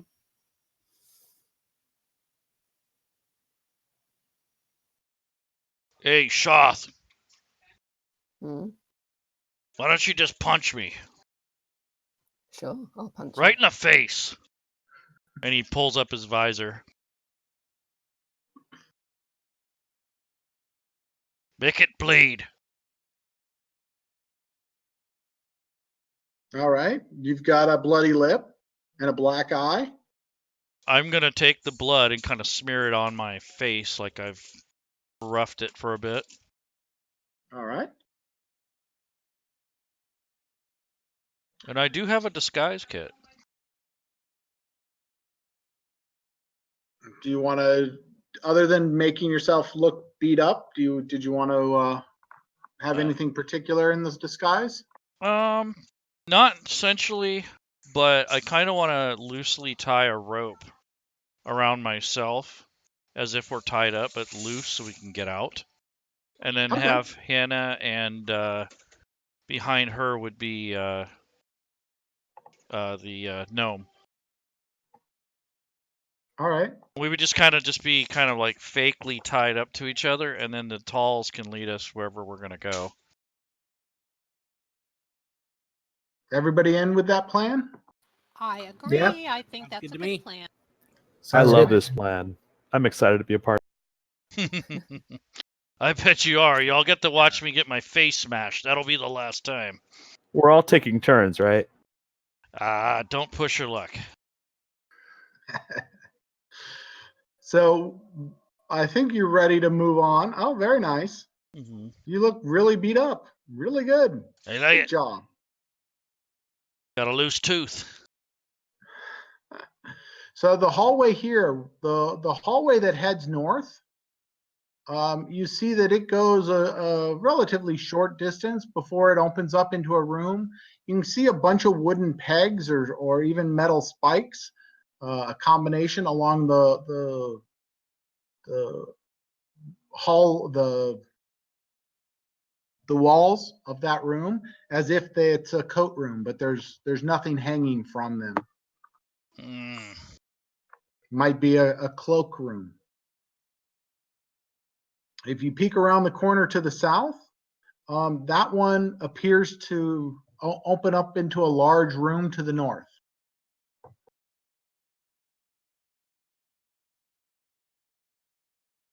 I don't think this disguise is gonna work too well. I No, think no. we need to go to the east, not to the north. If that's a cloakroom, I wouldn't expect that to go anywhere. Well, I expect that to go, into an area where they would be if their cloaks were hanging up there. There aren't any cloaks. All right, so this room is a large room.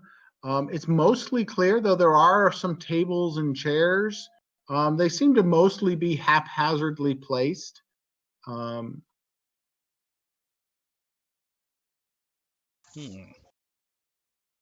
Here,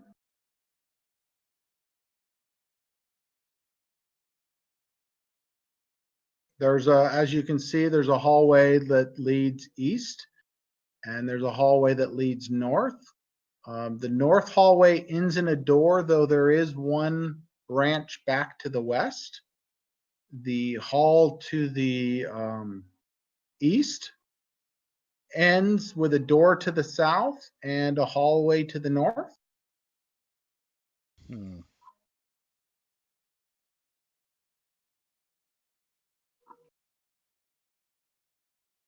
I go where the talls go. Let's go north. Yeah, we may as well finish Okay.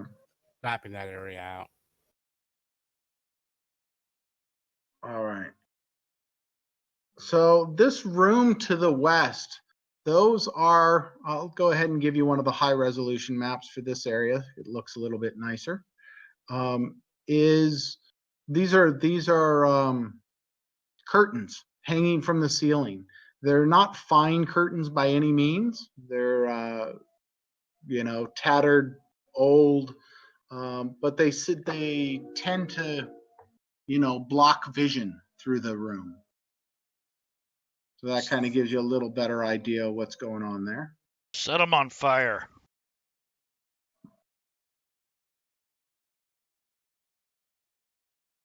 I ain't putting up with that.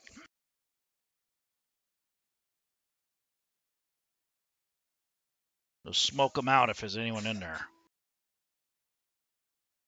Well, I'm not sure where the chimney is around here. I don't want to smoke us out too. Bah. is that supposed to say hanging passage? Because it's missing an S if it is. Yeah, it does. It's supposed to. That's actually supposed to be the DM name of the map. Okay. I'm just a silly spell checker. I No, can't that's read awesome. It's a hanging passage. Sounds It's fancy. French. It's passage. No, I like passage. It's French. All right. Let's Do we wanna- maybe make our way across the room. We could try tearing down the curtains as we go. I don't like it.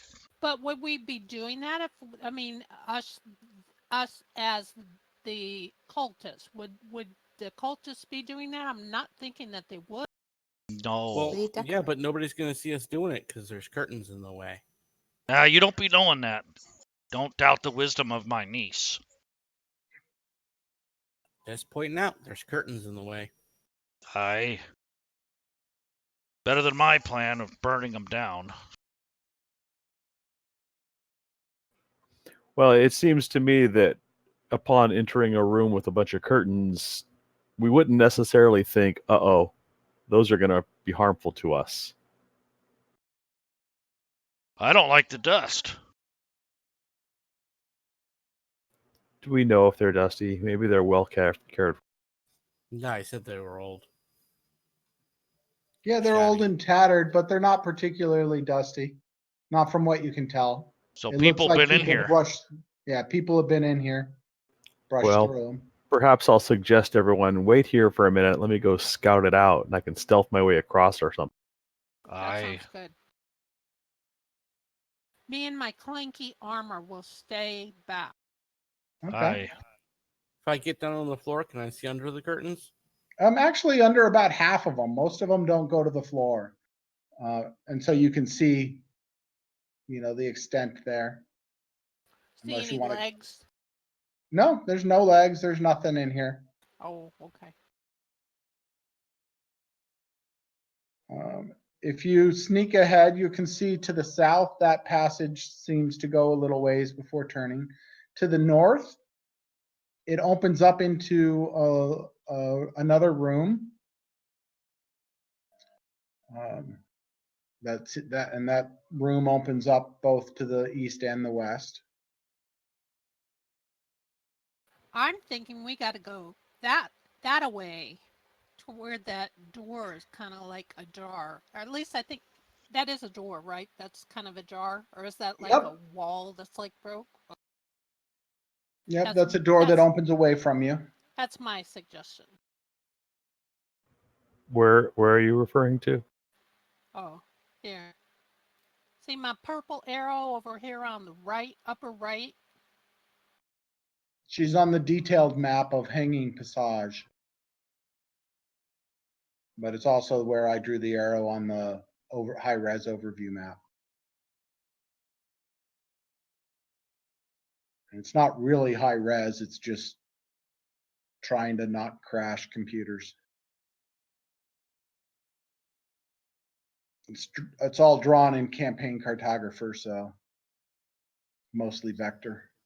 Well, I'll report back anyway what I find after stealthing across the room. Just that the passage continues south and then bends to the west. All right. Well, we can check the door. Maybe listen and see if we hear anything.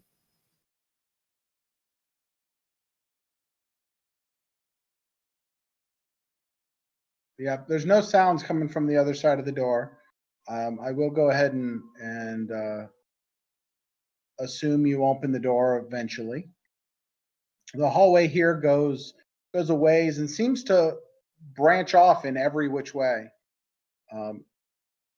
This hallway immediately to the east, though, you can see it goes a short ways and then opens up into another room. And those are what appear to be dead bodies on the ground.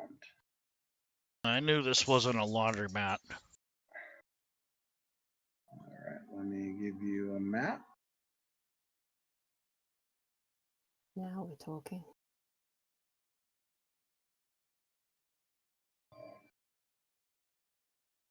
Oops, I kind of booted that, didn't I?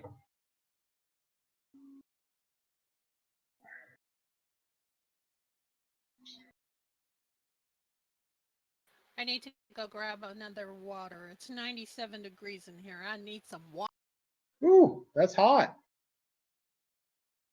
That's You must be in California.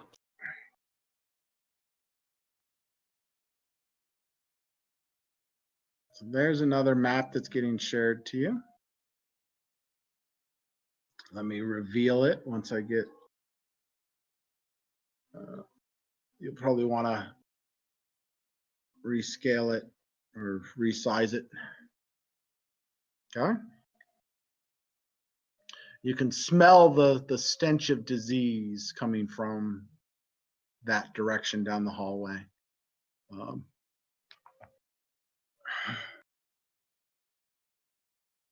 All right.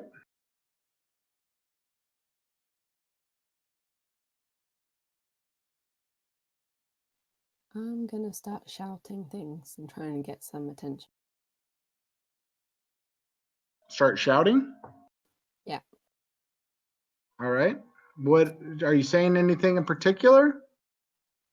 Pestilence, get your pestilence right here. All right. All right. Shalth is making a racket. I think the paladins lost it. I missed that. So I think the paladins lost it. There doesn't seem to be any immediate response. Nobody coming from around the corner or anything like that.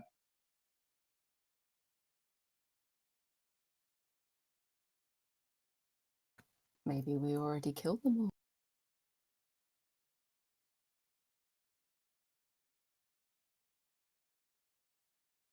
My map hasn't loaded yet. That's why I asked. Mine either. Yeah, I'm still waiting. Oh, sorry. Yeah. So yeah, if you look at the overview map, you should be able to see that as well. It's just not going to be as in, it's just going to be pretty grainy, pixelated.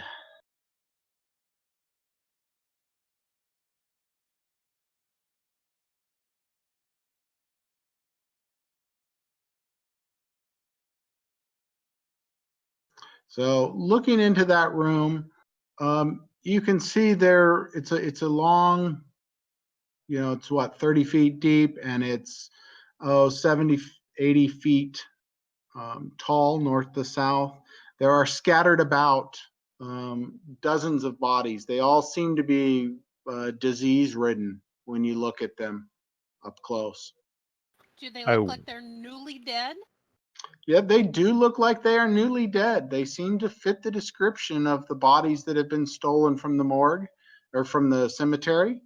There also might be some, from the numbers that you collected, there might be more here than that. So they might have picked up people off the streets of Waterdeep. Seems like a reasonable explanation. All right, these will want to burn. Yeah. Is there any doors? No doors. If we burn these bodies, we need to leave that door behind us and shut it.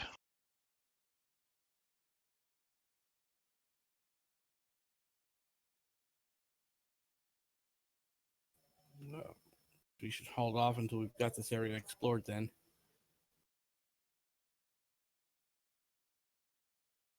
So I went ahead and revealed a little bit to the north. You've got that area to the south.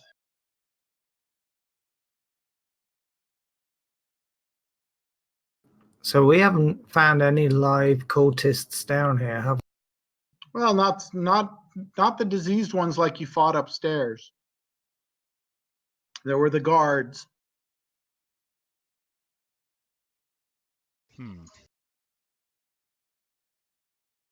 This seems to be where they are collecting bodies for seeding the plague throughout the city. Mm-mm. Oh, I do think we have to burn these people.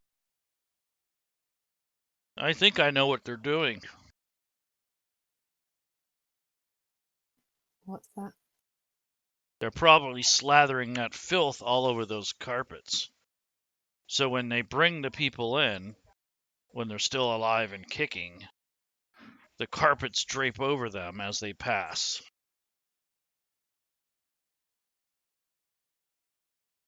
Interesting. But I could be wrong. I am stupid. Let's maybe see what's up to the north there. What? Yeah, finishing up.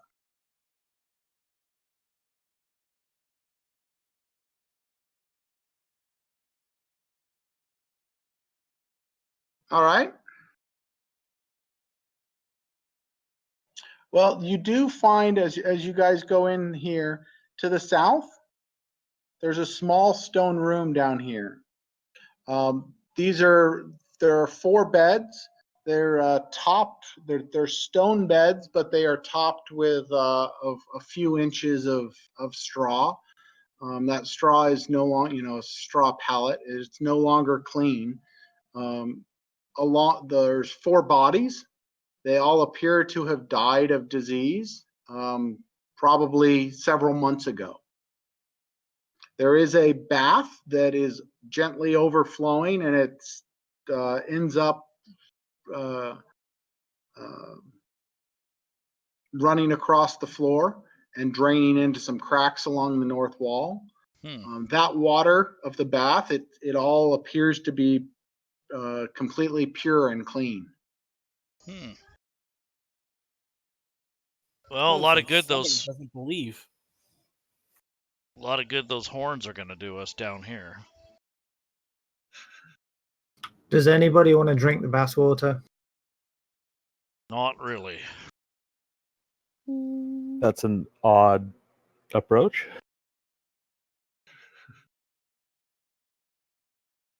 I'll only drink out of it if you bathe in it. How's that? Before or after? Now that makes After. more sense. After.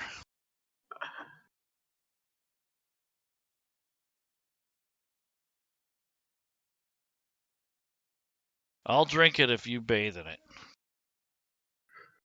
Well, it is a bathtub, Scrub a dub dub. and there is a desk and a cabinet on the south wall there. If you didn't see that on the map. Well, let's get me niece and the little bearded gnome over there. They can Do probably what? figure it out. Take a look at that desk. Okay, I go over to the desk and I'd like to do some kind of check, probably perception, to check and see. Or, you know what? I think I need a religion check because seems like it's part of the cultist thing, and a religion seems like it would be more feasible. There is a journal on the desk that has been written in. In the cabinet, there are some bandages and wash basin, things like that. They don't appear to have been used in quite a while, and they weren't put away clean. They weren't put away well. But there's no disease on them. The journal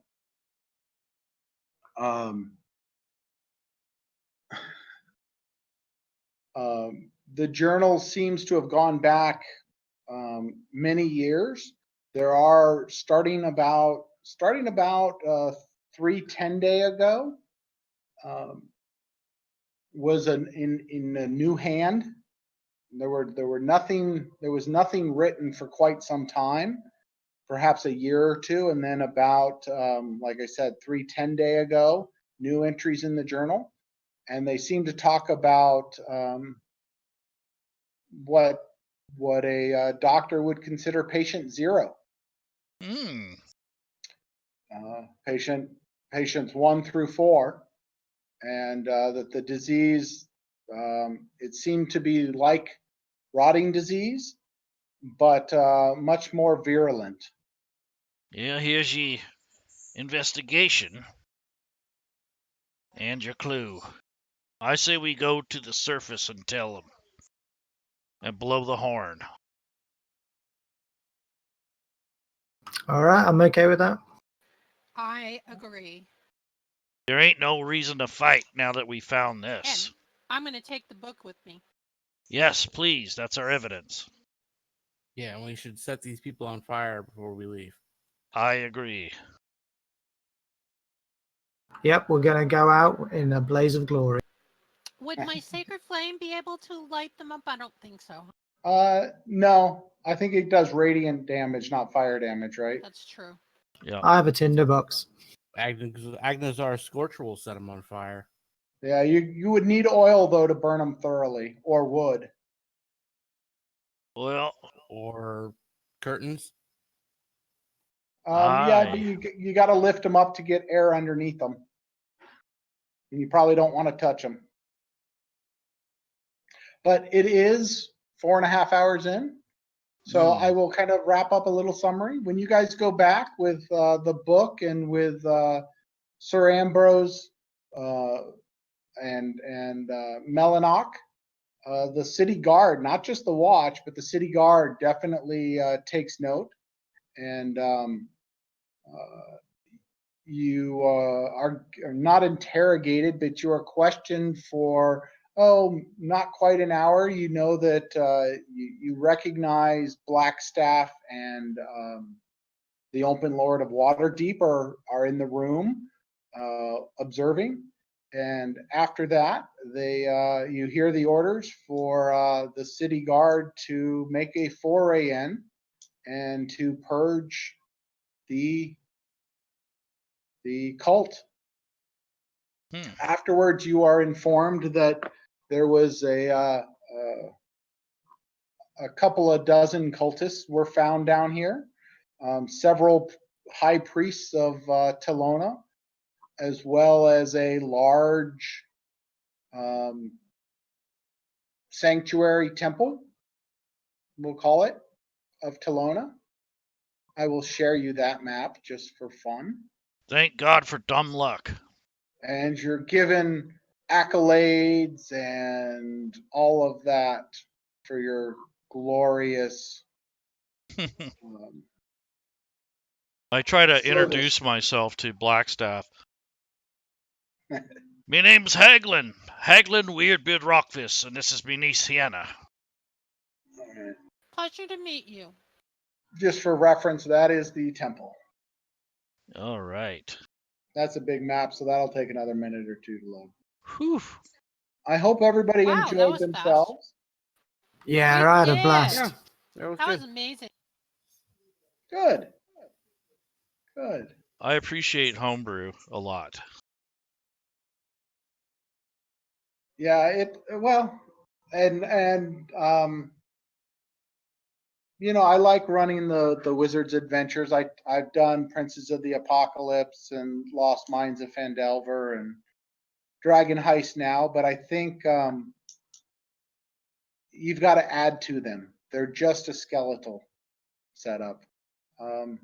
Any of you who are considering ever running Waterdeep Dragon Heist, I really suggest that you look up the Alexandrian remix from Justin Alexander. He revamps it, and it becomes no longer a railroad. It becomes a multi-path. You've got dynamic actors.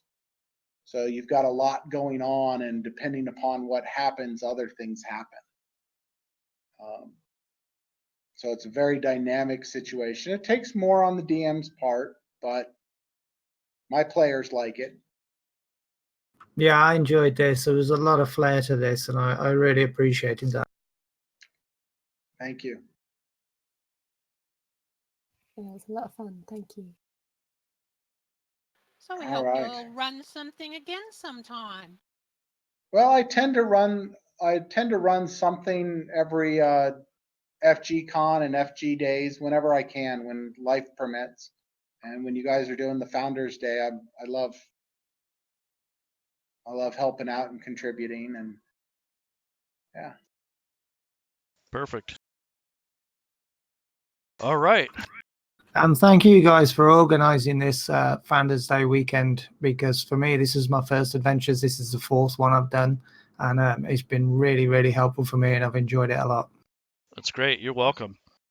A lot of this has to do with Lady Shell. She's been working on this with me for several months. We actually started, back in April? I can't even remember how long it was. It's been a while. Yeah, I think it was in April, and we actually are supposed to be starting the planning for the next one, like tomorrow. So we'll have to see how that goes, but we can take a month break. But I think that with these types of things, to give newer people a chance to play with experienced people is probably the best way to learn. Yeah, I it agree. absolutely is. I agree. I mean, I think you do learn by doing, and I've tried to get involved as much as possible, and I've really, really enjoyed it. I did want to say that also the next FG Con will be in October, so keep that in mind because it's only a couple months. Yep. And Is that gonna be like a themed Halloween thing or something? I don't think so. I think it's more or less Okay. just like a FG Con. I don't know. Some of the DMs might though. Yeah, Okay. we haven't heard anything yet. Sometimes some of the GMs will try to run horror themed stuff, or if it's closer to the holidays, they'll try to run Christmas themed stuff. I Mhm. don't. I run what I have. Um, I've done different things. I've done before I had the City of the Dead part of this. I ran I called it Against the Cult of Tolona. I ran another one where we ran 4 sessions that weekend, and wherever session 1 left off in the Undermountain, session 2 picked up, and Cool. then session 3 picked Hmm. up, right? So it was kind of, some of the players were the same, and some, played session 1 and session 4, and they're like, "Oh, now we're here." So Well, I want to do a Nice. plug for the show tonight. On Rob's Twitch channel, twitch.tv/Rob2E. We are giving away a bunch of prizes that are going to center around this particular festival for the weekend. So we excellent. have 4 ultimate licenses, a bunch of discount codes and vouchers. Lady Shell has her secret prizes for players. There's a lot of stuff we're going to be going through tonight. And then I'm also going to hit up Rob about his experience at the alpha launch party for Unity. Oh, He good. posted some pictures on the D&D Fantasy Grounds Facebook page if you have access to that. I haven't looked yet because I was here in the game and I didn't want to go out on the web and slow everything down and mess everything up and miss my turn and all that kind of stuff. But yeah, tonight I will put the link in our room 4 chat here for the um, All Things Fantasy Grounds and come and hang out there, win a prize. Yeah, We it's will. about an hour and a We'll be half. yeah, about an hour and a half from now. All right.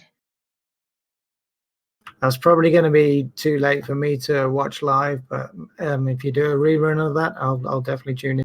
Oh yeah, it's every week. We have it archived on YouTube. So Plus, for the people that win, we're giving away the DM prize, and I had originally said it was going to be $100 gift certificate, and I found out that they don't do gift certificates, so it's going to be up to $100 worth of whatever you want from the Fantasy Ground store if you are the winner. I haven't drawn my winner yet, but yeah, I'll be doing that.